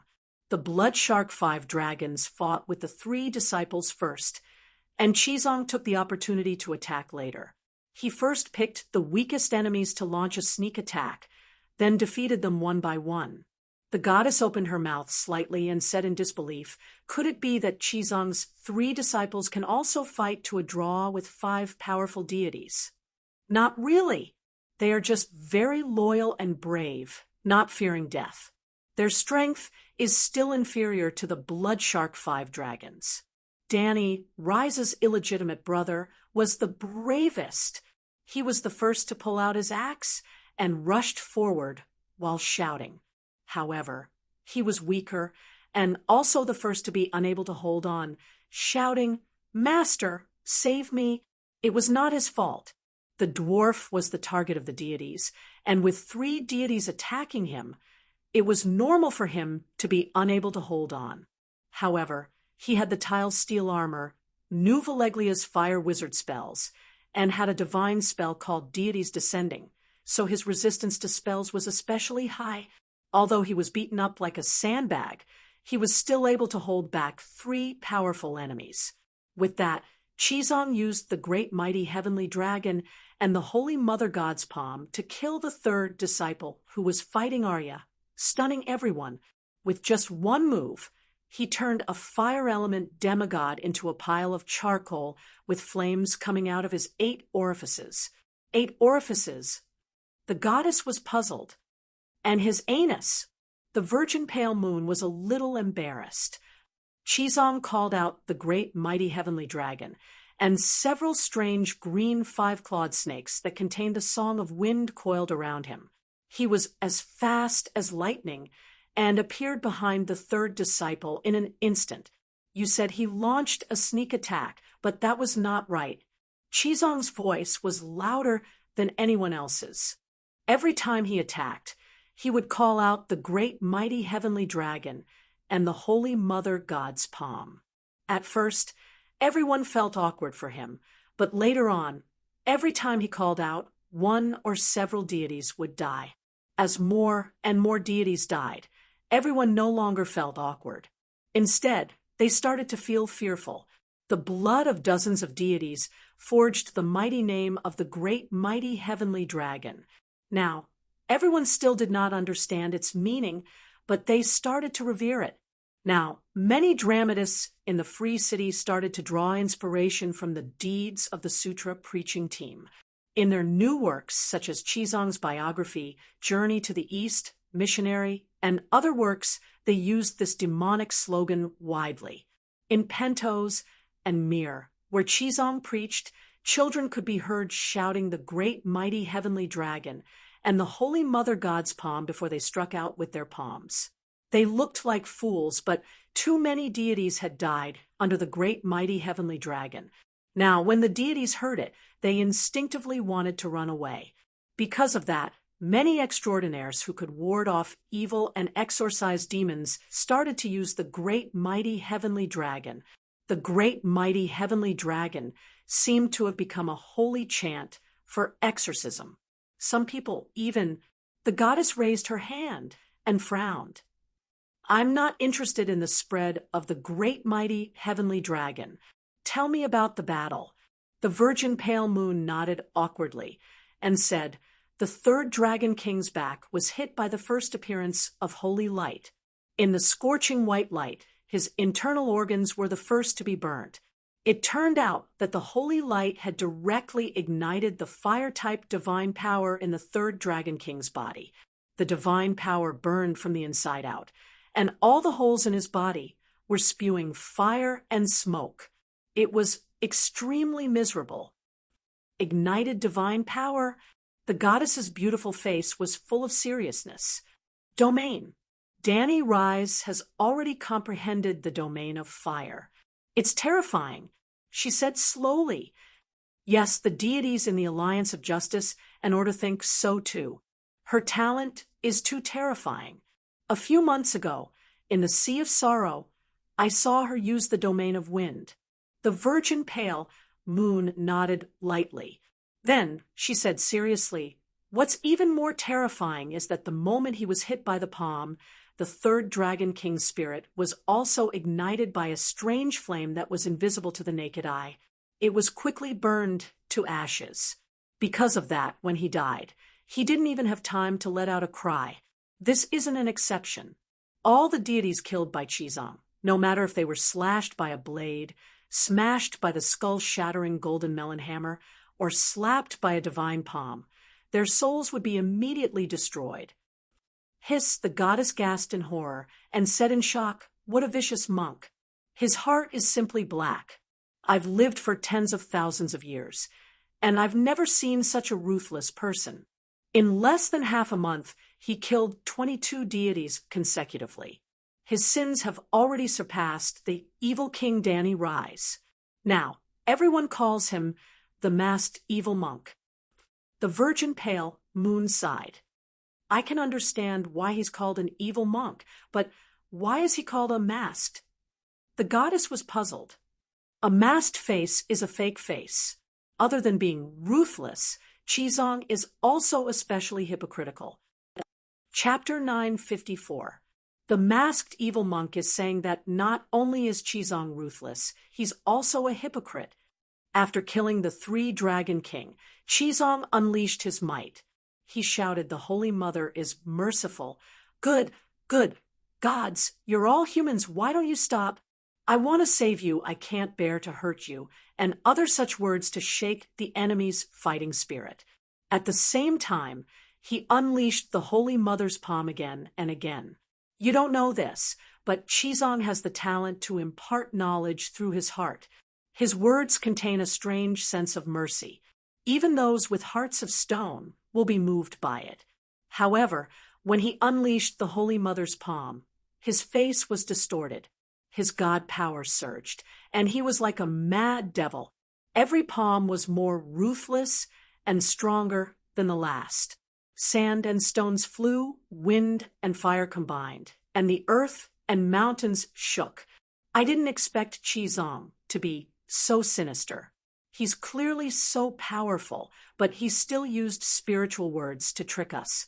The news I received previously said that he's an honest person. People call him the merciful Matthew, said the goddess in disbelief. He's not destined to be merciful. The virgin light moon had a mocking expression. He's so merciless that even his disciples can't stand it anymore. The dwarf spat out blood from the blood shark 5 dragon's attacks, but he still held his axe and stomped his feet anxiously. He shouted loudly, "Master is merciful. Don't kill them all." Arya, who's known as the Blood Devil, is cold-blooded enough, isn't she? She also had a worried expression and begged loudly, "Master, your mercy is bad. The evil gods are almost all dead. Don't go too far." Guess what happened in the end? That hypocrite Qizong pretended to be wronged and said, "I wanted to hold back, and I already did, but this evil god is so weak." The goddess was stunned. There's such a shameless person in the world. This is still not the most shameless. The virgin light moon sighed. When the dwarf and Arya's 2 loyal and righteous disciples saw how unreasonable their master was, they went up together and prepared to grab Qizong's arm and persuade him to stop. They even said that they would do it for them. However, Qizong turned around and sent them flying more than 10 meters away with a palm. The dwarf spat out blood again. However, he apologized and said that he didn't want to hit them. It was just that he had lost control of the aftermath of the second move of the Holy Mother's divine palm, Whirlwind. Then he blamed his 2 good disciples for not learning from their mistakes and going against the Holy Mother of Mercy. He also announced that he was going to convert the last evil god who had gone astray. He was the only remaining great dragon king. When the great dragon king saw his 4 brothers being killed by Qizong's 4 palms, he immediately went mad from fear. He fled for his life, begging for mercy as he fled. The goddess frowned slightly and sighed. Encountering such a vicious monk, it's not a big deal for boss to have a mental breakdown. The virgin light moon did not think much of it, but she nodded in agreement on the surface. She continued. Qizong was unforgiving. He shouted, "Don't run! Don't be afraid. I'll help you." However, he dashed out like a gust of wind. He struck the great dragon king's shoulder with his palm and turned him into a burning ball of flesh. His spirit was instantly destroyed as well. After killing everyone, Qizong even put on a regretful and dejected look. He said that he didn't know why. He clearly wanted to hold the evil god's shoulder, but his palm unconsciously used the divine palm. You can even tell such a lame lie? The goddess's face was filled with disbelief. At that time, the dwarf also said the same thing as you. Qizong was so angry that his face turned red. He defended himself loudly, saying that he had just learned the Holy Mother's divine palm from the Holy Mother and was not familiar with it yet. It was only natural that he couldn't control it. The dwarf seemed to be very angry at his master's ruthlessness and rebutted, saying that since he wasn't familiar with it, why didn't he practice it usually? Qizong also said that the Holy Mother's divine palm consumed too much divine power, and that he had to conserve every bit of the Holy Mother's divine power. Only when he encountered the evil god could he use such an ultimate move. He could kill the enemy and practice his palm strength at the same time, killing many birds with 1 stone without wasting anything, the virgin light moon said. Qizong is actually so arrogant. He wants to use the gods to practice his divine palm. The goddess felt that she was already very good-tempered, but now she couldn't help but be filled with righteous indignation.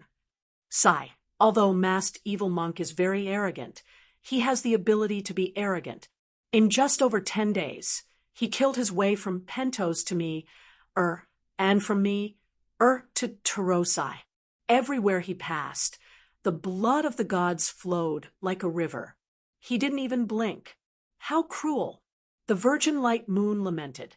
The goddess muttered, I feel that there's a problem with your battle strategy.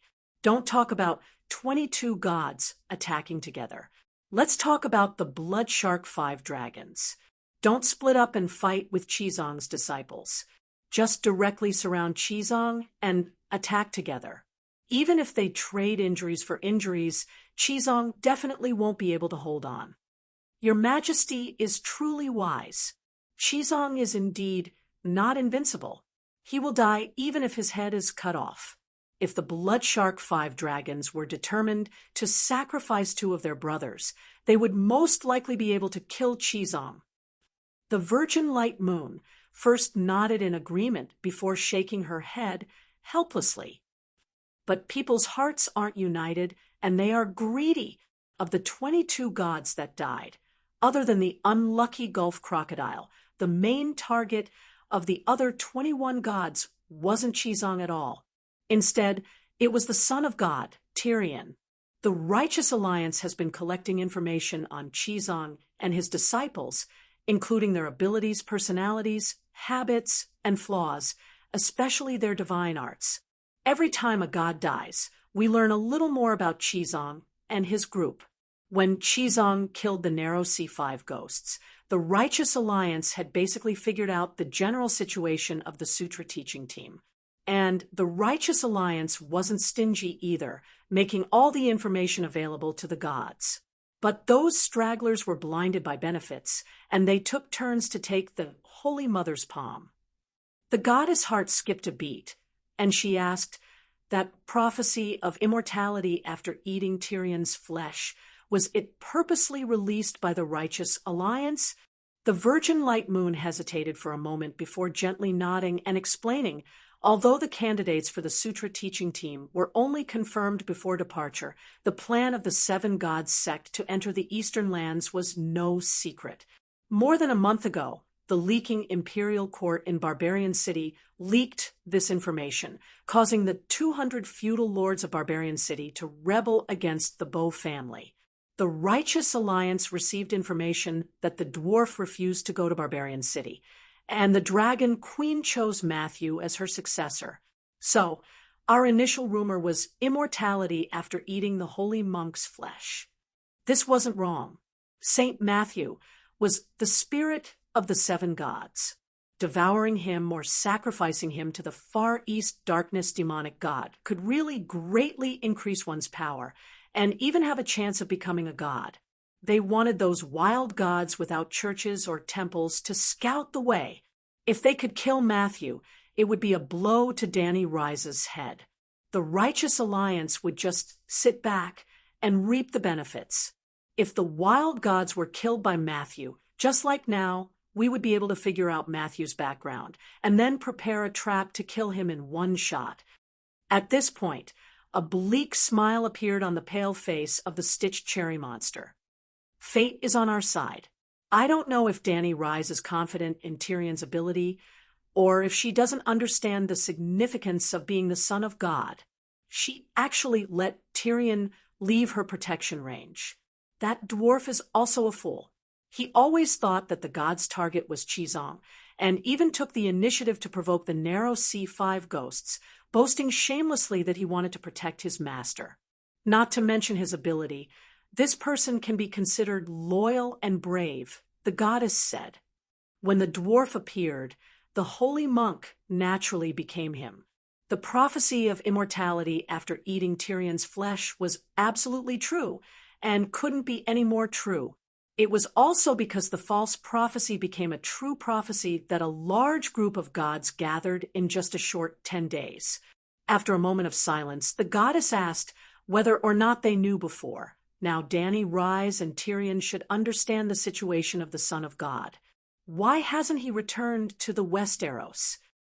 Either out of a sense of responsibility, the dwarf is not afraid to sacrifice himself for Targaryen's hegemony, or he is confident that he won't die. The virgin pale moon slowly said, "The dwarf definitely knows who the true master of the Church of the Seven Gods is.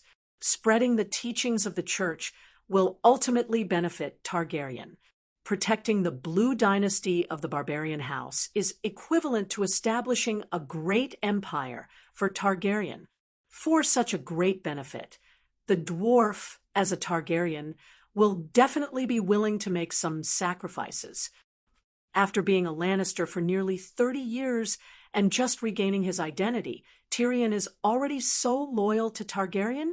The goddess asked doubtfully. The virgin pale moon slowly said, "Cersei has always wanted to kill him. Tywin had 100 soldiers duel his wife. Look at how the dragon queen treated him, giving him pterodactyls, giving him tile steel, and conferring him the title of Prince Guion. In order to help him establish the status of Targaryen's super bastard, Dany Rise even gave her own father, Aerys, to him. There are 2 branches of the Targaryen family. Dany Rise's family tree continues from her mother, Layla, and she uses the new 5-colored dragon emblem. The dwarf, on the other hand, inherited the most orthodox Targaryen family emblem with a black background and a red, 3-headed dragon emblem. His family also inherited from his father, Aerys. If it were me and I had a sister who was so devoted to me, I would also approve of Targaryen. The goddess nodded in agreement and said, emotionally, Dany Rise is too good to her bastard brother. For the sake of her brother, who is also a bastard, she gave up the entire family and became a branch family. This has never happened in human history. Yes. The pale moon virgin nodded and said emotionally, "It is said that the royal family has no family ties, but Dany Rise is the other extreme. She places too much importance on family ties. Despite how Illyrio treated her, she still forgave Aegon and even gave him the noble status of a bastard, restoring the family name and continuing the family tree." Sigh. Dany Rise gave up her father and family legacy for her brother. Tyrion, for his sister's career, knew that he was a fat piece of meat in the eyes of the gods, but he was still unyielding and unafraid of sacrifice. These 2 siblings sacrificed for each other and helped each other. How touching and envious, the goddess said emotionally. This is also why the Alliance of Justice spent so much effort scheming against the dwarf. If we capture him, we will definitely cause her to panic and be at a loss, thus revealing a fatal flaw, the pale moon virgin said. The goddess understood that at this point, it was time for her to express her stance. Dany Rise stole my spirit in the Westeros. She might even want to harm me. I am not willing to sit and wait for death. I can help you deal with her, but I will not join the Alliance of Justice, she said slowly. Why? The stitched Sakura monster was puzzled. Previously, you refused to join the Alliance because you did not foresee the danger of the Twilight of the Gods. Now that you have discovered that Dany Rise has ill intentions towards you, and you are willing to help us, why not just join the Alliance of Justice? Chapter 9:55. Why don't you want to join the Alliance of Justice and Order? Pale Moon asked. The goddess sat up from the soft couch and pointed at the pink curtain separating the bedroom from the hall. Go in and see who he is. He is a human. Pale Moon was puzzled. The goddess temple was the Garden of Desire. It was the largest and oldest Garden of Desire in Rhys.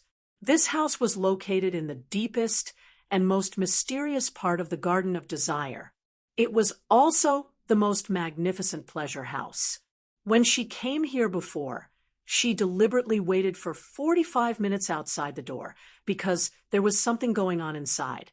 A fake true god, who understood the song of lust, was crudely played by a mortal man.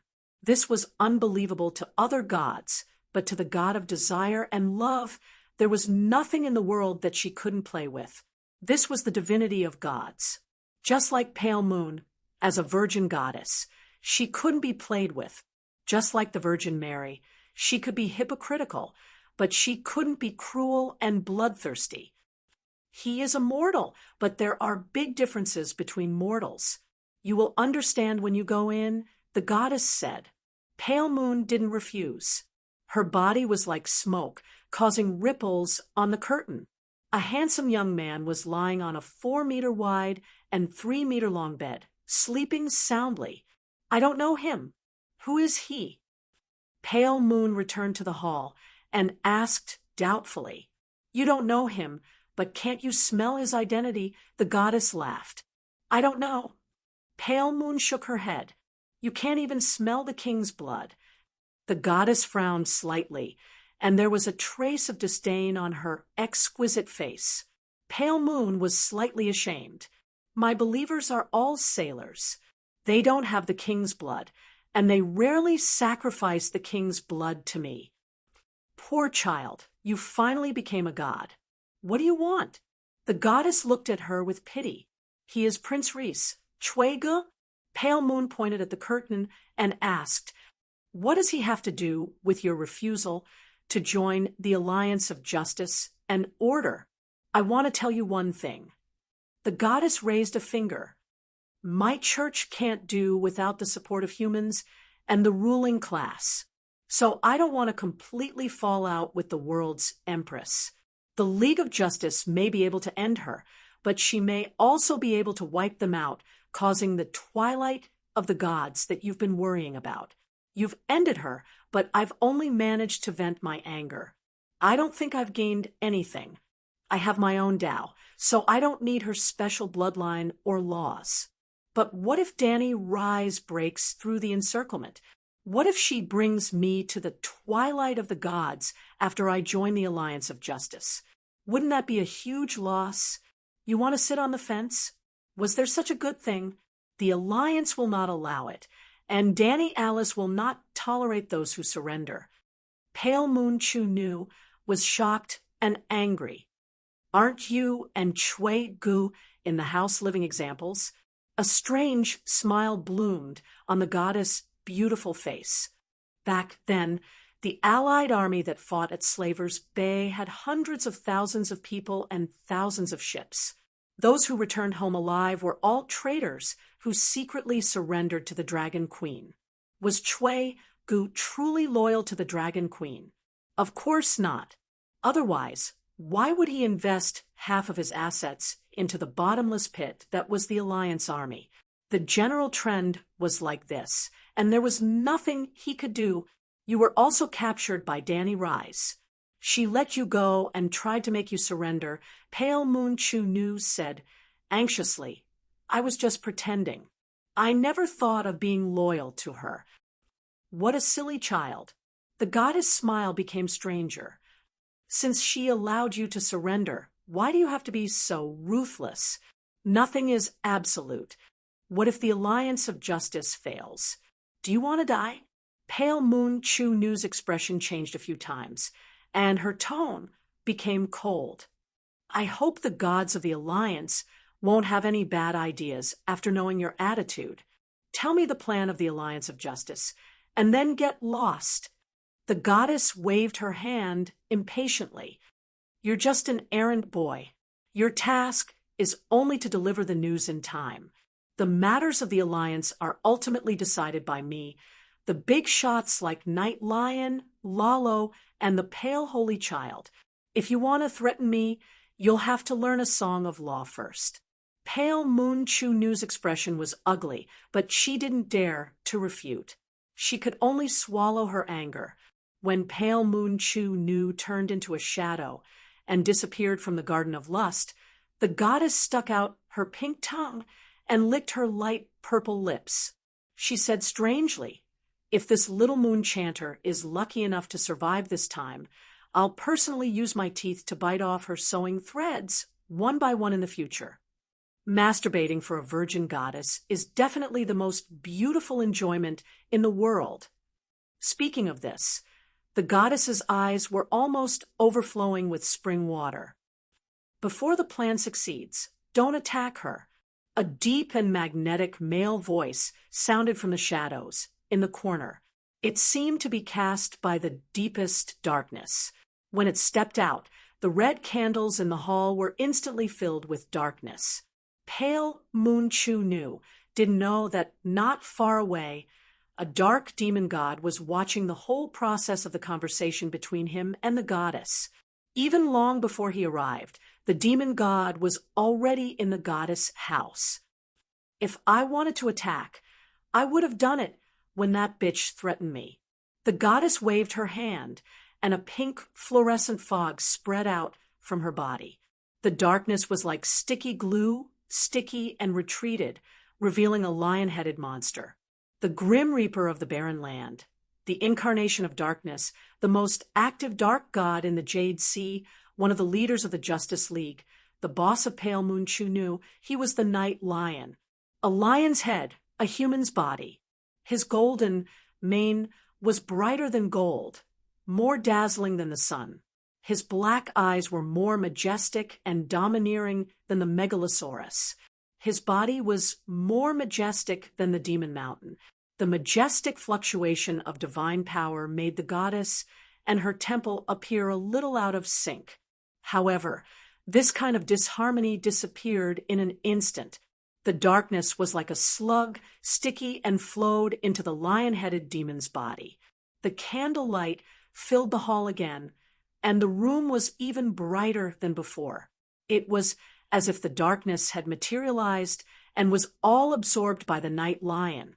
Then he turned into the son of the sun, shining and dazzling.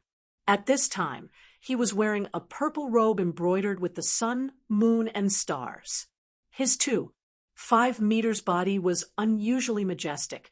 The golden lion's head was not only not terrifying, but also had a kind of unusual beauty, as if it was the most beautiful and sacred symbol in the world. Yishur lifted the goddess up without hesitation and hugged her in his arms. He sat on her soft couch and touched the petite goddess from top to bottom. The goddess did not resist at all. Instead, her eyes were blurred and she was panting. She twisted her body and tried to cater to him. Although he was doing the most obscene things, the lion-headed man's face was still majestic and cold. After a while, the lion-headed man threw the goddess on the carpet and lay down comfortably on the soft couch. He rested his head on his hands, and a trace of worry flashed in his black eyes. He sighed and said, "I hope you can persuade her."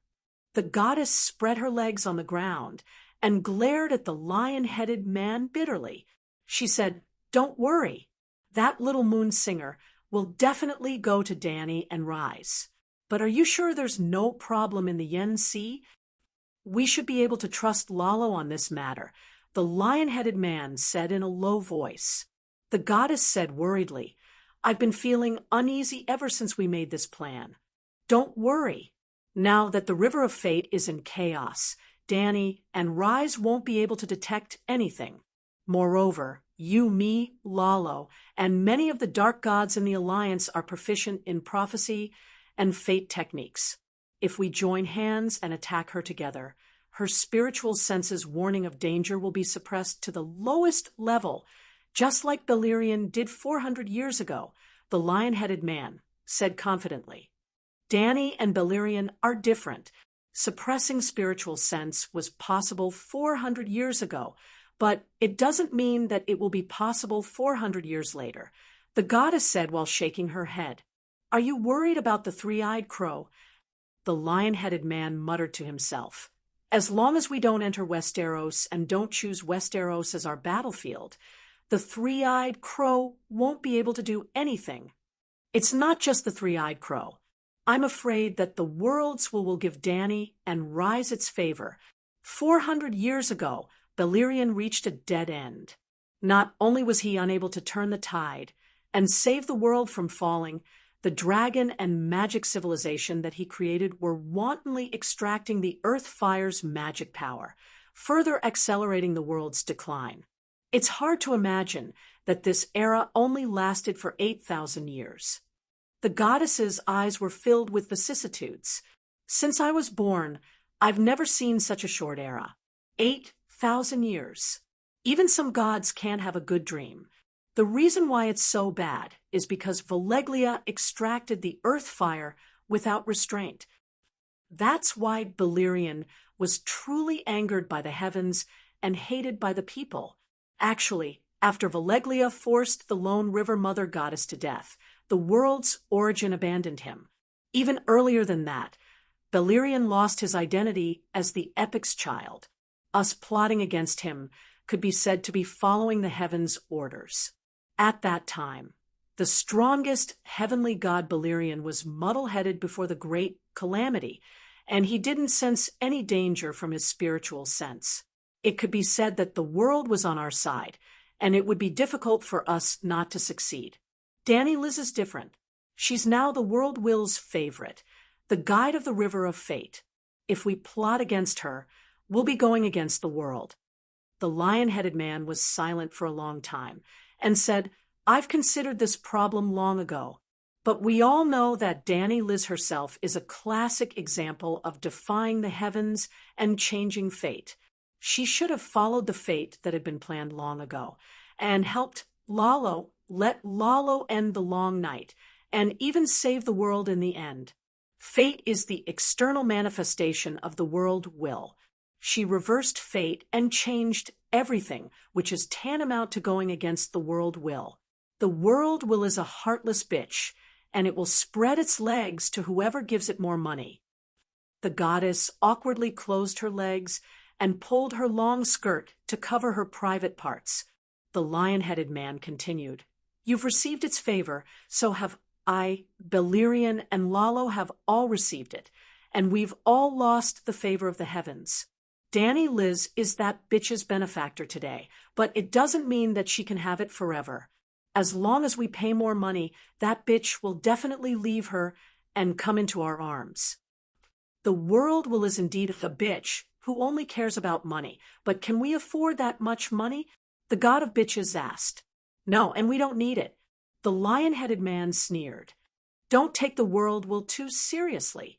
After hundreds of millions of years of observation, I'm sure that it's just a consciousness that maintains the normal operation of the law. Its judgment, execution, and flexibility are extremely poor, and it's not as good as a knowledgeable, ordinary human. As long as a suitable person is arranged to replace Danny Liz as the savior of the world, even if the replacement is much worse than her, it will still accept reality. In the end, he said proudly and confidently, if Danny Liz can do it, so can we. Chapter 956. Then, who do you plan to choose as Danny Rise's savior? The goddess asked. That depends on who can benefit the most from Danny Rise. Night Lion's black eyes were emotionless, but there was obvious greed on his face. Her song of fire is too powerful, and it has the mastery of creation.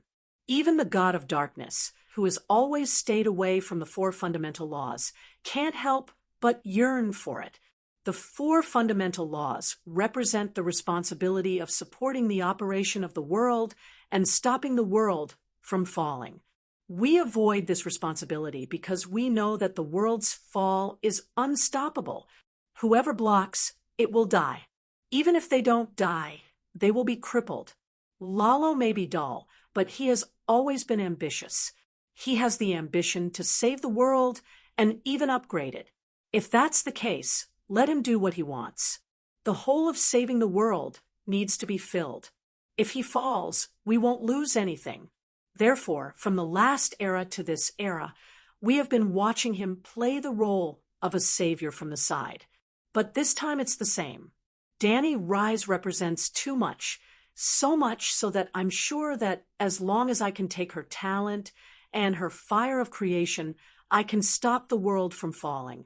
If saving the world has a 100% success rate, it's no longer a whole, but the sweetest pie.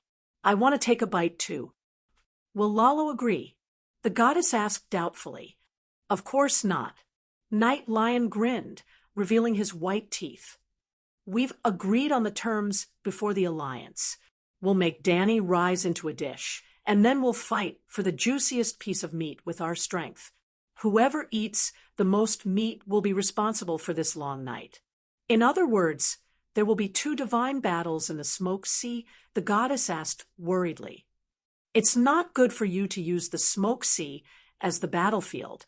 If it wasn't for Lalo's home ground, he wouldn't be willing to cooperate with me. Night Lion sneered. That unlucky guy is arrogant, but his life is thinner than paper. The elemental god, who used to be second to none, had his song of the laws stolen by mortals time and time again. Now, he even lost his position as a true god. If he really fights with me in a fair environment, he will become a juicy piece of meat. A hint of hesitation flashed across the beautiful face of the goddess. She wanted to say something, but stopped herself several times. The Night Lion sat on the soft couch and saw the goddess' expression on the carpet. He stopped laughing and asked, "What do you want to say?" If we don't target Danny Rise, perhaps there won't be a twilight of the gods. If she can really stop the world from falling, it will be beneficial to all of us gods, the goddess said softly. Maybe the Night Lion changed from a smiling lion to a furious lion. Bastard, you want me to put my life and honor in the hands of a human? She may or may not act against the gods. But since there is such a possibility, any god with a little bit of dignity would not passively wait for her charity or a hopeless and dark future. The goddess's face turned pale. She quickly crawled under the Night Lion and gently hugged his leg. She leaned against him and smiled bitterly. I don't mean anything else. It's just that our world has been falling. We finally had a chance to turn things around, but I didn't know that you have the same great ambition as Lalo. You want to save the world. Yishur pinched her chin and sneered. Every time after the long night, my belief system almost collapses. Just like now, there are only a few people left in the huge garden of desire. The goddess said helplessly. We need belief, but we don't live by it. The Night Lion lay back on the soft couch and said lazily. The goddess was silent for a long time and asked, even if we make all kinds of arrangements, even if we consider the world's will's favor for Danny Rise, will she follow our script? The lion head sighed and said unhappily, do you feel the changes in the Song of Fire in the past 2 years? The new Song of Fire is already half completed. It's too fast. It's only been a few years, the goddess exclaimed. Almost 60%. Danny Rise's talent is so strong that it makes people despair, the Night Lion said with difficulty. So, since hard work can quickly improve her strength, she has more reason to stay in the Westeros and develop the Song of Fire to 100%. By then, even if all the gods in the world work together, they might not be her match, the goddess said. Do you know about the Wind Elves and Fire Elves? The Night Lion asked. Elemental elves, transformed by the raven, the child of the forest, the goddess said. Do you know how they are transformed? The Night Lion asked again. The goddess thought for a moment and said, I heard that Danny Rise often holds a fireball in each hand, and the raven's shadow is in the fireball. The Westeros also secretly discuss what she is doing. If I'm not wrong, she should be using the power of fire to create a real second life for the raven, an elemental life. Speaking of this, the goddess was amazed, as expected of the highest level of the Song of Fire. The power of creation is so magical. It seems that you have done your homework. You haven't been lying in the Garden of Desire all the time. The Night Lion smiled and stepped on her soft part with one foot. The goddess' eyes were watery as she moaned in response. The Night Lion sighed with satisfaction and said, Danny Rise's Song of Fire can be improved so quickly. It should be related to the fire raven, just like how your divinity will increase when you are molested more often. Now that the fire raven seems to be gone, the speed of her perfecting the Song of Fire immediately slowed to a standstill. At this time, she received news from the Pale Moon Maiden and knew that the Alliance of Justice and Order was formed. She also knew that the Alliance of Justice and Order was planning against her. She also knew that her brother was in danger. You think she is anxious? She is such a domineering person. She must be anxious and angry, the goddess said. Although she is anxious and angry, she will not lose her mind. With her current strength, once she is surrounded by the alliance of gods, she will definitely die. I am not really looking forward to blackmailing her through the dwarf. No matter how much she values her illegitimate brother, Dani Rise will not be so stupid as to get herself involved. Of course, if she is really stupid, it will save us a lot of trouble. The Night Lion smiled. Will she go to the Yen Sea immediately? The goddess asked doubtfully. I hope she will go as soon as possible. The sooner she goes, the better for us. The Night Lion sighed helplessly and said, the Pale Moon Maiden's role is not to guide Dani Rise to do anything, but to confuse her sense of danger and give her a sense of urgency. She wants her to do something she is destined to do as soon as possible, take everything away from Beleriand. Dani Rise is a powerful demigod who has comprehended many songs of laws. Even if we hide the plan by interfering with fate, when danger comes, a god's sense of danger will always sense it. The Pale Moon Maiden has become a double agent. Dani Rise will think that the sense of danger comes from the preaching team and confuse the real source of the danger. As for Beleriand, the Night Lion's expression was grave. The dragon and magic civilization has caused the time of this era to be greatly shortened, but this does not mean that the Veleglia civilization is useless. In fact, in hundreds of millions of years of history, it is also the most glorious, the most powerful, the most energetic, and the most hopeful civilization. If Beleriand is the starting point of the dragon and magic civilization, then Dani Rise is the final product of the Veleglia civilization. When one side occupies all of the other side's bloodline and soul, it means that the true crystallization of the Veleglia civilization is born. The winner will evolve greatly, and her talent and power will be raised to an unimaginable level.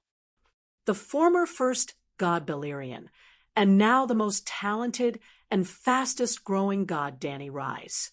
If the two become one, the goddess' face turned pale, and her voice trembled.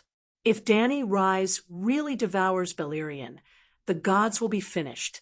No god will be her match, not even the oldest god of darkness in the Far East. Night Lion nodded bitterly. Dani Rise also understands this, so she will go to the Smoke Sea to devour Beleriand sooner or later. This is also her instinct, a necessity of fate. Because of this, the real battlefield will always be in the Smoke Sea. If we set a trap there, we will definitely be able to ambush her.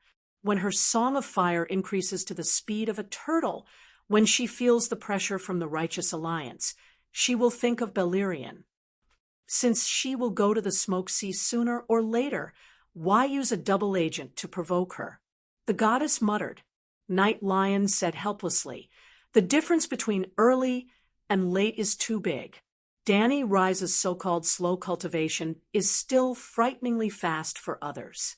If she is allowed to cultivate while killing deviant ghosts, a few years later, I am afraid she will step into the trap of the bear hunters. Tell me, who will be the unlucky one, the Megalosaurus or the unlucky hunters like us? The goddess was silent. Time is on her side.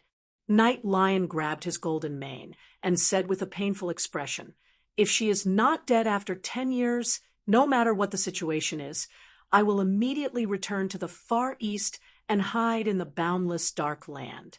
I will escape as far as the world is big. Don't say such discouraging words. Your plan is in progress, and the future is beautiful." The goddess threw herself into his arms and comforted him softly. "Yes, at least for now, everything is under my control." The lion head suddenly stood up and strode to the bedroom with the goddess in his arms. He opened the curtain and came to the bedside. He frowned as he looked at the sleeping naked man and said coldly, "Reese, it's time to change the prince." After that, he threw the goddess on the other side of the bed and held Chui Ji's six-pack waist with his big palm. It was like a child pinching the middle of a deep-fried dough stick. Like a child biting a deep-fried dough stick, the lion had opened his big mouth and bit off Chui Ji's head. Crunch! Blood spurted out and covered the lion head's face. The prince's limbs twitched unconsciously. The goddess next to him leaned on the bed and supported her head with her hands, smiling as she watched the two lovers become one. Chapter 9:57. The Dragon Queen didn't even need the Righteous Alliance to use a trick within a trick, as she already had a plan to deal with Beleriand. At around 5:00 in the morning, Rapid City was about to start a new round of ghouls. The 1,001 wind ravens are gone. Danny casually tossed the wind spirit named Apricot Mushroom into the air and turned into a breeze. It passed through the air vent near the roof and merged with the whistling northern wind outside the house. Although the more wind spirits I convert, the lower the efficiency of the Song of Fire's growth will be, but it's still faster than normal training. Now that my cultivation speed has slowed down, I'm really not used to it. She stretched her body and spoke to the large raven on the vase. If you absorb the Green Prophet's seal, your soul should be able to reach the same level as the Mother Goddess. With a powerful soul, and your talent that has been pushed to the limit by the fishwood seed paste, your training speed will reach the limit, Bran said. I still have to wait for a few days before I can absorb the Green Prophet's seal. I have to wait until I divide the faith space into two and turn heaven and hell into real entities. Dragon Queen opened her arms and let the two centaur maids help her put on the pterosaur skin lining and the tile armor. What do you want to do? Bran asked curiously. The essence of the Green Prophet's seal is the combination of the Green Prophet's will to protect the Westeros. If I want to absorb it, I have to first destroy the will to protect the Westeros and the world. If I think about it carefully, the will to protect the world is the final legacy of the innumerable Green Prophets. It would be a pity to destroy it. Danny smiled bitterly. The three-eyed crow is willing to sacrifice itself to help me, but I can't accept it as a matter of course. The three-eyed crow represents a kind of inheritance and a kind of spirit. Even I can't deny that the three-eyed crow has always been fulfilling its responsibility to protect the Westeros. Although it tried its best, it didn't get any results. If I accept the three-eyed crow's gift, it'll be the same as accepting its responsibility to protect the Westeros. No one is forcing you, Bran said.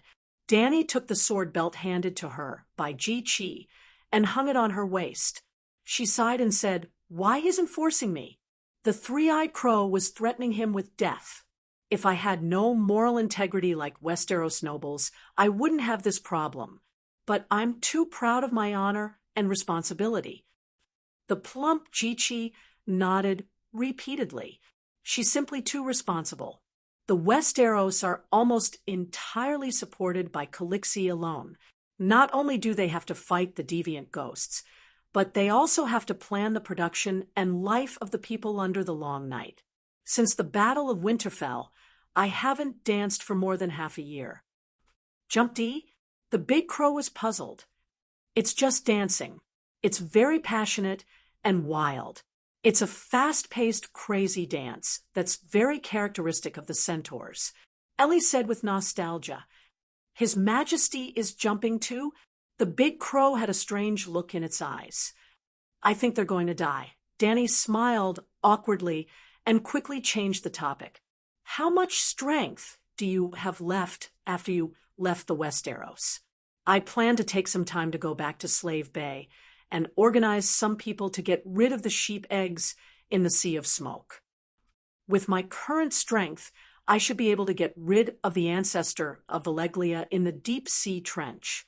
After I succeed, I won't be able to obtain many Valeglia's secret techniques.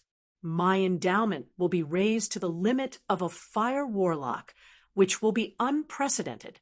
The best part is that just like the seal of the Green Prophet, my soul can absorb unlimited amounts of spiritual essence from the sheep eggs. Perhaps I can become the god of souls before becoming the true elemental god, Dany said excitedly. Spiritual essence was the foundation of the soul.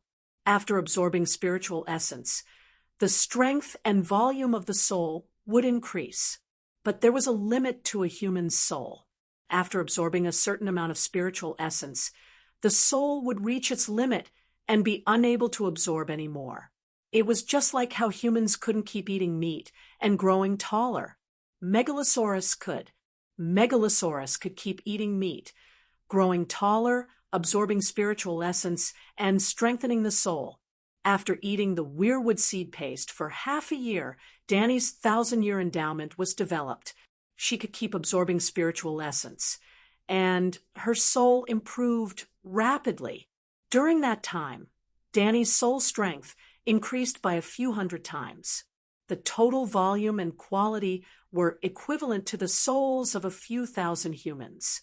It was equivalent to eating the weirwood seed paste, and her soul completed a 1,000-year growth in half a year.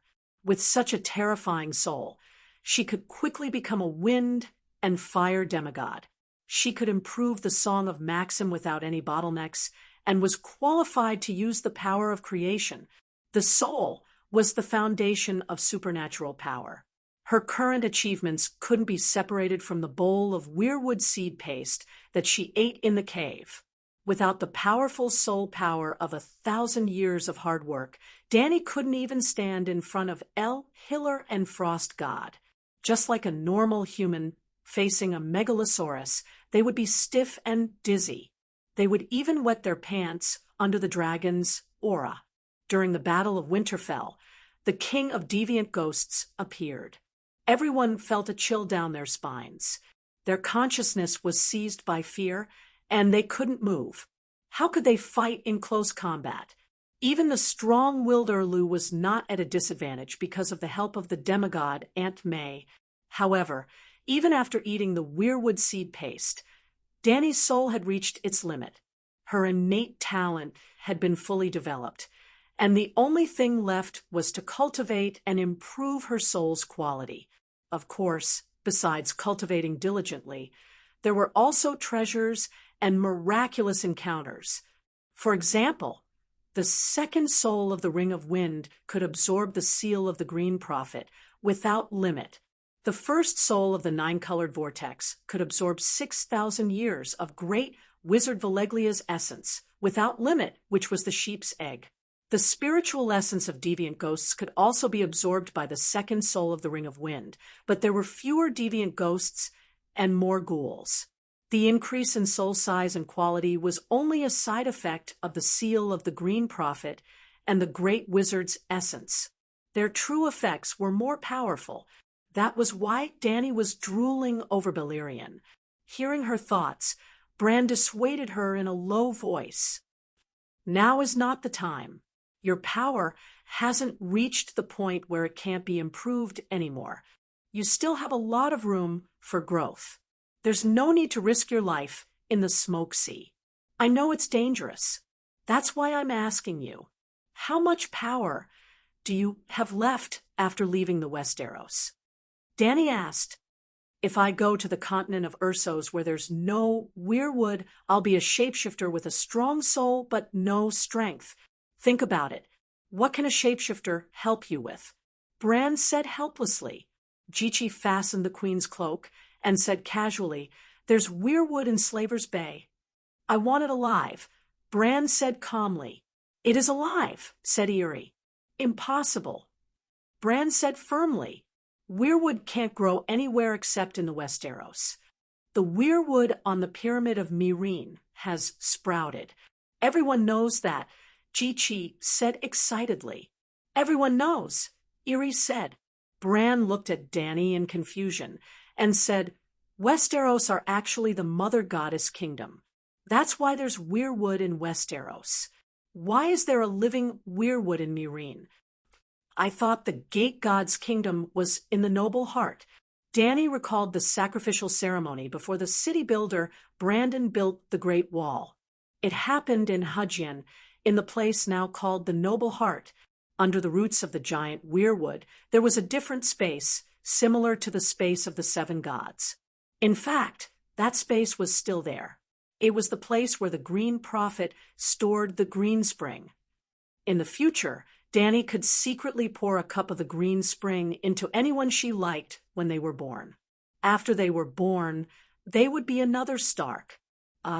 The so-called protagonist family of the Song of Ice and Fire had become a commodity that could be produced in a fixed amount in the eyes of the Dragon Queen.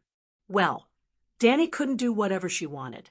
She couldn't pour the green spring into the heads of the believers of the seven gods. If they didn't have enough faith in the old gods, the amount of green spring they could absorb was limited.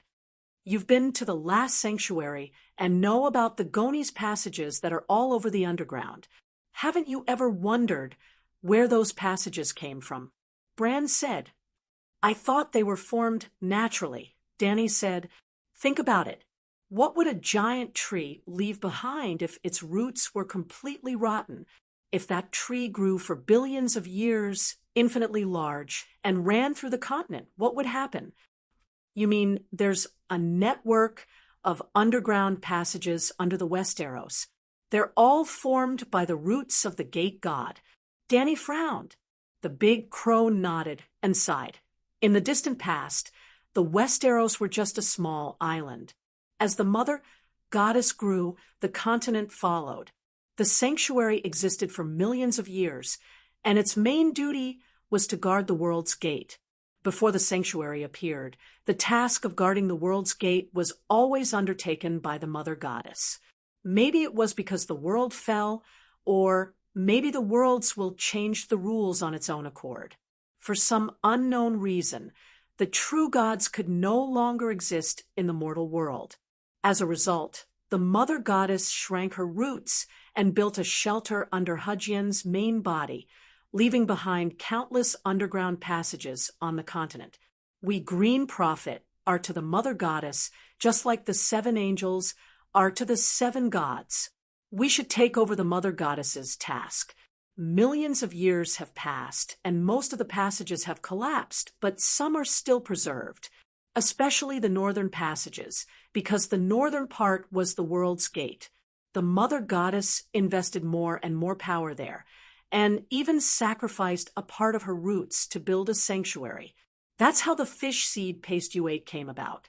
So, do you understand why only the Westeros have fishwood? Why didn't the other gods dare or allow them to enter the Westeros? Why did the old gods born in the Westeros, such as Inami and the storm god, call the Mother Goddess Mother? Why was the three-eyed crow chosen by the Westeros to be the protector of the world? Why did the believers of the old gods merge with the earth, mountains, and rivers after they died? It was because the Westeros were the Mother Goddess's divine kingdom, just like the seven gods' heaven. Did the seven gods' heaven allow gods to enter? Obviously not. The seven gods' heaven was managed by angels like the Great Sparrow, while the Westeros heaven was managed by the three-eyed crow. It was the same principle.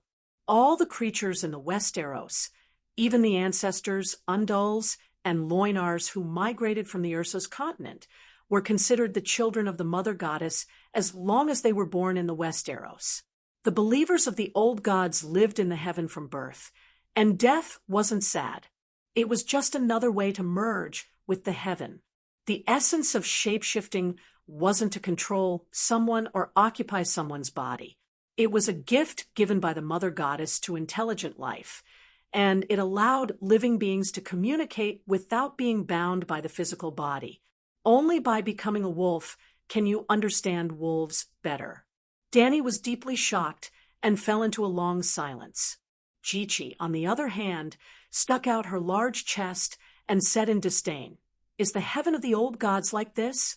Why do I feel like the people in the Westeros are living in hell?" The young and slender Ellie also pouted and said, "You can't tell anyone about this, or else the old gods won't have any faith. There's no hope in such a heaven." Chapter 958. Dany shook her head and smiled bitterly when she heard the centaur maid's disdain for the old god's heaven. The door god wasn't wrong. He succeeded. Before humans appeared, the Westeros were a paradise. It was a paradise where the children of the forest, the giants, the spirits of nature, and the strange creatures lived in harmony. The children of the forest's real name was the people who sang the praises of the earth. They had always been singing the praises of the earth, but they didn't build a civilization for millions of years. They didn't know how to smelt bronze, nor did they know how to grow wheat.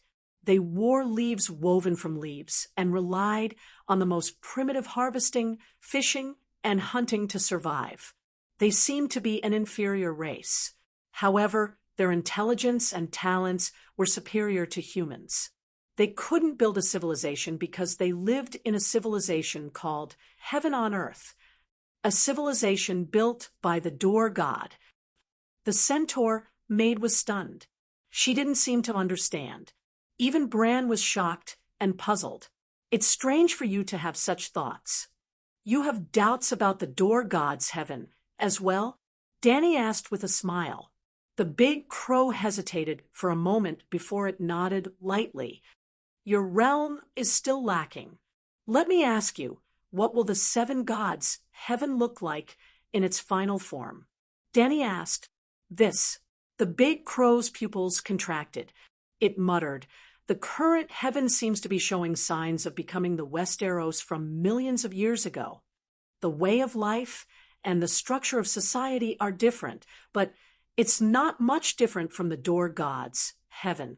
Dany had a complicated expression. She sighed and said, "If you hadn't reminded me, I wouldn't have discovered this embarrassing matter. The Westeros were originally heaven. It was only due to the invasion of foreign species that it became hell. The holy spirits of heaven were all killed and devils took over. The devil's residence is, of course, hell. To the people who sang the praises of the earth, humans who were born with original sin are devils." This is also the thought of the Green Prophet, who turned himself into the first generation of deviant ghosts. I didn't quite understand it before. Now that you've said it, they've become the holy Sayas who defended the God Nation, and we, the three-eyed crows, have become traitors. Bran said bitterly. "It's a bit ironic, but that's the truth," Dany said disapprovingly. "There's no right or wrong in this matter. It's just that we have different standpoints. Even if the Green Prophet killed all of his ancestors, would the other ghosts allow the Westeros to continue their heavenly lives?" Bran shook his head and asked, "What's with the weirwood in Meereen?" "It's the tree trunk that I cut off in the sanctuary." He had originally planned to use it to make a scabbard and a staff, but after seeing that it didn't wither for a long time, he put it in the backyard and raised it. I don't know why, but after the worshippers of the old gods paid their respects, they suddenly sprouted. And then, speaking of this, Dany's expression became a little strange. Door God left all of his inheritance to me, including a part of his incomplete life imprint. The life imprint absorbed the talent in his space-time talent, leaving behind a portion of the life imprint residue. Bran seemed to have understood something and said with a complicated tone, "Your talent of creating life from fire is really terrifying. To the gods, the life imprint is only a name, and no one has really seen it. It's just a concept of nothingness, but it really exists. Just like how ordinary people can't see the souls of the dead in the world of the dead, other creatures can't come into contact with it. But not only can you see it, you can even make limited edits to it." Dany said regretfully, "Door God's life imprint is too incomplete." I tried to burn it with fire, trying to burn it into an elemental tree, but it failed. When the mother god's root and trunk were split in half, half of the life imprint was also missing. And 8,000 years ago, it really died. And the life imprint has been dissipating, so it must be even more incomplete now. But I really can't imagine you even burn the mother god. Bran said bitterly. Dany was also a little embarrassed and argued, I didn't desecrate Dorgod's body. I just wanted to save it and give it a new life. If the Dor god could be burned into an elemental weirwood, how powerful would it be? How awe-inspiring would the Dany Bodhisattva, who held the weirwood, look if she put the weirwood in a jade bottle? Has the life imprint fused with the weirwood's trunk? Bran asked. Yes, it's too incomplete, and I can't burn it into an elemental tree with an independent life. I can only fuse it with the weirwood. I can't sense the new life imprint after the fusion. So I just put it in the backyard and let it grow wild. It can also be considered a kind of new life. The big crow's red eyes flickered with excitement, and it asked anxiously, Is the weirwood connected to the river of time? Are you talking about the memories of observing the tree? Dany asked. How can a tree have any memories? Bran smiled bitterly. The mother god's natural talent is time. The three-eyed crow's consciousness entered the trunk to observe the past and future along the timeline, and it has nothing to do with memories. It's just like when your father burned my uncle and grandfather in the Red Fort. It happened in the imperial court. So how could there be any trees around it? The nearest tree was in the Divine Forest several hundred meters away, but I still saw the whole process through the tree's roots. Then, you saw me. Do you still remember? Dany nodded. She had once entered the tree's roots to observe the tree's memories. It was in the sanctuary, and she had just eaten the weirwood seeds. When her consciousness entered the tree's roots, she saw many scenes, including the Red Fort's tragedy. When it was over, she met Bran, and her consciousness left the tree's roots and returned to the real world. Do you understand what this means? Bran sighed softly. If time is a river, and I go against the current and return to a certain point in the past, then no matter when you return to that point, we will still meet, because that point is fixed. Dany understood what he meant. It was just like how a person from the Qing dynasty traveled to Xianyang in 1900 when Yingzheng ascended the throne, and she traveled to Xianyang in 2020 when Yingzheng ascended the throne. Even if there were 120 years between them, they could still see each other at the same time. If Dany saw Bran in the Red Fort's tragedy, then it meant that they weren't observing the tree's memories, but traveling through time. That weirwood can connect to the river of time, but it can only be traced back to the day it was planted, Dany said. I can't give you a reason, but I have a feeling that you should need it. It's best if you keep it with you, Bran said hesitantly. A prophecy?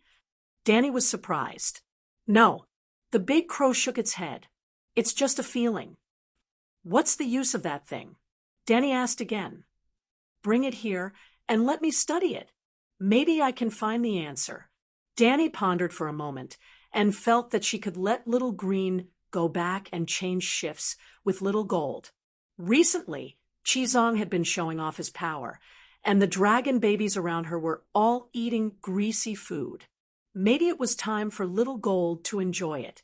Well, Little Red was acting as a battery in the Great Wall, and Big Black, Little White, and Little Green were around Mother Dragon. Basically, Big Black ate 2, and Little White and Little Green ate 1 each. Roughly speaking, Little White and Little Green had eaten 4 or 5 evil gods. If they settled down for a period of time, they should be able to become demi-divine dragons. Meanwhile, Little Golden Slave Bay was still a white dragon. Dany felt that it was time for Little Five to come to Mother Dragon's side to nourish its body.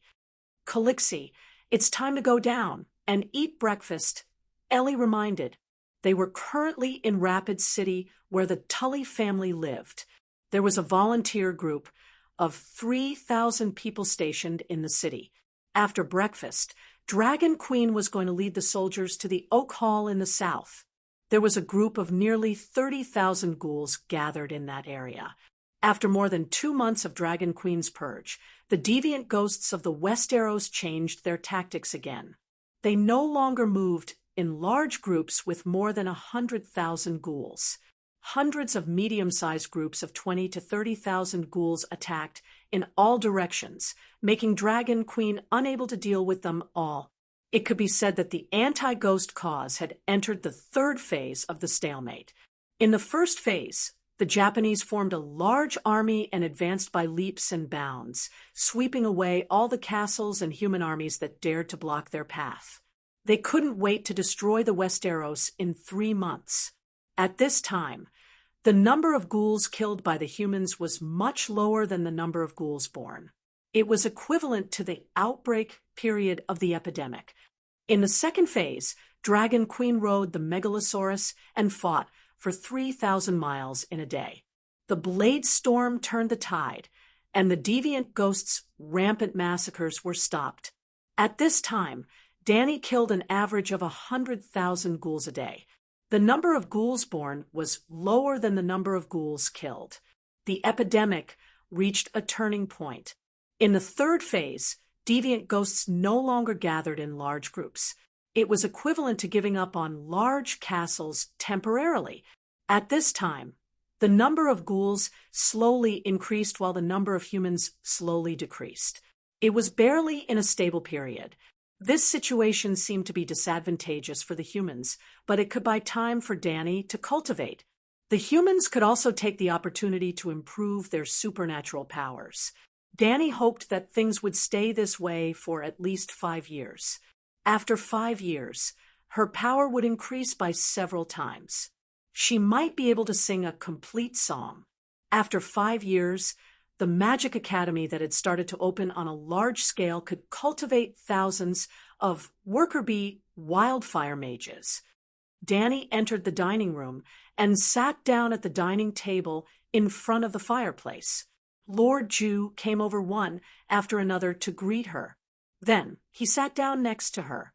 While they were chatting, a will that represented death suddenly entered the world of death of the Westeros.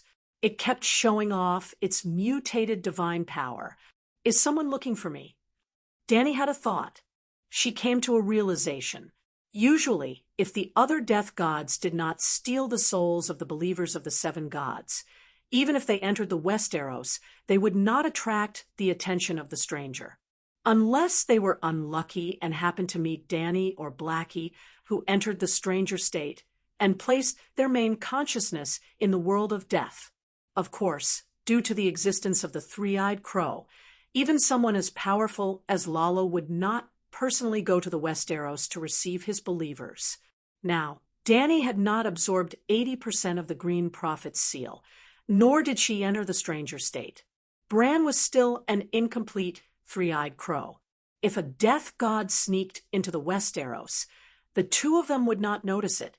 However, this death god kept emitting divine power waves that were different from the stranger state. It was like Dany and Bran were eating in their house. They could not see the thief outside the courtyard, but he kept shouting. As long as the people in the house were not dead, they could hear him. "It's Light Moon's virgin," Bran immediately said. Dany was multitasking. One of her consciousness stayed in the castle to eat breakfast with the generals. The other consciousness put on the stranger's disguise and went to the place where the mutated divine power waves were emitted. It was the Stitch Sakura monster, who was anxiously and vigilantly looking around. A medium-length coat made of gray canvas hung loosely on his body. It was like a size 3X suit hanging on a size M doll. His eyes and mouth were sewn together with black hemp rope. "Your Majesty, I surrender to you. I lied to you. The gods have already formed an alliance, and their target is you." Chapter 959. Pale Moon Chu Nu accepted the alliance's request and went to Lizzie to meet the goddess of lust last night. She thought that the goddess had always been outside the alliance of justice and order, but she didn't know that the goddess and Night Lion were old friends. She also didn't know that the goddess's theory of sitting on the fence to save her life wasn't to explain her actions, but to tempt her, who was already suspected by the alliance, to sit on the fence. Pale Moon Chu Nu was indeed moved by the goddess's theory her life was more important than anything else. Even if she had to bow down to a junior, it was still better than being annihilated. But the reason why Pale Moon Chu Nu joined the alliance was to save her life. She was the mouthpiece and courier of the alliance of justice and order.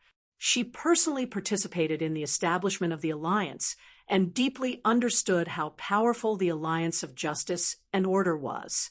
This was her misconception. The real power of the alliance of justice and order was only revealed to her at the tip of the iceberg. She was suspected to be a spy of the Dragon Queen, or at least had an affair with the Dragon Queen. Night Lion and Lalo deliberately deceived her with false secrets in order to pass fake information to Danny through her.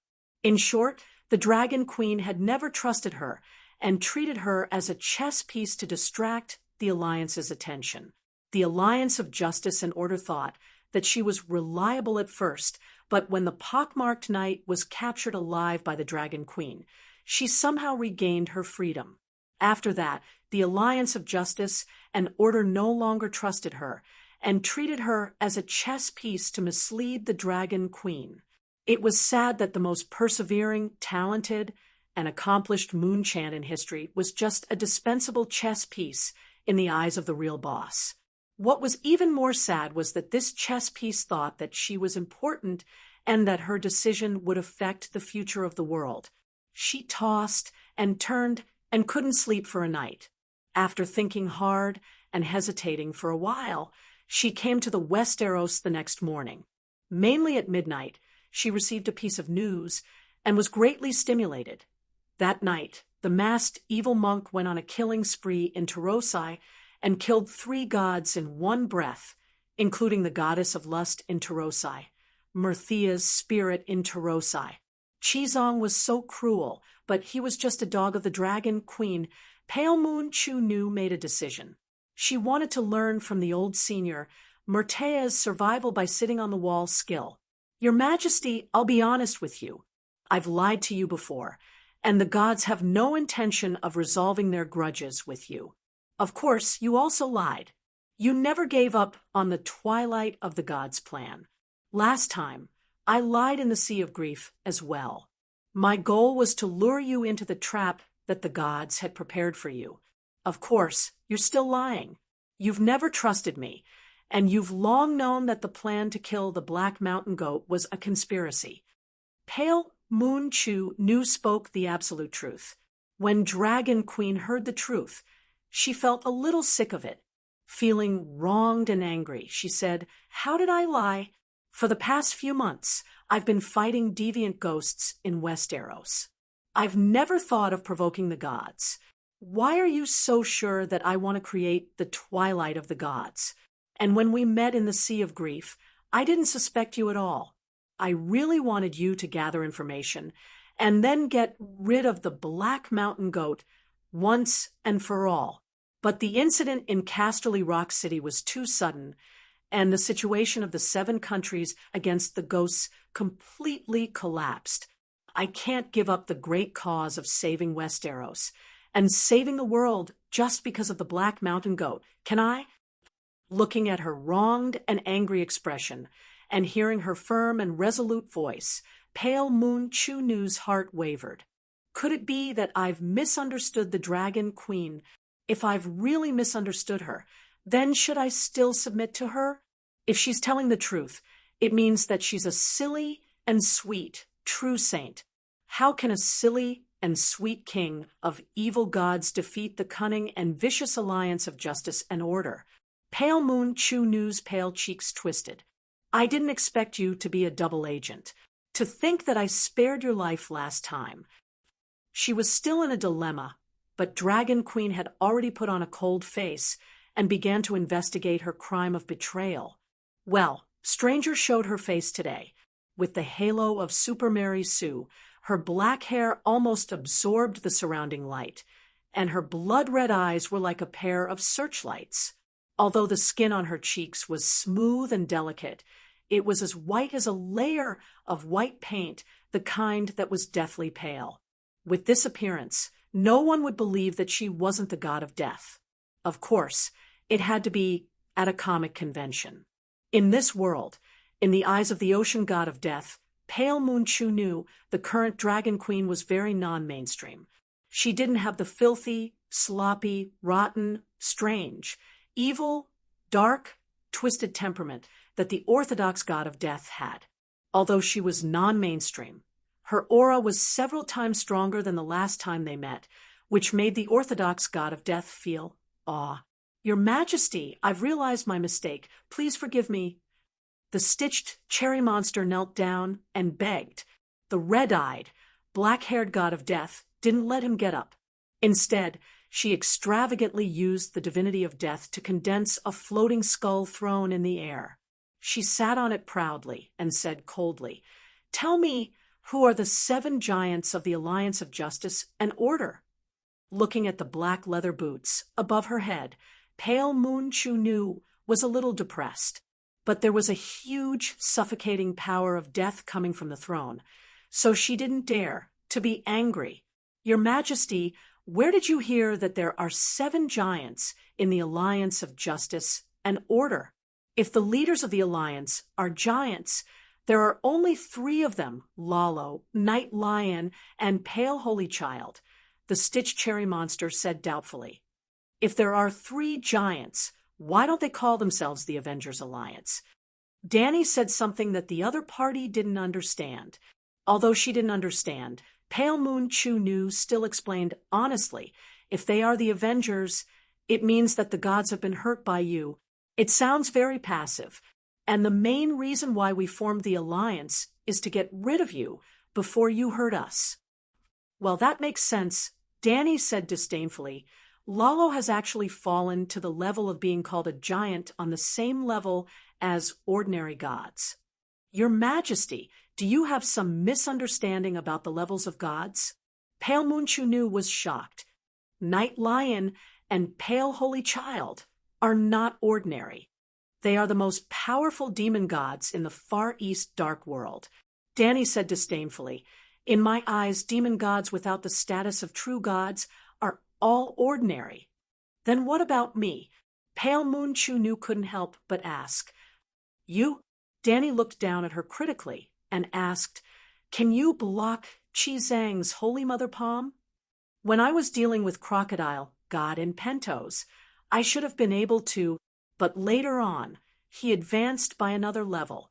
I might not be able to block his attack," Pale Moon Chunu said bitterly. "Then, in your eyes, what is a person who can't even block one attack from my underling?" Danny asked again. Pale Moon Chunu was like a frosted eggplant, deflated. "Your Majesty, generally speaking, gods are divided into 6 types: wild gods, city gods, elementary law gods, intermediate law gods, top law gods, and true gods. I am considered one of the more powerful city gods. If we use aristocratic titles to classify gods, I can also be considered a count," she said tactfully. "I thought gods were only divided into demigods and true gods," Danny said. "Tell me, how do you define them?" "Wild gods are elementary demigods with divinity, but no priesthood. Without a priesthood, they can't even develop faith. When their divinity increases and their priesthood evolves, they can build temples and tell the general public about their priesthood so that they can receive worship from those who ask for it. Such gods need faith to grow, so they often build temples and develop churches in cities. Hence, they are called city gods. After their divinity evolves into priesthood, their priesthood will continue to increase. When their priesthood reaches its peak, if they have enough talent, they can comprehend the song of law. But many gods have already reached their peak, but they don't have talent and can't harmonize with the world's laws. That's why your illegitimate brother is so coveted by the gods. His bloodline and spirit are equivalent to a key that can open the connection between God's and the world's laws, because you are the one who chanted the laws. We'll talk about my brother later. Danny waved her hand. Thus, Pale Moon Chu Nu continued the previous topic. The Song of Law has started. 1% to 5% are elementary law gods.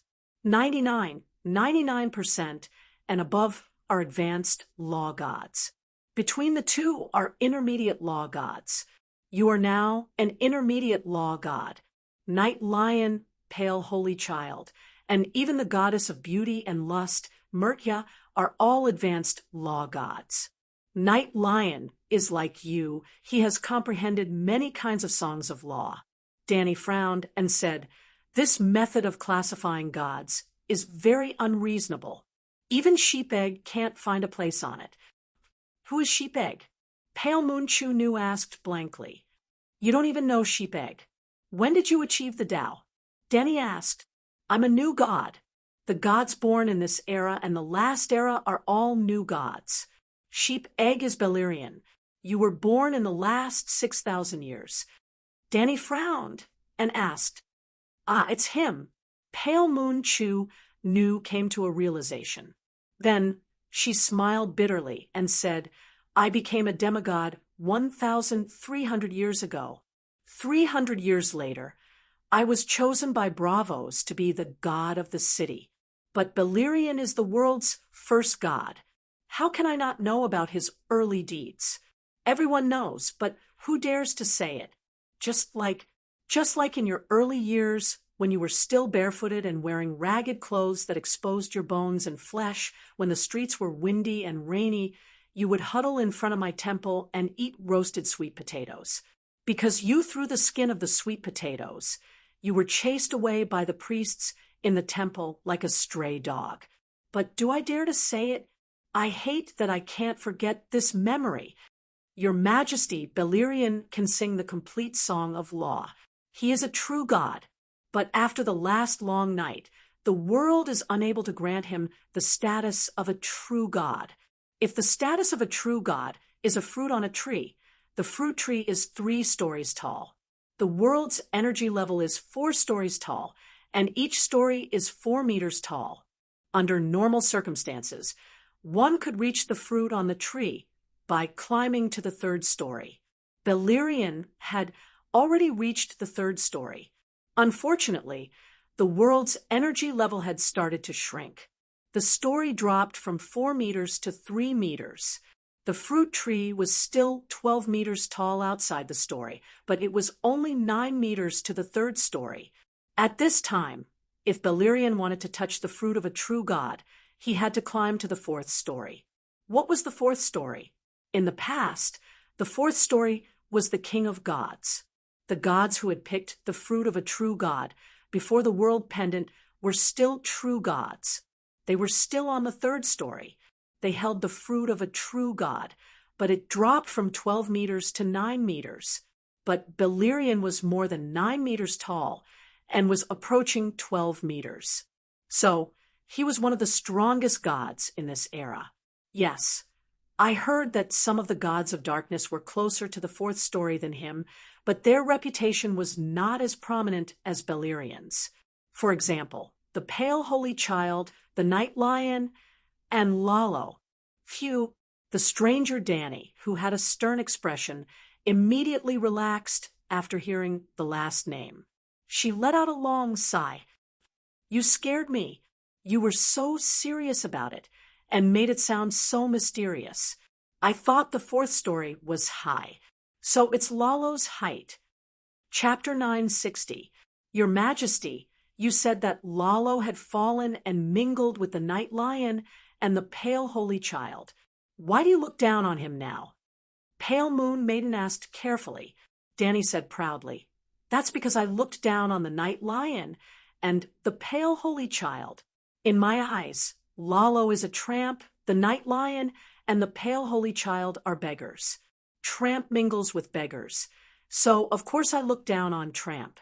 But when you boasted and praised the Night Lion and the Pale Holy Child, it only turned them from beggars to tramp. I still look down on them. Not only was Pale Moon Maiden not affected by the queen's heroism, but she also felt regret. The Dragon Queen was blinded by the sudden increase in power and became arrogant. Your Majesty, Lalo is the representative of the world's ultimate power.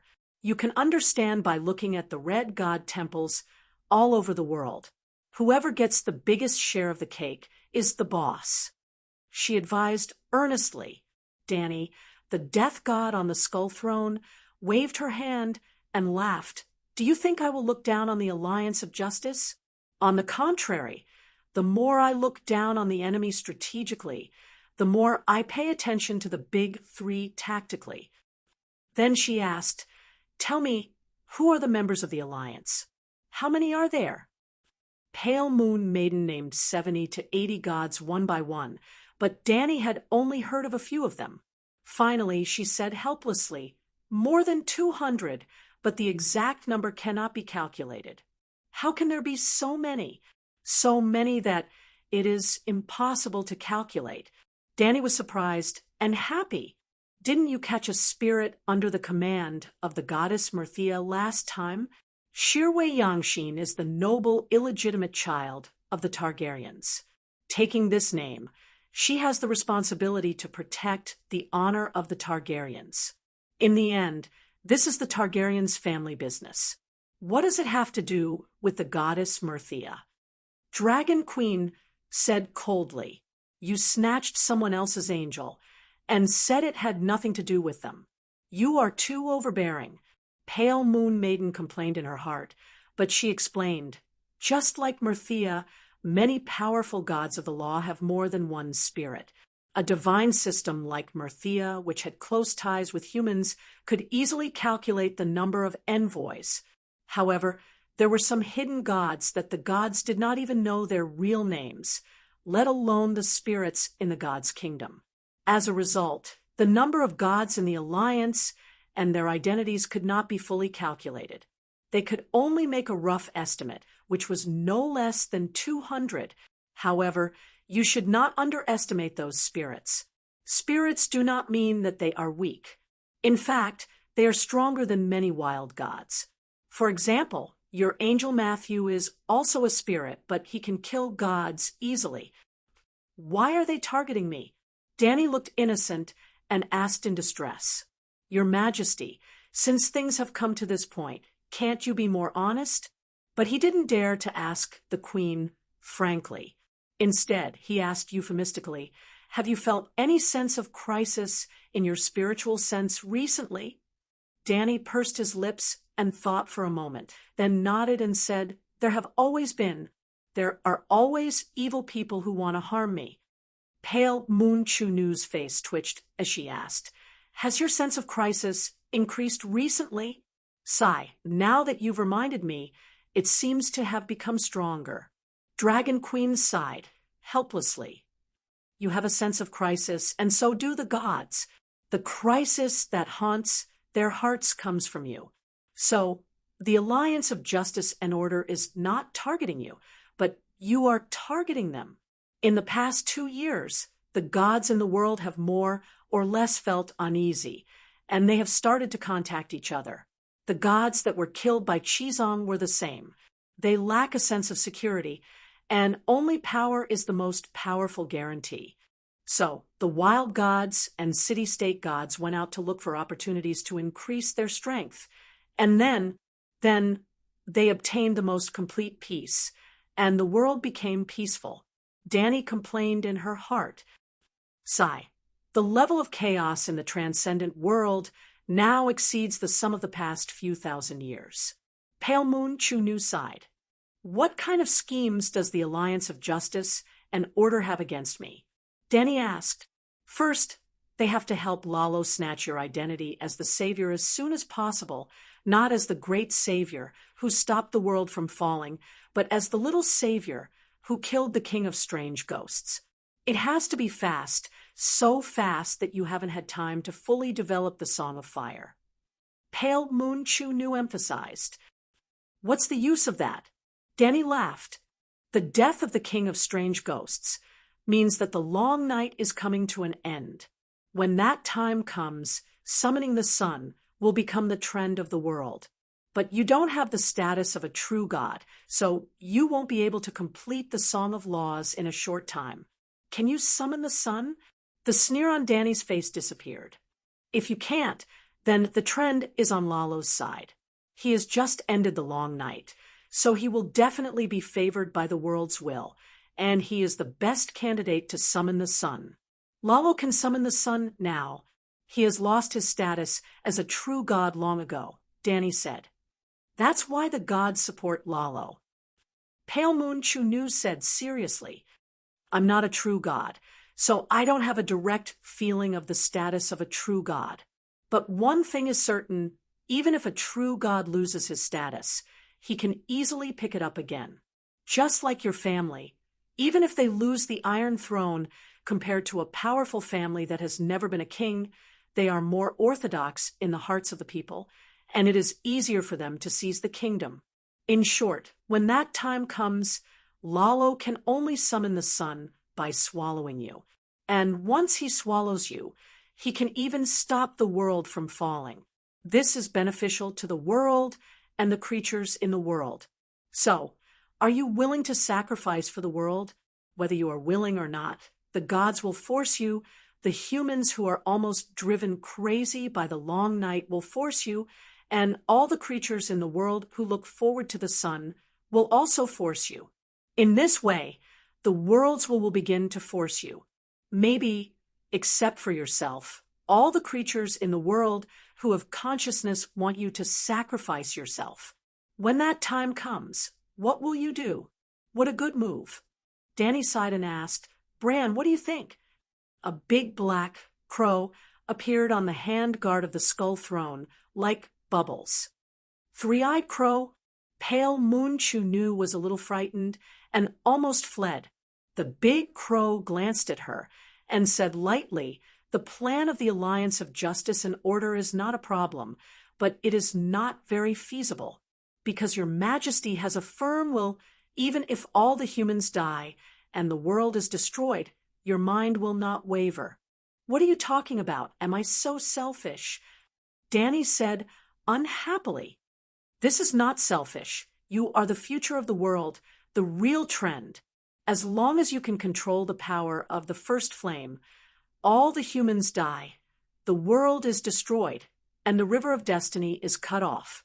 It is just a matter of reopening the sky. The creation of the world is within your thoughts. How big of a deal is the destruction of the world? Bran said lightly. Not bad. Not bad. Bran, you are indeed the three-eyed crow. You can see the big picture, and the trend clearly. Danny nodded with satisfaction. The creation of the world is too far away. Your Majesty, you have to be more realistic. You don't care about the reactions of the humans, but what about the will of the world? Pale Moon Chunu mumbled. Bran, you continue. Danny said, the will of the world is a stupid bitch. If you slap it a few times and spit at it now, it will hate you, but it can't do anything to you. After a few years, when you finish singing the complete Song of Fire, it will still come over and give you the greatest love. The only thing is that you can't give that bitch too long to wait. Otherwise, it will become a mad dog, irritable, unreasonable, and then bite you.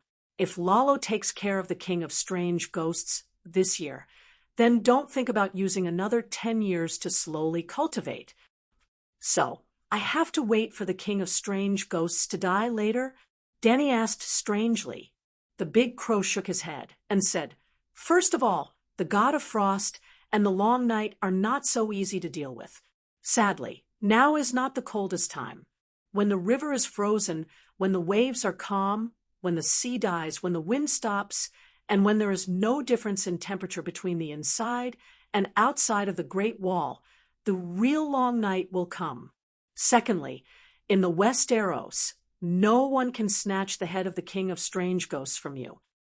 The King of Strange Ghosts may go to the continent of Ursos, Pale Moon Chunu suddenly said. Bran was surprised. Why do you say that? Even I don't know its whereabouts. I'm not sure. Pale Moon Chunu frowned. I'm just a mouthpiece in the alliance. Lord Night Lion didn't tell me the whole plan. But as a moon singer, I heard some clues from some of his words. It seems that Night Lion is 100% sure that the continent of Ursos will also have strange ghosts. Bran said solemnly, "How is Night Lion so sure?" The people of Bravos can't wait to set up a net on the narrow sea of 400 kilometers. Any iceberg from the trembling sea near the land can't escape their surveillance. I've also been paying attention to the surface of the narrow sea. Once there are signs of icebergs forming, I'll immediately send out a warning. I don't know. Even if His Majesty Night Lion wants to hide it, the moon singer's premonition can't detect it. Just like what you're going to do, I can't predict it, Pale Moon Chu Nu said helplessly. The big crow closed its eyes, its consciousness searching the turbid river of fate. After a long time, it opened its eyes and said, "Fate didn't give a clear answer, but I suddenly have a very bad premonition in my heart. The situation seems to be really out of control. Your Majesty, you have to hurry up and sing the complete Song of the Law as soon as possible. Only then will you be in an invincible position. Find a chance to deal with Beleriand?" Dany frowned and asked. On the same day, less than an hour apart, Bran was faced with the same problem twice. He wasn't as resolute as before. He hesitated and said, "Maybe I should really take a risk." This was Night Lion's purpose. He let Pale Moon Chu Nu expose the Alliance's plan to give Dany a sense of urgency. At this time, not only did Dany not realize that it was a trap within a trap, but even the three-eyed crow also fell into the trap. If Dany remained unmoved, the Alliance of Justice would not suffer any losses. They would assist Lalo and use their power to coerce others. This was an open scheme, and they were not afraid of being exposed. If Dany was anxious and rushed into the Smoke Sea's encirclement, Night Lion would be happier, compared to using his power to force the Dragon Queen to die.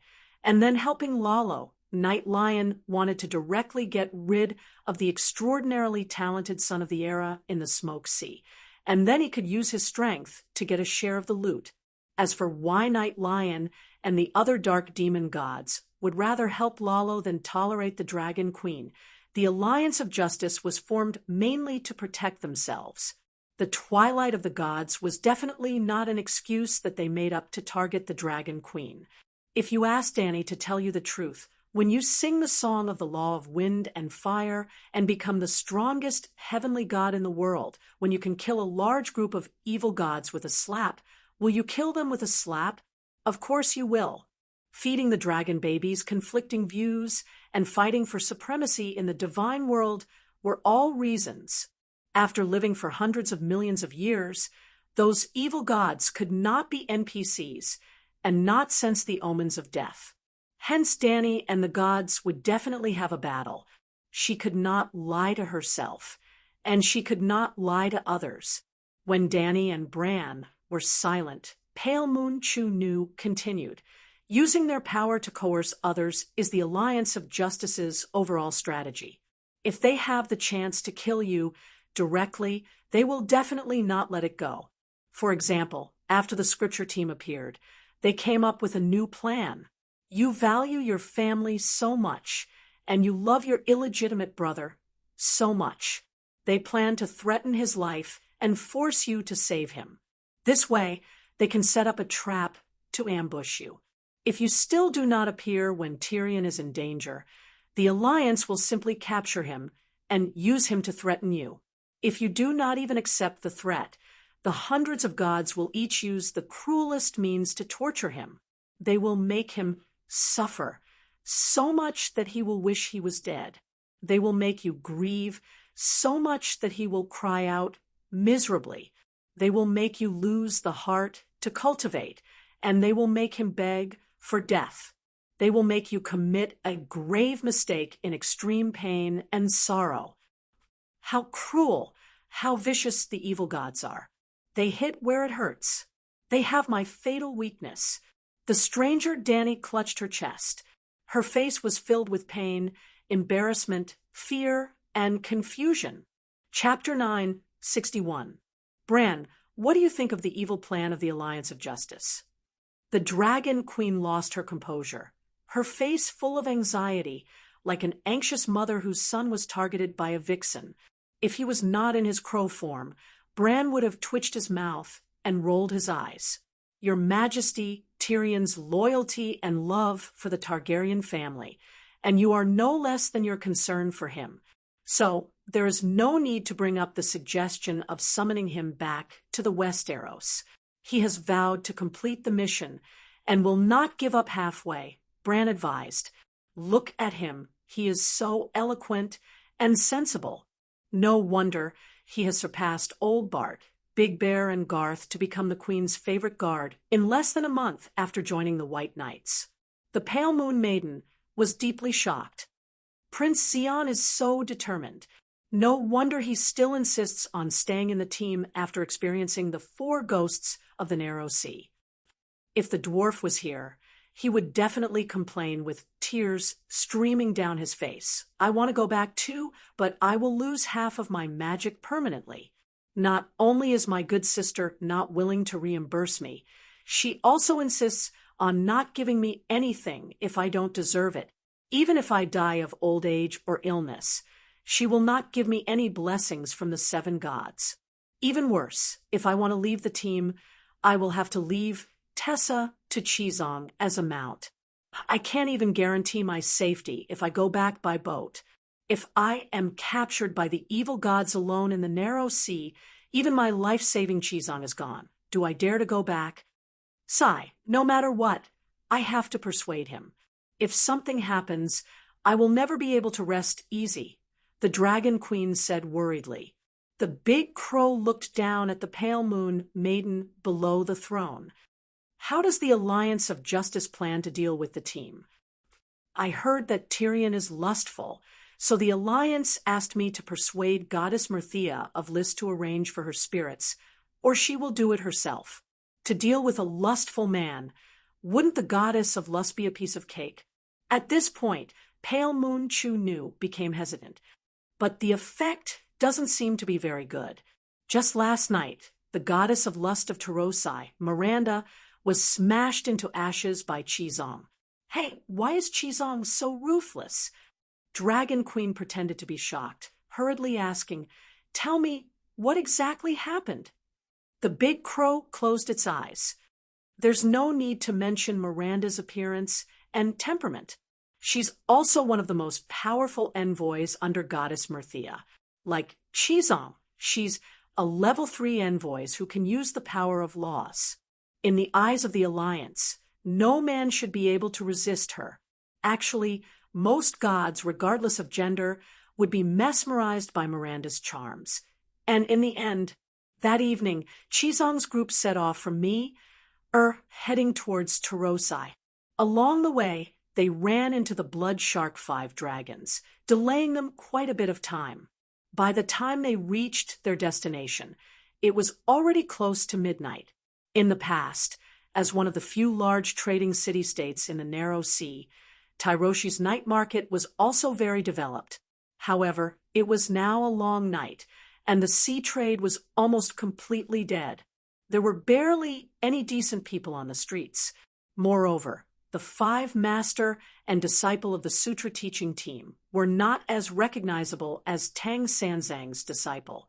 Walking on the dark streets, if one did not look carefully, one would not be able to recognize them. Therefore, after entering the city, the 5 master and disciple were like ordinary merchants and did not attract a large crowd of onlookers. In this state, when they passed by the Passion Garden, they met a beautiful girl holding a red lantern, soliciting customers on the streets. Come on, let's have fun. We have plenty of time anyway. The dwarf hardened his rod on the spot, and even the hunting dog was a little mesmerized.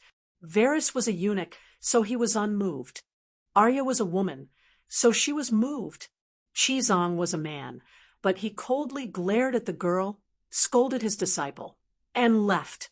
After turning a corner, they met another young woman holding a red lantern, soliciting customers on the streets. She was like a juicy peach that was about to explode. Come on, let's have fun. We have plenty of time anyway. Master Chizong, it's already late. Lord Tyroshi might already be asleep. Why don't we go to the palace tomorrow? Let's split up here.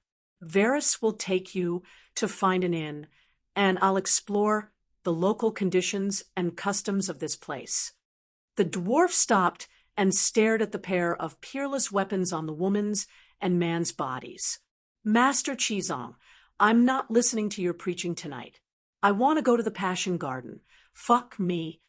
The hunting dog was even more frank and direct. The Holy Mother is merciful. This is not a peaceful place. Let's go. The Lord said he would wait for us. Don't be late, Chizong said forcefully. Speaking of passion gardens in Tyroshi, there are indeed many of them. After walking for another 2 streets, he bumped into another one. A handsome young man, wearing tight leather pants, was standing there, causing his lower body to bulge out. Come on, let's have fun. We have plenty of time anyway. He raised his beautiful face, winked, and sang coquettishly. The dwarf shuddered as memories of the past that he could not bear to recall surfaced in his mind.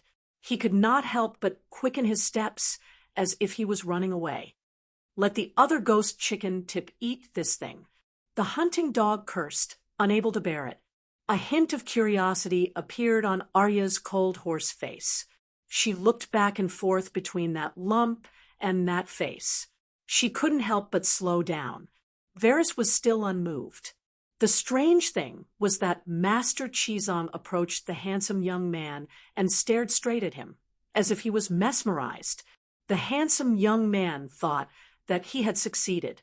He smiled proudly and flirted even more, even getting closer to Chizong. The disciples were all stunned. Are you serious? Chizong looked at the handsome young man wrapped around his old, thin body like a water snake. Come on, let's have fun. We have plenty of time anyway. The young man sang again. Come on, hey, fairy, you've crossed the line. Great, mighty, heavenly dragon, Holy Mother's palm. Master Chizong suddenly shouted. His body expanded, shining with golden light. Green dragons coiled around him. Under the shocked and stunned expression of the handsome young man, he slapped down with his palm. Pop! It was like a slap on a ripe persimmon. What splattered was not persimmon juicy meat, but flaming severed limbs. Fuck! What's wrong with this bald donkey? The dwarf was confused. Damn it, it's the evil god. Arya's expression changed. She said in annoyance, Master is cunning, using this method to steal monsters. Miranda was too impulsive. She shouldn't have provoked Chizong. When the teaching team settles down, Tyrion will definitely sneak back to the Passion Garden. At that time, no one would be able to help him, no matter how much he cried. With this lesson, although he didn't suffer much, Tyrion should be frightened. He won't dare to fool around with strange women in the future. Dany sighed at the dwarf's good luck. Not necessarily. Goddess Mirthia can make any man forget his lesson. You have to plan early. There might be a high-level law god. Pale Moon Maiden advised. Yeah, I know. Dany nodded. She asked curiously, why did you suddenly change your mind and surrender to me? This Pale Moon Maiden was a little embarrassed. After hesitating for a while, he told her what happened at Mirthia's temple last night. Pale Moon Maiden was not stupid. If he did not give a reason to convince the Dragon Queen, he would most likely not be trusted. Dany frowned and looked at the big crow. She asked, that Mirthia, do you know anything about her? Bran shook his head. She's more active than the other gods. She's more involved in human activities. But I don't know anything about the deeper secrets. Just because she said a set of fence-sitters' theories, you're going to turn over a new leaf? Dany looked at Pale Moon Maiden and asked curiously, not entirely. Her words also reminded me to pay attention to some things. Pale Moon Maiden said bitterly, as you can see, my divinity of death has not changed. I've been running around for the Alliance of Justice and Order without any reward. This is nothing. Like the other gods who joined the Alliance of Justice and Order, I'm mainly trying to avoid the twilight of the gods. To put it bluntly, I'm trying to save my life. But Mirthea is right. You promised that if I surrender to you, I'll be able to keep my life, and I'll even be rewarded with divinity. In this case, my reason for joining the Alliance of Justice and Order is no longer valid. Are you still planning to return to the Alliance of Justice and be a spy for the Queen? Bran asked. No. Pale Moon Maiden waved her hand. There are too many gods who are proficient in prophecy in the Alliance. Even if I don't give myself away for the time being, when the Queen makes a move, the Alliance's plot against the teaching team will fail. I'll definitely be suspected. In other words, you're planning to completely rely on the Queen. Bran said lightly. This is not fence-sitters. Pale Moon Maiden shook her head. When the long night comes, the sea trade will die. There will be no more shipwrecks in the sea, and few sailors will drown. So, before the long night ends, I can take a break. Seeing that I've made a small contribution by informing the Queen, I hope that the Queen will put on a show with me. When I'm walking in the narrow sea, you suddenly rush over and shout, "Little bitch, how dare you betray me?" I'll suppress you in the 7 levels of hell for 10 billion years. Then you'll take me away. If Her Majesty can defeat the Alliance of Justice and Order in the end, this show will be in vain. If Her Majesty fails, I'll fall into the enemy's hands and be tortured, but I'm still a loyal and unyielding denier. The Alliance of Justice and Order won't find trouble with me. What do you think of me, fence-sitters? Xiao Air. Dany gave her a thumbs up. Xiao Air had said that although she had made a great contribution this time, she did not want any reward. She only hoped that by fence-sitters, she could save her life in this complicated and ever-changing era. Dany had no reason to reject such a simple wish. So, that night, the 3-eyed crow suddenly appeared on the narrow sea near Pentos and shouted, "Bitch, how dare you deceive Her Majesty the Queen? You're courting death." The powerful soul attack made Pale Moon Chu-Nu suspect that she was going to be killed to silence her. All right, Dragon Queen's mouth was full of oil recently. She would not ruin her reputation for a small fry. Bran only wanted to read her memory quietly, so he crippled and knocked her out. After that, Dany casually threw the exhausted Pale Moon Maiden into hell and arranged for her to be in charge of the loyalty prison. The stitched Sakura monster would use his own method to teach a vicious woman like Cersei how to be a chaste virgin. Before the Alliance of Justice and Order was destroyed, she would stay in hell to work for the stranger. Hajien, Okal. In the camp of the volunteers, Dany led a small team of immaculate ones to do routine patrols. They had just gone through a great battle in the afternoon.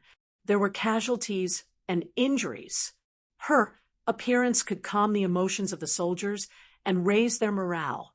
This had already become a routine mission. How much of her words do you think is true, and how much is false? Dragon Queen was multitasking. She greeted Lord Ju and the injured soldiers with high morale while communicating with Bran through telepathy. Just a while ago, Bran brought Pale Moon Maiden from the Narrow Sea and read her memory casually. Chapter 962. This time, Danua Chu-Nu did not lie, Bran said. You watched the conversation between her and Mirthea carefully. Are you sure there is no problem? Dany frowned. This time, Bran was silent for a long time. Mirthea should have the awareness to sit on the fence, he said. Dany arched her back and murmured, that should not be. Why not? Bran asked in confusion. Mirthea is not a war god. It is normal for her to be relatively weak. Also, her passion garden is very dependent on the human government. It is unwise for her to have a conflict with you. You don't understand, Dany said with a strange expression. Others may not know, but do you think I don't know? When I caught Sherry Yangxin, I had an ulterior motive. I was looking forward to provoking Mirthia, and when Mirthia was angry with me, I would slap Mirthia to death in a low-key and reasonable way. Bran was stunned. At that time, the preaching team had not left yet.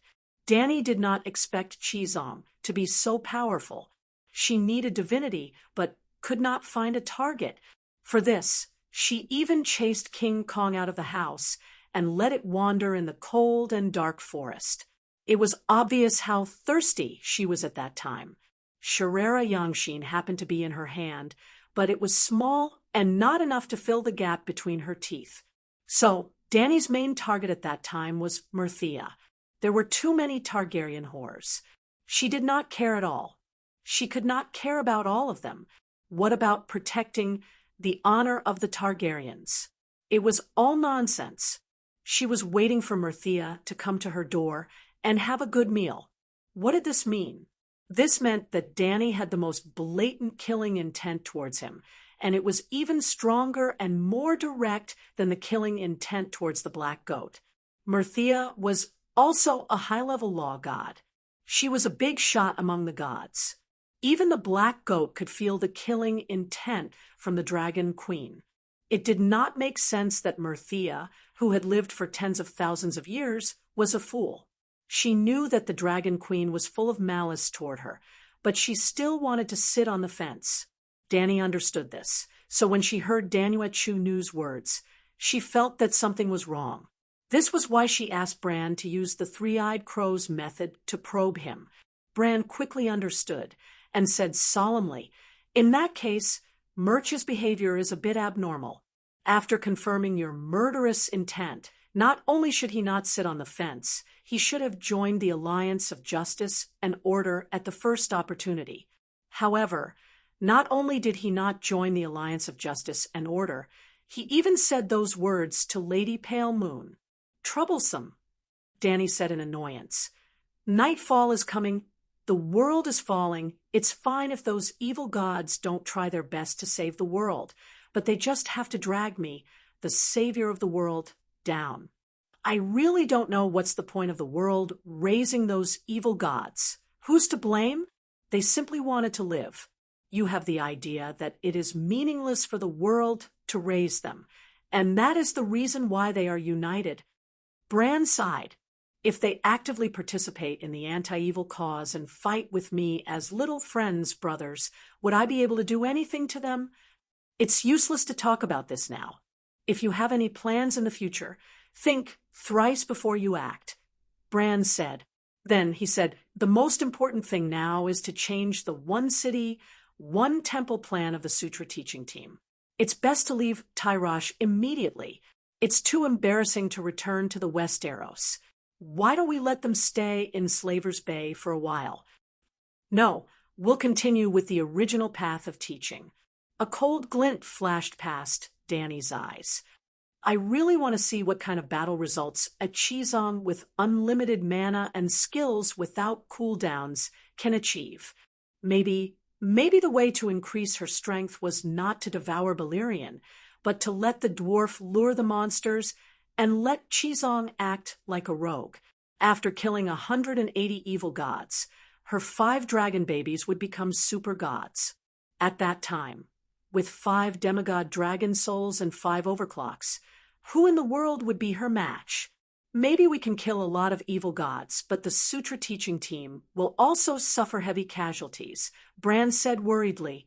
"The Sutra teaching team is not afraid of sacrifice." Dany exuded an aura of desperation. "You don't care about their sacrifice, do you?" Bran said hesitantly. "Arya, don't worry, she's the most cunning and the least noticeable." Bran did not think much of it. With hundreds of demigods attacking 5 people, how could they ignore Arya? What if Tyrion dies? He reminded her tactfully, "For justice, for glory, for saving the world, it's a worthy death." Dany did not hesitate at all. Bran understood the Queen's determination and did not try to dissuade her. Instead, he suggested, How about sending a Steel Knight squad to protect them? Normal demigods might not be a match for the Steel Knights. With a 100-man squad in a battle formation, they can at least take 70% of the pressure off the Sutra teaching team. Dani only thought for a moment before shaking her head.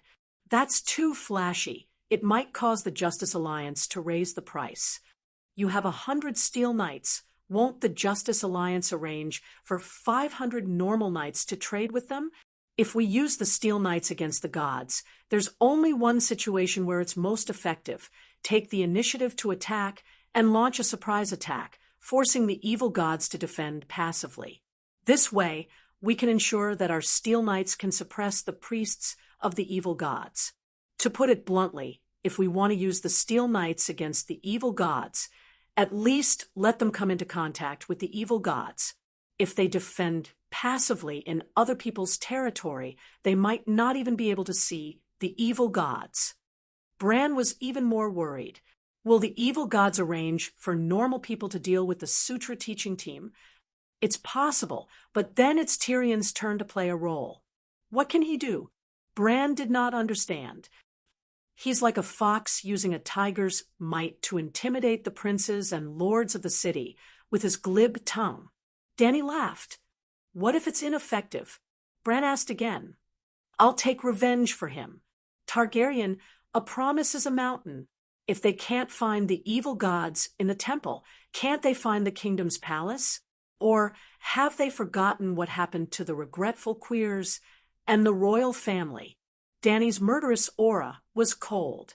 What if the evil gods don't borrow troops from the local imperial court, but instead hire mercenaries and organize the church's armed forces? Bran asked again. If the evil gods don't ask for troops from the imperial court, then it's Tyrion's turn to ask for protection from the king of the city.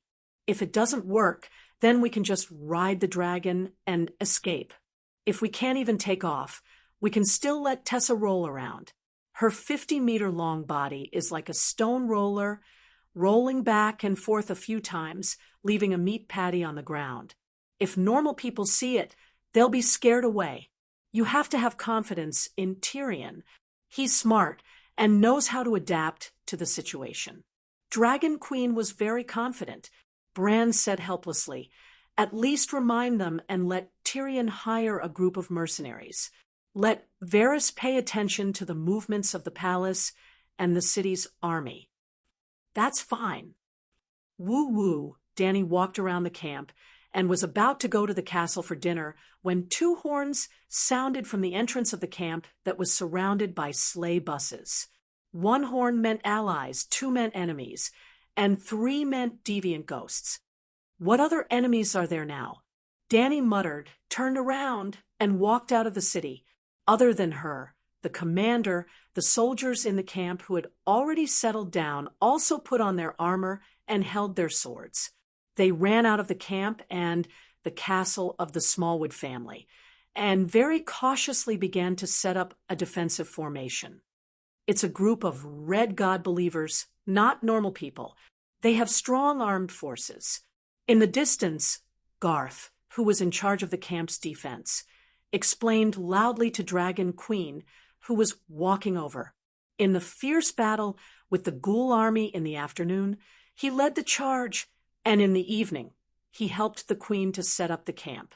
The White Knight was now tired and in a sorry state. His cloak, which was as bright as snow under the sun, had long been messed up by the blood and muddy water. His silver fine steel boots had become muddy boots after stepping on the muddy road that was soaked by the snow water. How many people? Dani jumped onto the sleigh bus and looked up. Hundreds of sleigh buses were unable to enter the castle. They formed an arc outside the city gate, somewhat like a barbican. Big Bear also climbed onto the sleigh bus, took a look, and said in a low voice, at least 300 people. More than half of them are strong men. Everyone is holding weapons, and there are also crossbows. It was no wonder that the soldiers at the sentry post would blow the horn. In the vast snowfield, a team of more than 300 people was pulled apart, and it looked a little grand. What was even more strange was that the other party brazenly raised the flag of Lalo's red heart of flames. They are not enemies. They are all holding torches and are very open. They don't look like they want to ambush us. It's even more impossible for them to attack by force. Garth's tone was relaxed, but his expression was very strange. But where did the Red God equipment come from? Looking at their clothes, they look more like refugees than Hands of Sacred Fire. The equipment of the Hands of Sacred Fire is better than that of the Golden Robe. They don't look like Hands of Sacred Fire at all, Danny complained. The powerful Red God Temple of Volantis had hundreds of thousands of Red God believers, but only 1,000 Hands of Sacred Fire were kept. It could be seen how elite the Red God equipment was. Of course, it was still incomparable to the 7 gods' warriors' sons. The warriors' sons were all knights. They practiced martial arts since young and received the best aristocratic education. Everyone could read and write. They also had ancestral armor, swords, and war horses. Their equipment and individual qualities were very strong. While they were talking, the team of Red God believers had already arrived 100 feet away from the door of the sleigh bus. The team stopped. A short man in a gray sheepskin coat fumbled in his arms for a while, took out a piece of rag, unfolded it, and raised it high above his head. Then he strode toward the military camp. That is, Danny frowned. Meteor and sword? The others couldn't see clearly, but Dragon Queen had a pair of eyes as sharp as an eagle's. She was the first to recognize the pattern on the rag. He should be a noble. Open the door and let him in, she said. With the order, the 3-meter-high wooden fence creaked and opened to both sides. Seeing this, the short man put down the rag in his hand and waved behind him. Then he strode toward the camp gate. I am Rick Dane, Dane of Starfall City. He shouted at the Dragon Queen, who was on the wall of the sleigh bus, with a croaky voice. Oh, it's Dane. Danny suddenly realized. The family crest of Starfall City's Dane family was a silver sword and a silver meteor intersecting against a light purple background. Danny didn't recognize it because the rag was gray and the color was wrong. Don't underestimate the difference in color. The Targaryens' red dragon and black dragon were only different in color. Greetings, Your Majesty. Although the young man's clothes were shabby, he was well-mannered and had the temperament of a well-educated noble. Why are you here? Danny asked curiously. I am Earl Barry Dondarrion's knight attendant. I have been fighting in Riverside for the past few years. After the Earl's death, the Brotherhood without a flag split into 2. Madame Stoneheart was in one, and the remaining people and I were in the other. 5 or 6 years have passed without us noticing. Rick said bitterly. Chapter 963. In the Song of Ice and Fire. There were 2 teenagers who were born in the same year. Both of them were named Rick. They were Robert's illegitimate son, Rick Storm, and Arthur Dane's nephew, Rick Dane. Wind's End Fortress was thousands of miles away from Starfall City, and Robert had nothing to do with the Dane family. However, the birth of the 2, Rick, was due to the same reason. Or rather, it was because of the same person, Stark. Robert named his illegitimate son, Rick, to commemorate his good friend. The Count of Starfall City admired who killed his brother. Not only did he take Id's lover, he even named his son Rick a few years later. The fathers of the 2 hoped that their sons could inherit the bravery and integrity of the old They got what they wished for. The 2 were the rare young talents in Game of Thrones. They were not skilled in civil or military matters, but they were definitely intelligent. They had received formal knight training since they were young. Most importantly, they had good personalities and were upright and noble. They were more like the old in terms of moral integrity than the few wolf cubs in the House of Stark. They were the complete opposite of Emperor Joffrey, the number one of the young generation. However, the old-Eye's bad luck seemed to have been inherited by the too young-eyed. Rick Storm was first drained of his blood by his second uncle. Then, he was found by the Great Sparrow to deal with Cersei. When the Great Sparrow was assassinated, he was also dealt with by Yuluen. His ending was tragic. In the early years, Rick Dane followed the Lightning King to help the weak in Hajin. After the Lightning King passed the flame of life to Madame Stoneheart, he shouldered the responsibility of not letting the society go down the wrong path. As the heir of the Count, he suffered for 5 to 6 years in Hajin without enough food, warm clothes, and restless sleep. He was only 12 years old at that time. After Count Dondrian was saved by Red Monk Soros, I, like everyone else, thought that it was a miracle. So, I changed my faith and became a believer of the Red God. Before the Holy Mother showed up, and before you showed your might, the people of Hajin County, where the Brotherhood Without Flags was active, had changed their faith to the King of Light. There were tens of thousands, even hundreds of thousands of people. For example, the Countess of Oakhall, whose aunt was a nun from Old Town, still had a good impression of the Red God. Because of this, Lannister and Fry have ruled Hajin for many years, but they have never been able to catch us.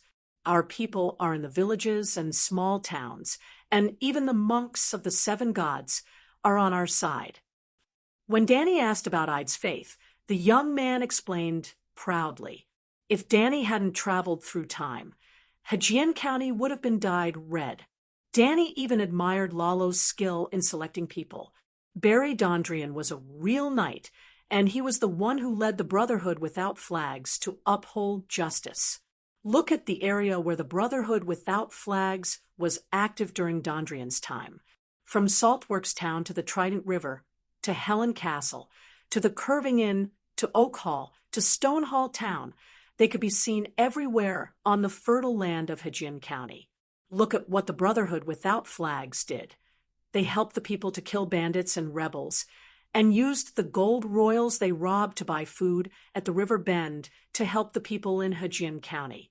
In the early days, the Brotherhood Without Flags was not greedy for money, fame, or death. They served the people completely.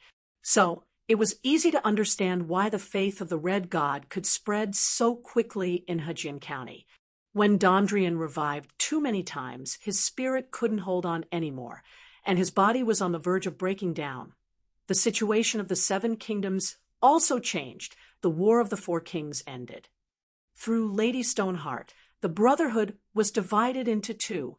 Just like Lalo had the 2 faces of the Lord of Light and the Shadow Demon, Rick inherited Dondrian's will and represented Lalo as the Lord of Light. He continued to attract normal believers with justice and glory. Lady Stoneheart represented the dark and death side of Lalo, using fear and revenge. In this land full of death and hatred, she attracted believers who slipped into the abyss of depravity. If Dany hadn't traveled through time, Lalo's arrangement would have been perfect. Why didn't you go back to Starfall City? Dany also recognized that the rag with the Dondrian family emblem that Ide was holding just now was an old cloak. 5 or 6 years had passed, and the cloak that the young man brought from home had long decayed in the wind and rain. Ide turned around and glanced at the Red God believer who was walking over with a torch. He said in a tone that didn't belong to his age, "I have the responsibility to lead them to the end." Hearing that, Dany couldn't help but look carefully at the young man who wasn't even as tall as her. He was 17 or 18 years old, with platinum hair and dark blue eyes that were almost purple. He was very thin, and his skin was so pale that it was almost transparent. He was a little over 7 meters tall, and was a little underdeveloped. He was a very beautiful young man. Seeing that Dany was looking at him seriously, he even turned his head away shyly. She felt a little regretful. This young man came from a good family, had a good character, and had an uncle named Sword of Dawn. He was a very good candidate for the White Knight. What a pity. Speaking of which, the two of them could be considered relatives. No Targaryen married into the Dondarrion family. Ida's platinum hair and bluish-purple appearance were inherited in the family. The White Knight, Jarrow Dondarrion, also had silver hair and purple eyes. The ancestors wasn't a race, but a collective name for the humans who fled to the Westeros more than 10,000 years ago. They included many ethnic groups and even subhuman races. For example, the ancestors who settled in Dorne were the Salt People, the Sand People, and the Stone People. The Salt People lived by the sea, with olive skin and black hair. The Sand People lived in the desert, with dark skin and reddish-brown faces. The Stone People lived in the mountains, with multicolored hair and white skin. Starfall City was a typical mountain city, and the Dondarrions were the Stone People. Therefore, the Dondarrions had silver hair and blue eyes or purple eyes. Perhaps because the Dondarrions had similar physical characteristics to the Targaryens, 100 years ago, the daughter of the Dondarrions became the Targaryen queen. Dany also had a small part of the Dondarrion bloodline in her. Don't think that relatives from 100 years ago couldn't be contacted. She still had an old fellow who was more than 100 years old in her family. Old Ymant's mother was the Dondarrion queen. When old Ymant died, this relative would be cut off. Looking at the Brotherhood gradually approaching, Big Bear frowned and said, "Even if you believe in the Red God, why do you have to raise the Red God's flag during the march? We almost treated you as an enemy previously. Aren't the Red and Seven parties establishing a united front against the ghosts and working together to fight against the deviant ghosts? I thought we were all allies. That's why I didn't expect you to blow the two horns that represent the enemy. You scared us out of our wits. Could it be that a civil war has started before the war is won?" I'd muttered. Dragon Queen spoke righteously and vehemently. "The idea of adhering to the united front against the ghosts will not waver. Even if the war is won, the Church of the Seven Gods, and I will not discriminate or be hostile to the Red God believers. However, even if we are allies, we are divided into battle zones. The Red God's hand of holy fire is in the royal territory, mainly around the King's Landing. It is almost impossible for them to come to the Oak Hall. We treated you as an enemy previously, not because of your identity as a Red God believer. It was because you were acting suspiciously, and we were worried that there were evil people using the Red God's flag to plot against us." Dragon Queen's explanation was reasonable. I'd Rick and the Brotherhood, who came over suddenly, understood. After that, 17 or 18 people walked out from the Red God's team. They reported their names and families one by one and performed the most standard knight's salute to Dragon Queen. At this time, Dany was surprised to find that there were so many lords in the shabby Brotherhood. Other than the lords, she also saw many familiar faces in the team. They were all bandits she met at the crossroad years ago. There was Robert's illegitimate son, Gendry the blacksmith. There was the owner of the inn, Long-Legged Jenny, and Jenny's sister, the inn's lobby manager, Weeping Willow. "Weren't you with Madame Stoneheart before?" Dany asked. At this time, the three bandits looked at the Dragon Queen with complicated expressions. "Greetings, Your Majesty.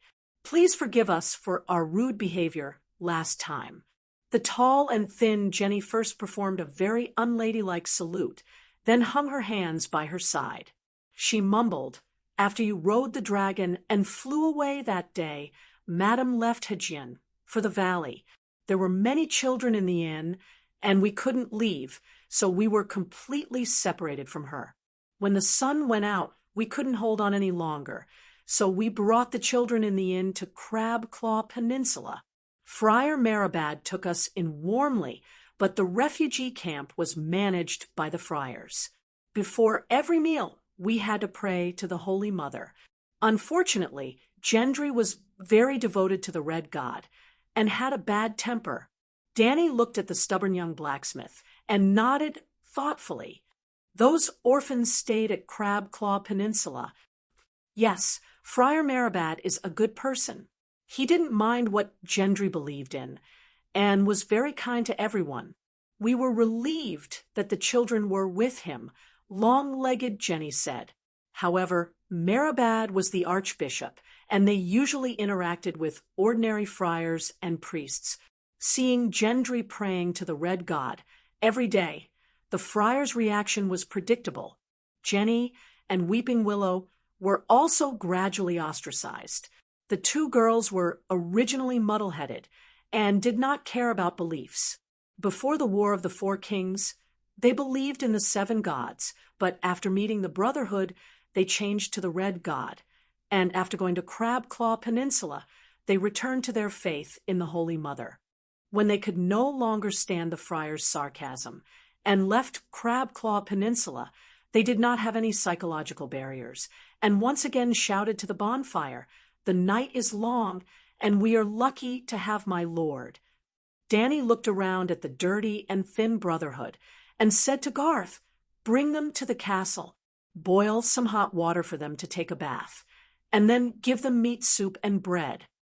The gathered Hudgian volunteer corps dispersed, and Garth led the Brotherhood towards the city gate. Danny also wanted to go to the castle for dinner and walked at the back with Jenny and the rest. "How did you find this place?" Danny asked curiously. Back then, Prime Minister Ide Stark, in the name of King Robert, sent Count Dondrian and a group of noble knights and soldiers to Hudgian County to stop Gregor Clegane's atrocities against the civilians and to bring him back to King's Landing to be punished by the law. Later, King Robert and Prime Minister Ide passed away, and Cersei took control of the kingdom. We went from the royal family's adjudicators to an illegal organization. In the beginning, we were only enemies with Lannister's soldiers, and then we gradually became enemies with anyone who harmed the weak, because all sides in the war were oppressing the civilians. Now that the war has not subsided, our enemies have changed from rebels and bandits to deviant ghosts. The Brotherhood is unable to deal with the living dead, and it is time to reorganize or disband. Ide Carrick tilted his head to look at the Dragon Queen, and sincerely pleaded, "The Brotherhood without banners was originally formed by a group of honorable and upright knights, and it started with the appointment of a king, and I hope that it can end in the hands of another upright king. So, after receiving the prophecy of Noble Heart's ghost, we came to Oak Hall to find you." Chapter 964. The Brotherhood without flags fought the enemy in the form of guerrilla warfare. When Dondrian was the head of the Brotherhood entered its most glorious and peak moment. All the members believed in and fulfilled the spirit of chivalry, winning both spiritual and material support from the civilians of Hudgian. The people provided them with all kinds of information and food to maintain their livelihood. Even the monks in the Holy Church did not reject them. After the Brotherhood captured the enemy, they would also provide the prisoners with a fair and just trial. They did not take any money from robbery and kidnapping. All of it was used to relieve the civilians affected by the war. This might make people mistakenly think that the Brotherhood was a group of Robin Hoods, Red Flower Society, or Heaven and Earth Society. In fact, this was a big misunderstanding. The backbone of the Brotherhood, without flags, was all nobles. The head of the Brotherhood, Dondrian, was a count with real power. His disciple, Wei Xiaobao, was the heir of Starfall City. He was the top noble of the Seven Kingdoms, second only to the Duke. The other members were also noble knights with names and fiefs. In fact, this group of knights were all participants in the Prime Minister's tournament that Robert prepared for Ide.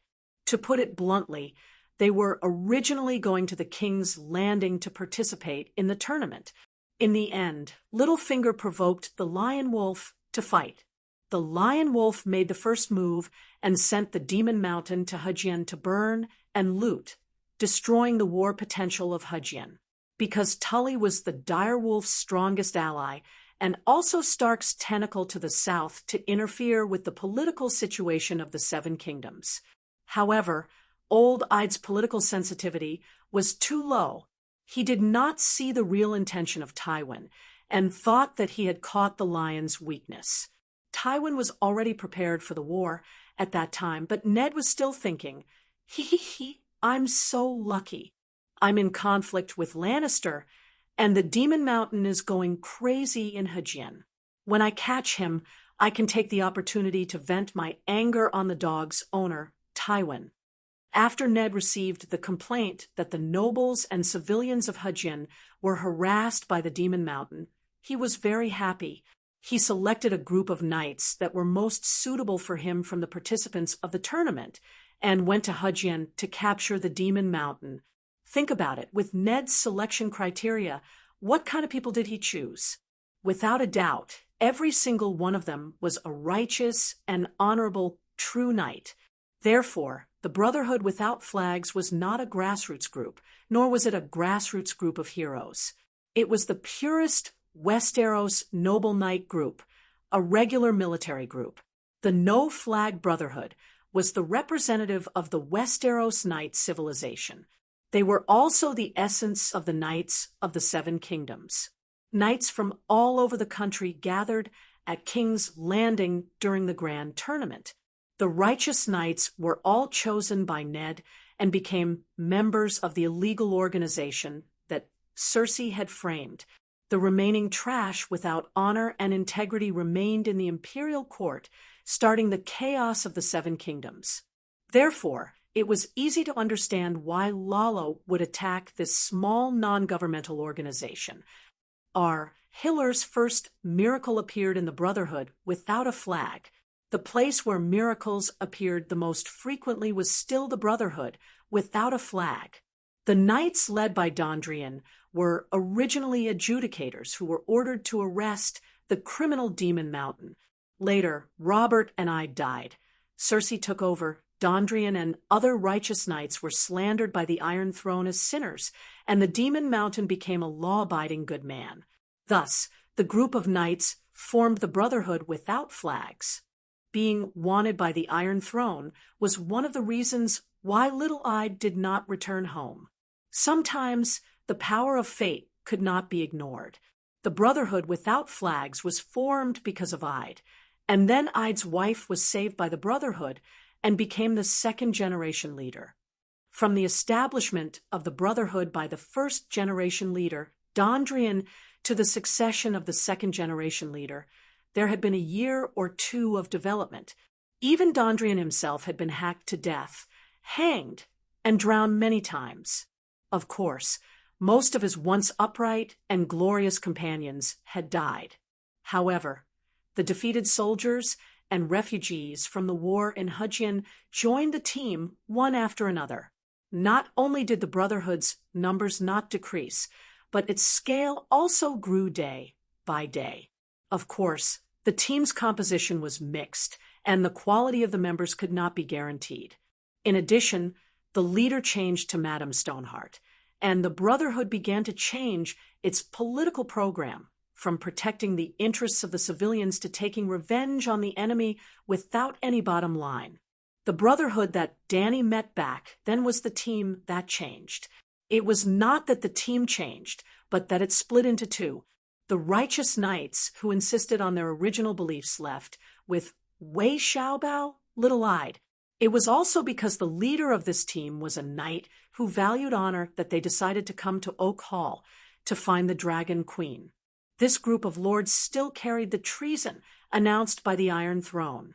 Just like what Little Eid said, the Brotherhood needed another righteous and glorious great king to help them put an end to the arrest mission 6 years ago. Without a doubt, there was no better candidate than the Dragon Queen.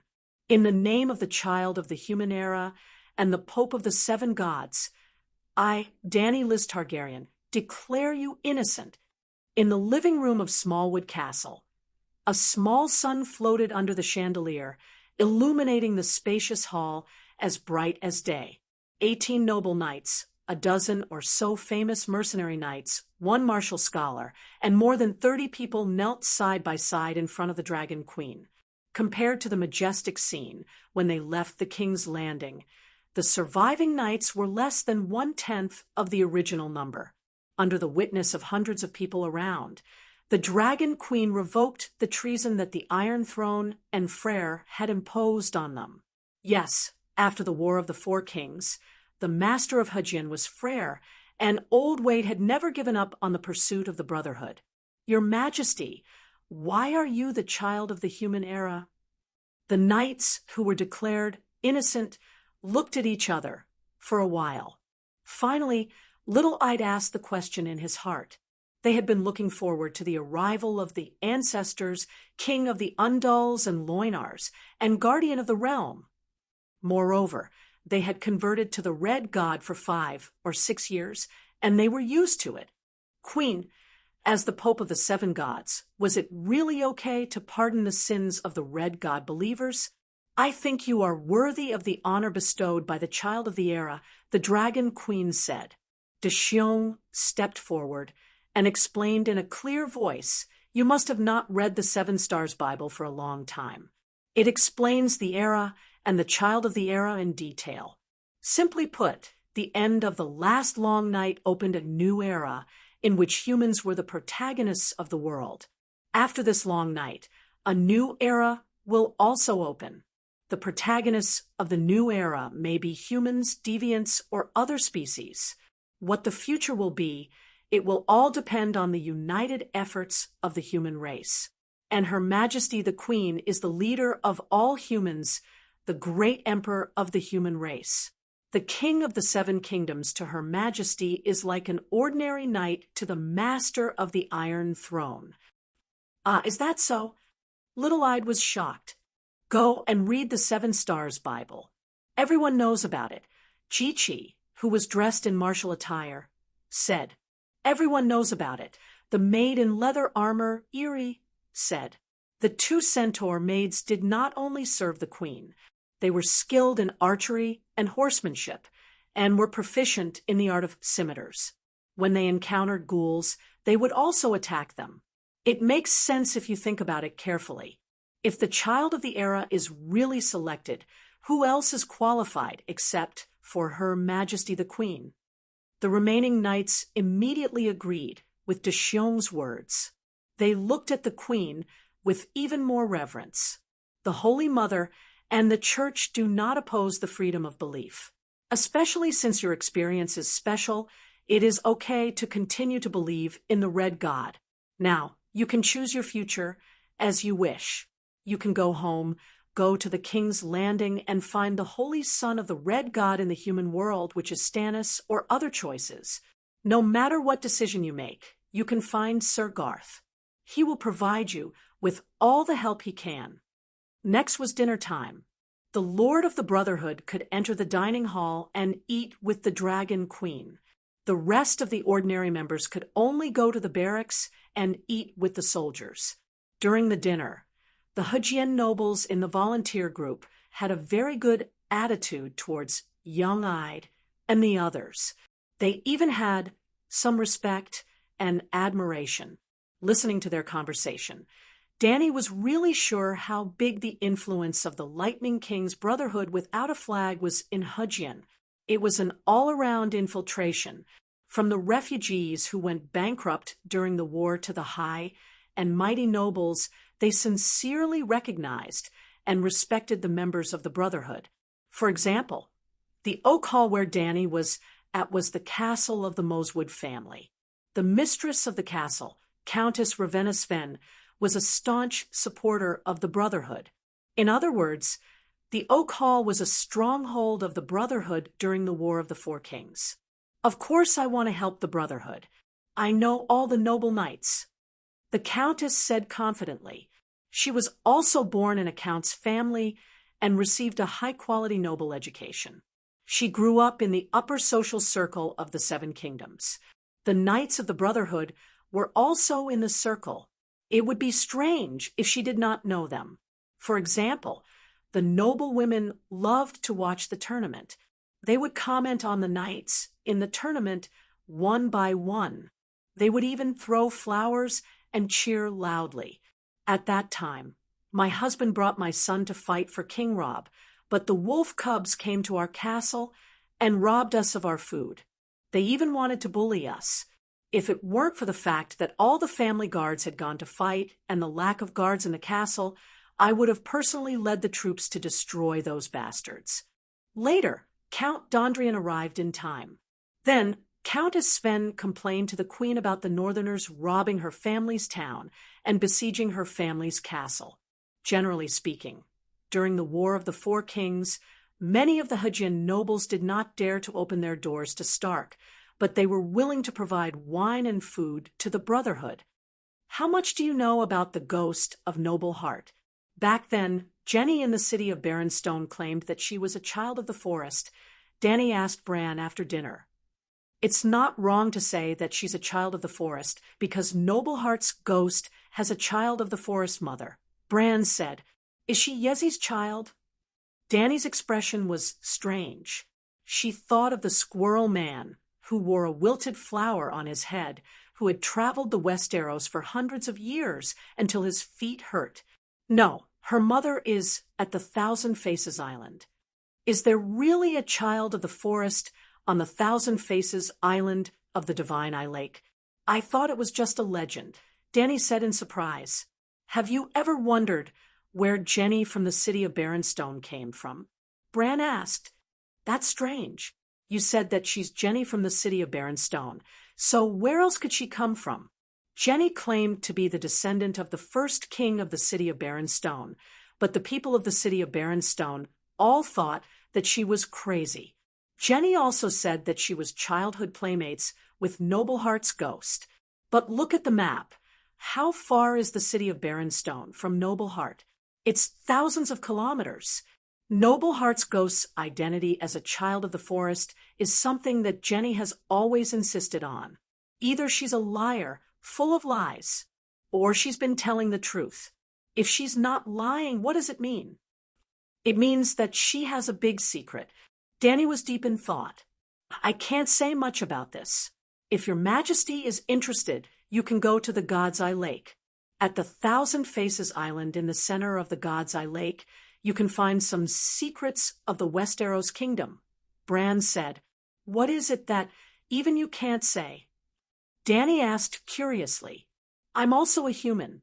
I can't go back on the oath of alliance that I signed with the Mother Goddess as my witness. Bran said helplessly, Oath of alliance. Dany's heart skipped a beat as she understood. After thinking for a moment, she asked again, Now that your mother's branch is the only one left in the Brotherhood, what plans do you have for it? Previously, I was in a difficult position. Bran sighed and said honestly, I hope that she can be free, but part of her core soul has already entered Lalo's God's kingdom. If I destroy Madame Stoneheart's consciousness, it will cause her to sink into a deeper and more hopeless pain. She will never have a chance to be saved. If you didn't change her fate, I would have kept Madame Stoneheart's existence a secret from Sansa and Arya. Since Mother is destined to be in eternal pain, there will be fewer people to suffer with her. Wait, did you forget someone? Dany raised her hand to interrupt him. Jon. Bran frowned and said with a bitter smile, After he knows what happened to my mother, he might feel regret, but he won't feel pain. No, it's your brother, Rickon, Dany said strangely. If you didn't mention it, I would have forgotten. Bran silently apologized to his underling and continued, Now the situation has changed. You are the vanguard of changing your fate, and we are following behind you. As long as you don't die, with your vengeful nature, with your personality of abhorrence, you will definitely not let Lalo go. As long as you don't die, he will die. The moment before you completely end him, I can sneak into Lalo's divine kingdom and fish out my mother's soul. If I am busy helping you fight the divine war, I can also let Arya sneak in and save my mother. You wish, Dany said lightly. This won't delay you, and you won't lose anything. Even if you have a dog, you should feed it a bone from time to time. Arya and I have worked for you our whole lives. It's not too much to get some benefits, right? Bran said, feeling wronged. Dany had no reason to reject him, when he even said something as petty as asking for a bone. Sigh, you win. I will cooperate with you when the time comes, she said helplessly. Bran was energized when he received the bone. Since you have decided to free my mother, Madame Stoneheart can no longer do evil. I didn't reveal my plan, but I successfully persuaded her to keep a low profile for the next few years and not cause any more trouble. It would be best if she could do good deeds. That's why you haven't heard much about Madame Stoneheart recently. Do good deeds. Are you planning to let her go to heaven? Dany glared. Who would want to see their mother suffer in hell? She has always been a devout believer of the Holy Mother, but fate is so cruel. The Holy Mother is merciful. So what if she is saved this time? You don't have to be troubled. Everything will be done according to the rules. Us sisters haven't done anything evil. Instead, we have been accumulating good deeds. For example, I am serving you not a slave. I can get a salary, right? If you give it all to my mother, it will be enough for her to go to heaven, Bran said confidently. Chapter 9:65. Hiss! In the dark and cold night sky, a loud dragon roar suddenly sounded. The soldiers inside and outside the Oak Hall castle could hear the joy and excitement from the dragon's roar. It was like a child who had stayed at his grandmother's house in the countryside for the summer and met his mother, who came to take him home. Oh, no, the child was playing wild in the countryside, not to mention joy and excitement. He even cried and threw a tantrum, refused to finish his summer homework, and was even unwilling to go home to school. Old Five, be quiet. Don't wake up the soldiers who have been working hard for the day. Some soldiers who were woken up in a daze were complaining in their hearts when they heard a familiar, deep, and majestic voice spreading in all directions. With a shudder, they came to their senses and no longer had any complaints in their hearts. It was the great guardian of light, the strongest megalosaurus under the queen, Big Black. Then they were puzzled. Who was Old Five? Some people wrapped themselves in thick wool cloaks, got out of their tents, and looked in the direction of the courtyard. A small sun was suspended in the sky above the courtyard. There was no dazzling, warm white light, but it was like a small moon.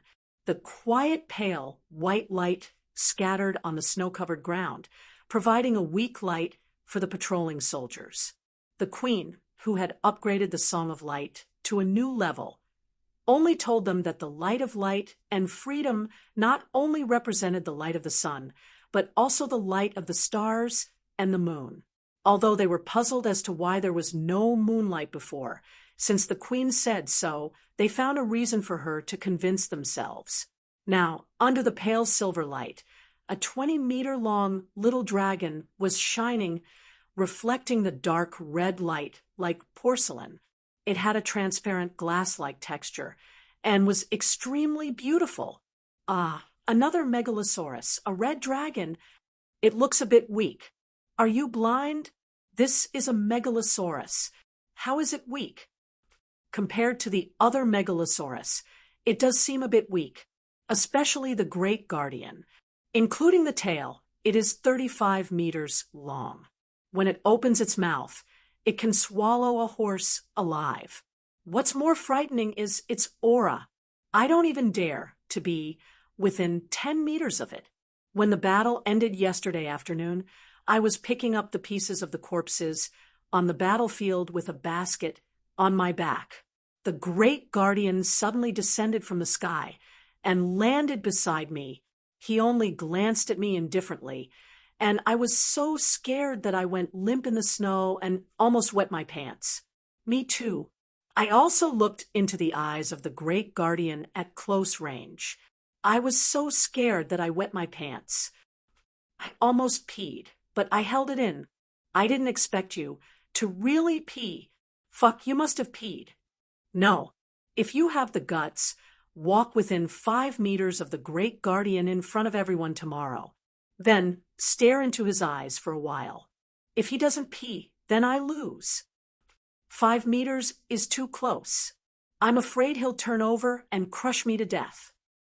The officers and soldiers gradually deviated from the topic, but their conversation also revealed a fact. As the big brother, Dahe's power was getting stronger and stronger. It was almost tangible. Ordinary people couldn't even walk step by step to his side with willpower. The real seven gods was actually Dahe, not Danny. Hence, Dahe was the most affected by the perfection of the seven divine duties. He was a god who lived in the mortal world. Moreover, this god wasn't as weak as the god of the free city. Half of the evil gods killed by the teaching team entered Dahe's stomach. After devouring so many gods, one could imagine how powerful his spirit was. However, Dahe's control over his power was not as strong as Danny's. His spirit's power was obvious. It would be strange if ordinary people dared to look him in the eye. The Dragon Queen was still cultivating in her dragon spirit state every day. The 9-colored vortex in Dahe's mind was also growing day by day. Hence, this was a dragon god with a huge source of faith, a terrifying amount of divinity, and almost unlimited magic power. It had the highest level of the law of fire as its extraordinary foundation. Danny even felt that Dahe was the strongest megalosaurus in the history of the Song of Ice and Fire world. The only one who could surpass him now was the future. All right, this was too naive. Soon, she would meet a real divine dragon. There was no dragon tower or dragon nest in Oak Hall. Dahe and Little White were resting against the city wall in the inner city. Now that Little Red and Little Green had changed shifts, he also obediently leaned against the city wall. However, he seemed to be timid, not daring to get close to Dahe. He felt that his big brother's aura was too strong. He wanted to get close to Little White, but when Little White glared at him, he retreated more than 10 meters in fear. After not seeing them for a few months, the two big brothers had become more ferocious. Little Red thought, feeling wronged. In the next moment, Mother Dragon and his dragon spirit had a huge amount of spiritual essence mixed with strange divinity rain fall into his mind. His Little Red was too happy and excited. He couldn't help but raise his neck and let out a long cry. Smack! Mother Dragon came to his side and slapped his lower abdomen. She scolded jokingly, "So useless. You're just an evil god." Her tone was like a mother saying to a child who was holding a KFC drumstick and gnawing on oil all over his face. "No one will snatch it from you. Eat slowly. If you don't have enough, I'll buy more for you." Chizong went on a killing spree today and killed 7 bootlicking gods who clamored to avenge their goddess. Therefore, Mother Dragon had the confidence to say this. This really has the aura of Mother Goddess. Gods, Mother Goddess has activated a second life in another way. The big crow that landed on Little Red's back shouted with a trembling voice. Between Little Red's neck and back, there was a dragon saddle made of a pterosaur skeleton. A tree trunk wrapped in silk was tied to it. Danny jumped and landed on Little Red's back. She untied the rope and unfolded the soft light green silk, revealing a tree trunk that looked like a white bone. It was as thick as a wrist and 5 meters long. Its skin was as smooth as a gray bone, and there was a lump the size of a fist at the top. It grew a half-meter-long branch that was as thin as a chopstick. There were leaves that looked like blood-stained palms on it, and there was a root system at the bottom. It was wrapped in soaked linen and was as big as a bowl. After a long journey, 7 or 8 leaves had fallen off, and the remaining ones were mostly wrinkled. However, it was obvious that this was a living weirwood. The big crow landed on the branch and said excitedly with tears in his eyes, "It's Mother Goddess. It's really her. It's not a door god. This is another tree." Danny shook her head. Bran didn't argue. He only asked anxiously, "Can I go in and take a look?" Danny nodded and jumped off the dragon's back. She waved away the crowd that came out in the middle of the night and walked towards the castle bedroom. The big crow's bright red eyes suddenly dimmed. Bran's consciousness entered the weirwood tree trunk in her hands, just like it had entered the tree countless times in the past. After a long time, when Danny returned to the bedroom, she placed the tree trunk on the table and meditated for half an hour as usual. Bran transmitted his consciousness from the tree trunk into Danny's mind. "I'm not going back," he said. At the same time, in Winterfell, Bran pushed away the chanting woman who was riding on his petite body. Under her insatiable gaze, he said in a deep voice, "Mera, it's time for me to fulfill my promise and complete my mission. I'll fall into a deep sleep. You'll hand over my body to leaves. They'll bring me to the underground tunnel in the tomb. You'll stay in Winterfell to take care of Duo. Wanna will take care of Winterfell's affairs. She's a trustworthy person." The petite Mera flipped over vigorously and pressed down on Bran's body. She said excitedly, "What mission? What promise? Didn't you already hand over the responsibility of the three-eyed crow?" "I swore to Danny Lilith that I would use my life to be loyal to her. Do you still remember? In the land-bestowed forest when she was treating my spine. At that time, I was swimming in the turbid river of fate. I suddenly had this inexplicable realization, and I was still puzzled. Until today, I still don't understand the reason, but I've decided to fulfill my promise. Do you have to risk your life?" Mera's face was pale, and her eyes were filled with grief. "This is my mission. Saving the world is the three-eyed crow's mission. When the three-eyed crow is unable to complete the mission, it's our responsibility to protect and help the savior." Bran left these words and kissed away the tears on his wife's face. He even got up and went to the bedroom next door to look at the robust Duo Stark for a while. After that, he went back to the bed, lay down, and lost consciousness. At the last moment, he felt strangely relaxed. It was so tiring to be a man. If he didn't die, he would take it as a long vacation. The consciousness of the three-eyed crow gradually gathered in the weirwood. Danny was astonished. "You're going to settle down in this weirwood?" "I'm going to settle down in this tree temporarily."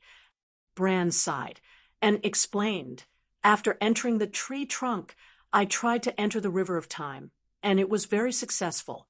Then I had an epiphany. You'll need me to risk my life once. I can use this weirwood to help you. Why do you want to risk your life for me? What did you see in the river of time?" Danny asked curiously. "I didn't see anything, but I have a premonition that you'll run into danger one day, and you'll need me to risk my life for you." Bran said, "How will you risk your life after entering this tree?" Danny was even more confused.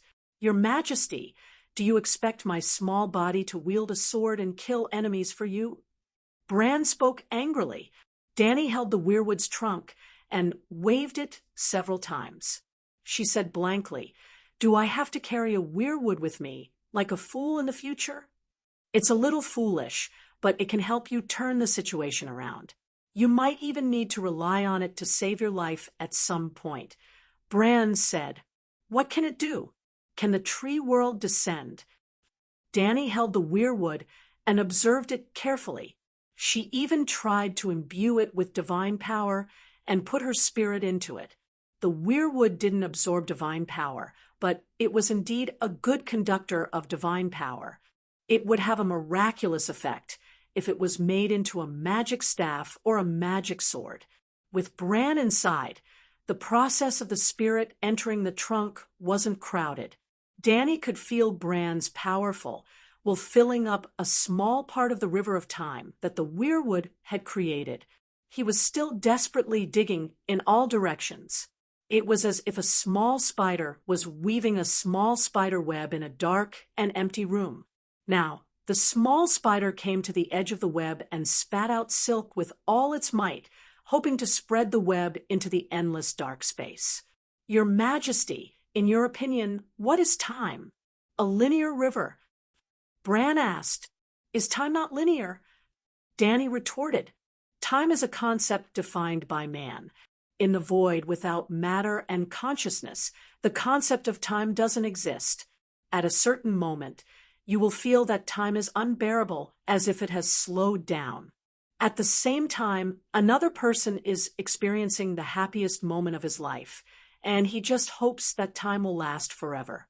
He will feel that time passes quickly, as if it has accelerated. Two people at the same time have different feelings about the flow of time. So, is the river of time speeding up or slowing down? There isn't any change. Speed and slowness are just people's illusions. Danny said, but time's definition is determined by people's feelings. If people feel that it is fast, then it is really fast. This isn't scientific. Danny furrowed her brows and said, the three-eyed crow obviously understood science. Our world isn't formed by pure laws of physics. This is why thinking about things in a scientific way doesn't conform to the spirit of scientific research. Danny was stupefied. Chapter 966. I don't wish to discuss philosophy with you. Just explain what you are doing. Danny said unhappily, if I don't explain the concept of time, it will be difficult for you to understand what I am doing. If you can agree with my understanding of time, I don't need to explain. You will immediately understand the meaning of what I am doing, Bran said in a tongue twister. Danny nodded helplessly. Go on, I'm listening. Time is between existence and non-existence. If consciousness exists, time exists. Without consciousness, there is no meaning in defining time. Therefore, we can define a river of time for every life. Countless individual rivers of time are like the stars in the sky.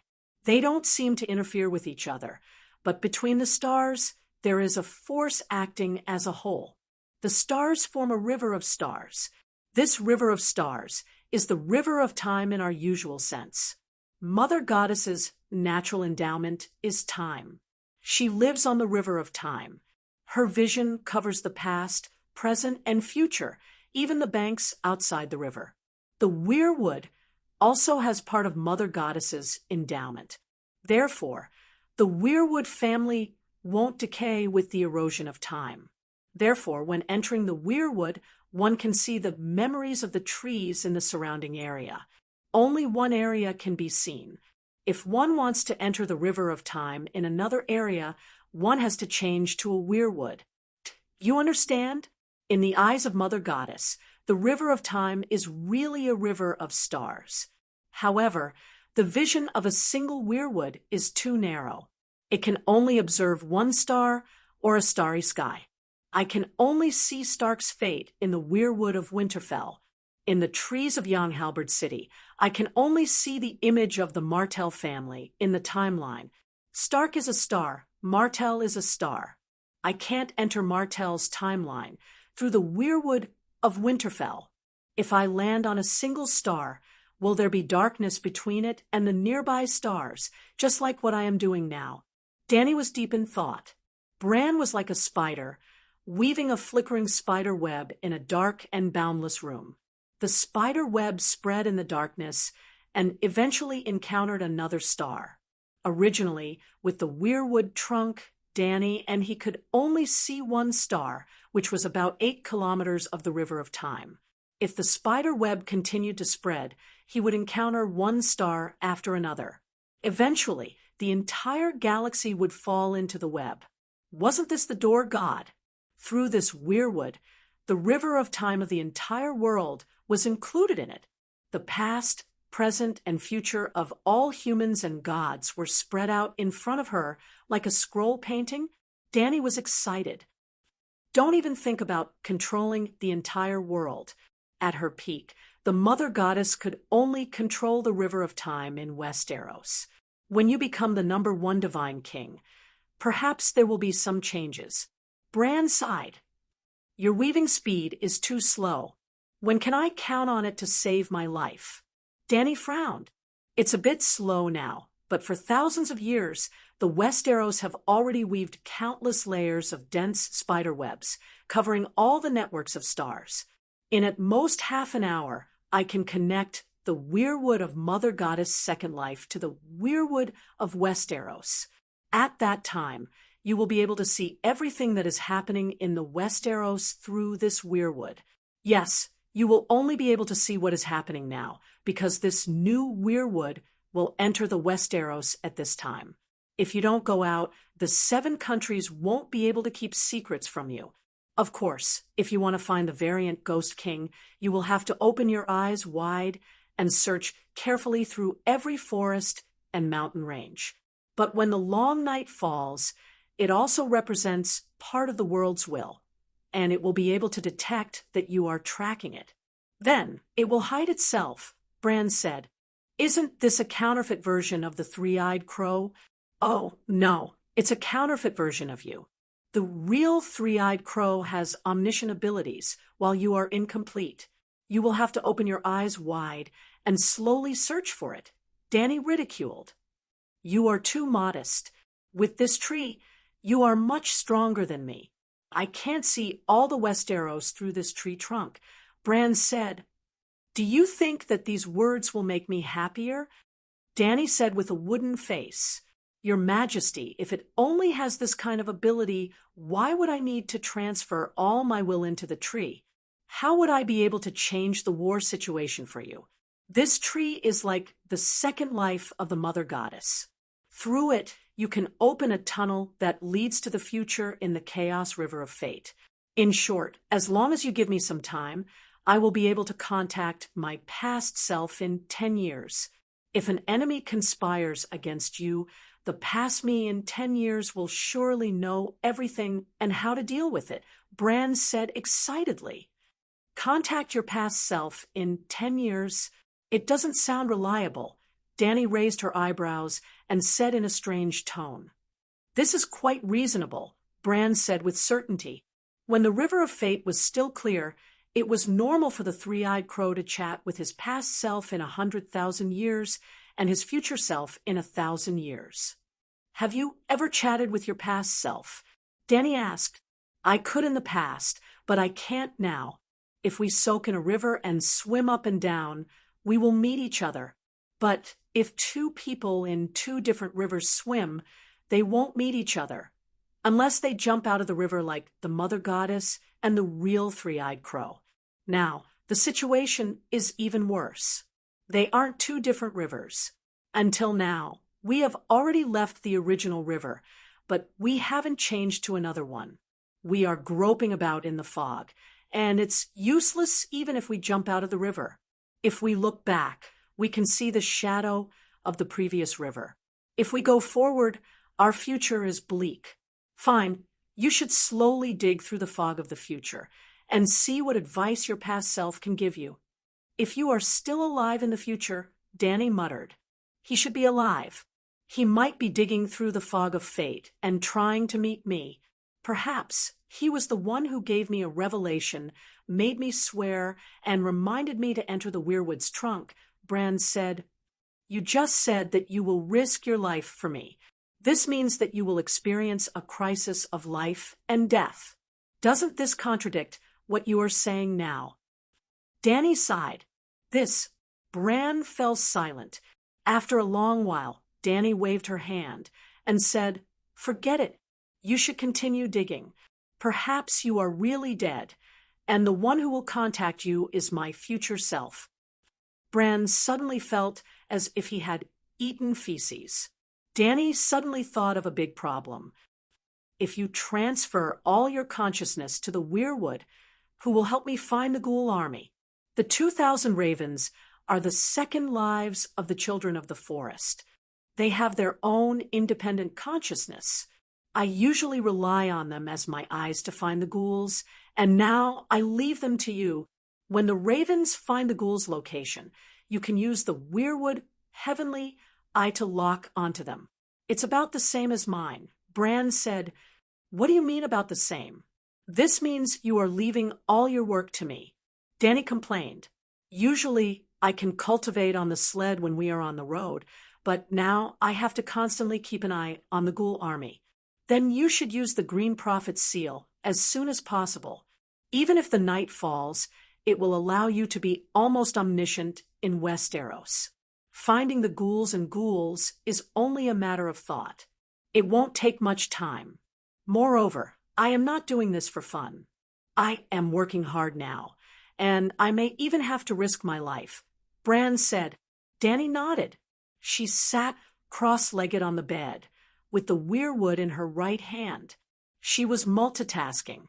She cultivated while her consciousness entered the tree trunk. Half an hour later, Bran's spider web spread out of the dark space.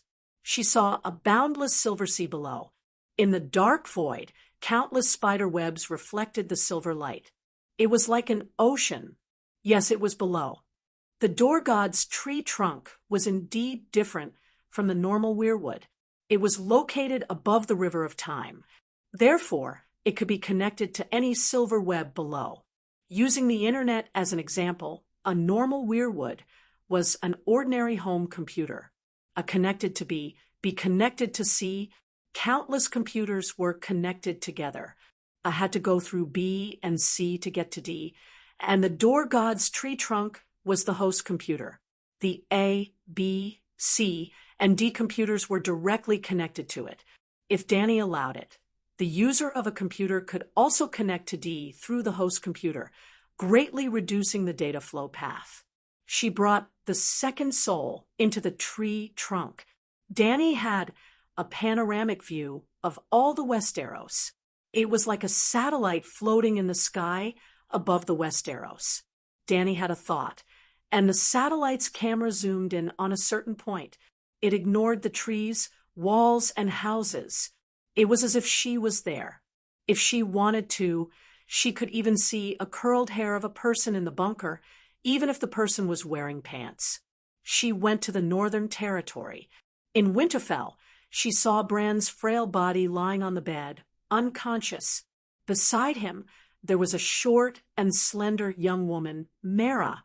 Bran's wife's right hand was playing with her lower body. Her eyes were watery, and she was moaning nonstop. Danny felt awkward. She shifted her gaze to the main bunker. In the room of the king of the Northern Territory, Jon's lover, Val, was doing the same thing as Mera. She felt even more awkward. She turned to the king's landing. In the duke's mansion of the Northern Territory, Jon and Jurgrit were sleeping together. The room was dark, and only the fireplace was lit by a flickering flame. She scanned the room and prepared to leave. Jon suddenly opened his eyes and called out softly to the window, "Bran, why are you looking for me?" He noticed that Danny was spying on him. "It's me," Danny said. "Who? You're not Bran?" Jon was shocked. "I'm Bran's boss," Danny said calmly. Jon was dumbfounded. He had a look of realization. "Queen Danny Lilith?" Jon's face turned pale. He pulled the duvet up to cover his furry chest and the red-haired woman's skinny and rough back. "Where's Bran? Why do you have the three-eyed crow's abilities?" he asked with great difficulty. "He's busy digging the river, and the heavy burden of protecting Westeros has fallen on me." Sigh, what a heavy workload. The Dragon Queen sighed. Jon's cheek muscles twitched. This was the first time he had the same thought as the dwarf and Danny in the past. The three-eyed crow shouldn't exist in this world. It was impossible for ordinary people to live. "Why are you looking for me at this time?" he asked awkwardly. "Nothing. I'm just bored, so I'm taking a stroll." Jon sighed. "Your Majesty, I think you should pay attention to ordinary people's privacy. You're not ordinary. You're the king of the Northern Territory. The 7 dukes and the royal family are related to the Seven Kingdoms' fate, and the three-eyed crow has always paid attention to them. I'm learning from the three-eyed crow now, Danny said with a smile. Gods! John cried out in despair. Your power has improved quite quickly recently. You can even detect spying on you from the river of time. I've experienced many things, and my senses toward the river of time have become sharp, John said with a sigh. Since you've experienced many things in the past, why are you howling now? You even woke Yergert up. The red-haired woman looked around blankly. John, are you talking in your sleep?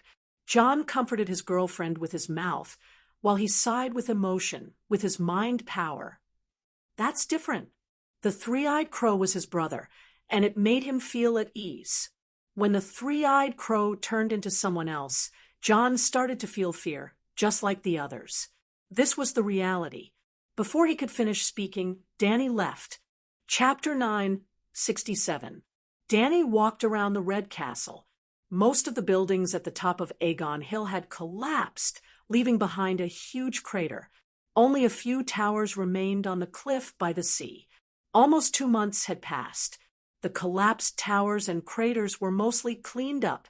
The bricks from the collapsed buildings were used to strengthen and raise the walls of the Red Castle. The crater was changed into a stair-shaped training ground. It seemed to be modeled after the gladiator arenas of the Free Cities. Erlu and Aunt May lived in the collapsed Queen Dowager Tower. They shared a room and a bed. The lights were off. Danny guessed that they were asleep. The White Sword Tower, where the White Knights lived, became the Queen Dowager's palace. In the warm study on the second floor, the burly Queen Dowager was dozing off. Beside her, an old scholar was holding the Annals of the Four Kings. He was telling her the history of the Dragon King's conquest of Dorne. Erlu's wife, Silas Florin, was also in the White Sword Tower. However, the queen lived on the top floor, the 7th floor. Howls and curses drifted into the wind through the window. They sounded like ghosts crying in the wind. Shireen, my daughter, you have the bloodline of the true dragon. Even Danny's black dragon likes you. Great King of Light, revive the mystic dragon. My daughter has the bloodline of the true dragon. She rode a black dragon and can become a dragon knight. Ha ha ha. Bitch, I took you in and made you the king's confidant. Yet, you want to burn my daughter. I'll kill you. Shireen, this devout believer of the King of Light and worshipper of Melisandre, had gone mad. Danny only sympathized with Shireen's experience. However, she did not like this crazy woman. This was because she was the one who found Aunt May and recommended her to Erlu. Other people believed in the Red God for political reasons. Even Erlu was not that devout to the Red God. He was more concerned about his mission to save the world. However, Silas was a true fanatic of Lalo. How fanatic was she? When Aunt May suggested sacrificing her uncle to Lalo, she did not stop her. Instead, she supported it. She would actively participate in Aunt May's sacrificial ceremonies. Then, the last sacrificial ceremony she attended was that of her daughter. In the beginning, when they wanted to sacrifice Shireen, Erlu, who had lost his integrity, struggled in pain even though he had died once. It was Silas who persuaded him. We believers should sacrifice everything for Lalo. Shireen returning to the Red God's embrace is the best ending. When Shireen cried for her mother under the lick of the flames, her motherly nature finally prevailed over her faith. Silas regretted her decision and struggled like a madwoman. She screamed her daughter's name and rushed towards the fire. But Shireen's shrill cries had disappeared in a shadow that rose from the red flames. Therefore, faith was really not a good thing. Crazy faith would make people lose themselves. If you needed faith to numb the most difficult moments of your life, you had to believe in a God whose teachings were based on people. Even if you believed in the seven wood gods, you shouldn't believe in an evil God that could respond. Leaving a sigh in the White Sword Tower Queen's residence, Three-Eyed Danny left the King's Landing. In an instant, she went to Casterly Rock City and saw the emaciated Jamie. Like a ghost, he wandered around the Hall of Heroes in the middle of the night with an oil lamp. His eyes stared into the darkness in front of him, and he muttered the names of Cersei, her father, her uncle, and her aunt. Even stranger was that he even called out Tyrion a few times. This strange scene made Danny's scalp tingle. Casterly Rock City was a city carved out of a mine. At the lowest level near the sea, the Lannister family's tomb was built. It was called the Hall of Heroes. Once, it was filled with coffins. Now, the 10,000-year-old weirwood coffins were burned together and replaced by the ancestral tablets promoted by the Dragon Queen. When Westeros remembered their ancestors, they would go to the tomb and pray in front of their coffins. Now that the coffins were burned, there was no place to commemorate their ancestors. So, the Dragon Queen taught them to set up ancestral tablets and build an ancestral hall. For example, Jaime was staring straight ahead because there was a row of stairs in front of him. Each step represented a generation, and there was a row of ancestral tablets. Because the ancestors could be traced back more than 500 generations, one wall was not enough. They could only build one wall every 500 years. There were a total of 22 walls. Compared to placing coffins, ancestral tablets were indeed more space-saving and expensive. In the past, only the great nobles were qualified to build a tomb for their ancestors. Commoners and low-level nobles could not afford to build one. Now, the situation had changed. Even commoners could set up ancestral tablets for their ancestors. Of course, the ancestral hall could also show the family's heritage, and it was even more obvious. At this time, almost every family in Westeros could see ancestral tablets. If it were not for the fact that Westeros did not have yellow skin and black hair, and that the ancestral tablets were written in alphabetical language, people would think that they had transmigrated to ancient times. Not only were there ancestral tablets, but there was also a change in the way people worshipped their ancestors. Jaime went to the outermost stone wall and climbed up the stairs until he was half the height of the wall. There were Tywin, Joanna, Kevin, Xena, Gillian, Descartes, Cersei, William, Tyreek, Joffrey, Tommen, and so on.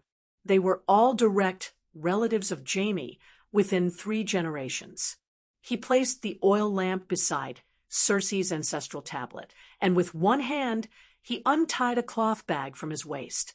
Inside, there was a strange cork stick that was as thick as a chopstick. It was an incense stick. Jaime rubbed out 3 incense sticks and put the tip of the incense stick into the mouth of the lantern. After he lit it, the sparks flickered and a wisp of white smoke rose. The fragrance of the smoke drifted in the empty cave. Then, Jaime placed the 3 smoking incense sticks in the small incense burner in front of Cersei's ancestral tablet and bowed a few times. This is offering incense.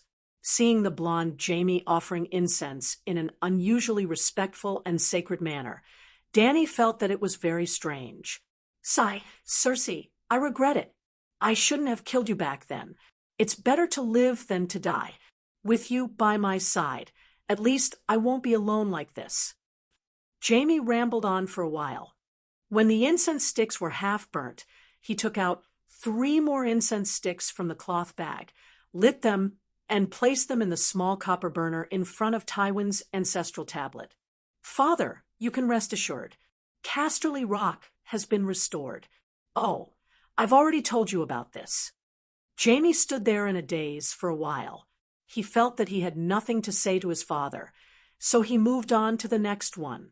After lighting an incense stick for his mother, Jaime stood there in a daze for a while. He had nothing to say. After that, he silently lit incense for his uncle and aunt. When he was lighting incense for Aunt Jaina, something unexpected happened. Or rather, it was the Holy Mother's bad taste. Jaime didn't have much to say to Aunt Jaina, so he prepared to continue lighting incense for his cousins. Suddenly, the smoke in front of Jaina's ancestral tablet formed an oval, and a human head popped out of the round frame. It was a squarish, fat woman with blonde hair and blue eyes. Her face was wide and flat, her neck was like a pink pillar, and her chest was tall and majestic. "Jamie," the fat woman called out tentatively. Clang, Jamie turned his head to look, and he was so shocked that he kicked Emperor Qiao's ancestral tablet and incense burner over. 7 levels of hell. Aunt Xena, tell me, am I dreaming or am I seeing things? Jamie's face was distorted as he said with a trembling voice. The fat woman's body was too fat. She squeezed the smoke with all her might, and with a pop, it sounded like a champagne cork popping out of a bottle. "Io, can't you be more filial? The incense is too thin," Fat Xena complained as she rubbed her oily arms that were torn from the squeezing. This. Jamie retreated in shock. "Am I seeing an undead? What are you afraid of?" "I'm an undead, and I'm also your aunt," Xena said in annoyance. Jamie thought about it. She was right, his aunt. What was there to be afraid of? He was brave to begin with. And when he came back to his senses, he walked forward and touched his aunt's cheek gently with his left hand. There was no warmth, but there was a faint texture, like a ball of fluffy cotton. "Aunt Xena, why did you stay in the human world and not go to heaven? Didn't you have an atonement scroll with you when you died?" Jamie asked curiously. "Sigh, I just came up from hell and was about to ascend to heaven, but I heard your call halfway, so I came here for some reason." "What? You went to hell? Where's the atonement scroll?" Jamie was shocked. "Don't mention it. The atonement scroll is not a scroll of forgiveness. It can only redeem 50 points of sins. I committed too many sins, so I have 52 points. I still haven't redeemed 2 points, so I have to serve 200 years in hell." Fat Xena lamented. I thought I could go to heaven with the atonement scroll." Jamie's expression changed. "Even an easygoing person like you has 52 points of sin, then Circe," Fat Xena's chopping face showed a hint of hesitation. "Circe is indeed in hell, and I've met her a few times. However, the atonement scroll is not useless. It can always give people a chance. As long as they redeem themselves, they can go to heaven. Without the atonement scroll, they can only stay in the first level of hell, waiting for the stranger to arrange their reincarnation." "Is hell bitter?" Jamie quickly asked. Fat Xena seemed to have thought of something. She shuddered, and the fat on her body rippled. "Bitter, too bitter. If the Holy Mother gave me another chance to live, I would definitely be a good person who is not greedy, not lustful, and not cruel." She said sincerely, "You've always been a good person. Why did you go to hell with the atonement scroll?" Jamie did not understand.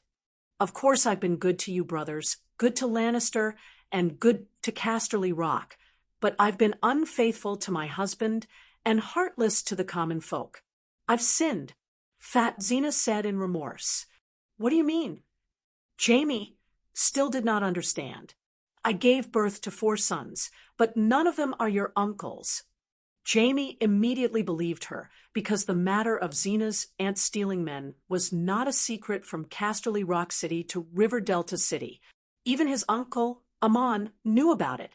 Many people also privately discussed that none of the 4 children were like Amon, and that they might all be bastards. However, no one dared to question the identity of Xena's sons, including Old Wade, because Xena was Tywin's sister. That can't be. Cousin Cleo has obvious Frere characteristics. He forced a smile. "Sigh, that's Old Wade's seed." "What?" Jamie jumped in shock.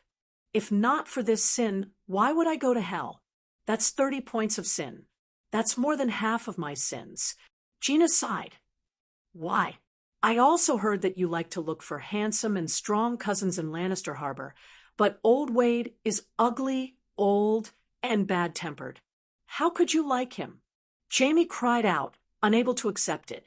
Xena was not fat in her early years, and her looks were not as good as Cersei's. However, her shrewdness and noble temperament were far superior. Old Wade loved his face the most. Tywin always looked down on him, so he wanted to get back at him by humiliating his sister. That old man was still very strong in his early years. I also hated his son for being too weak, too useless, too stupid, and useless. I wanted to take revenge on him, but it was quite exciting. After being teased a few times, I half pushed and half pushed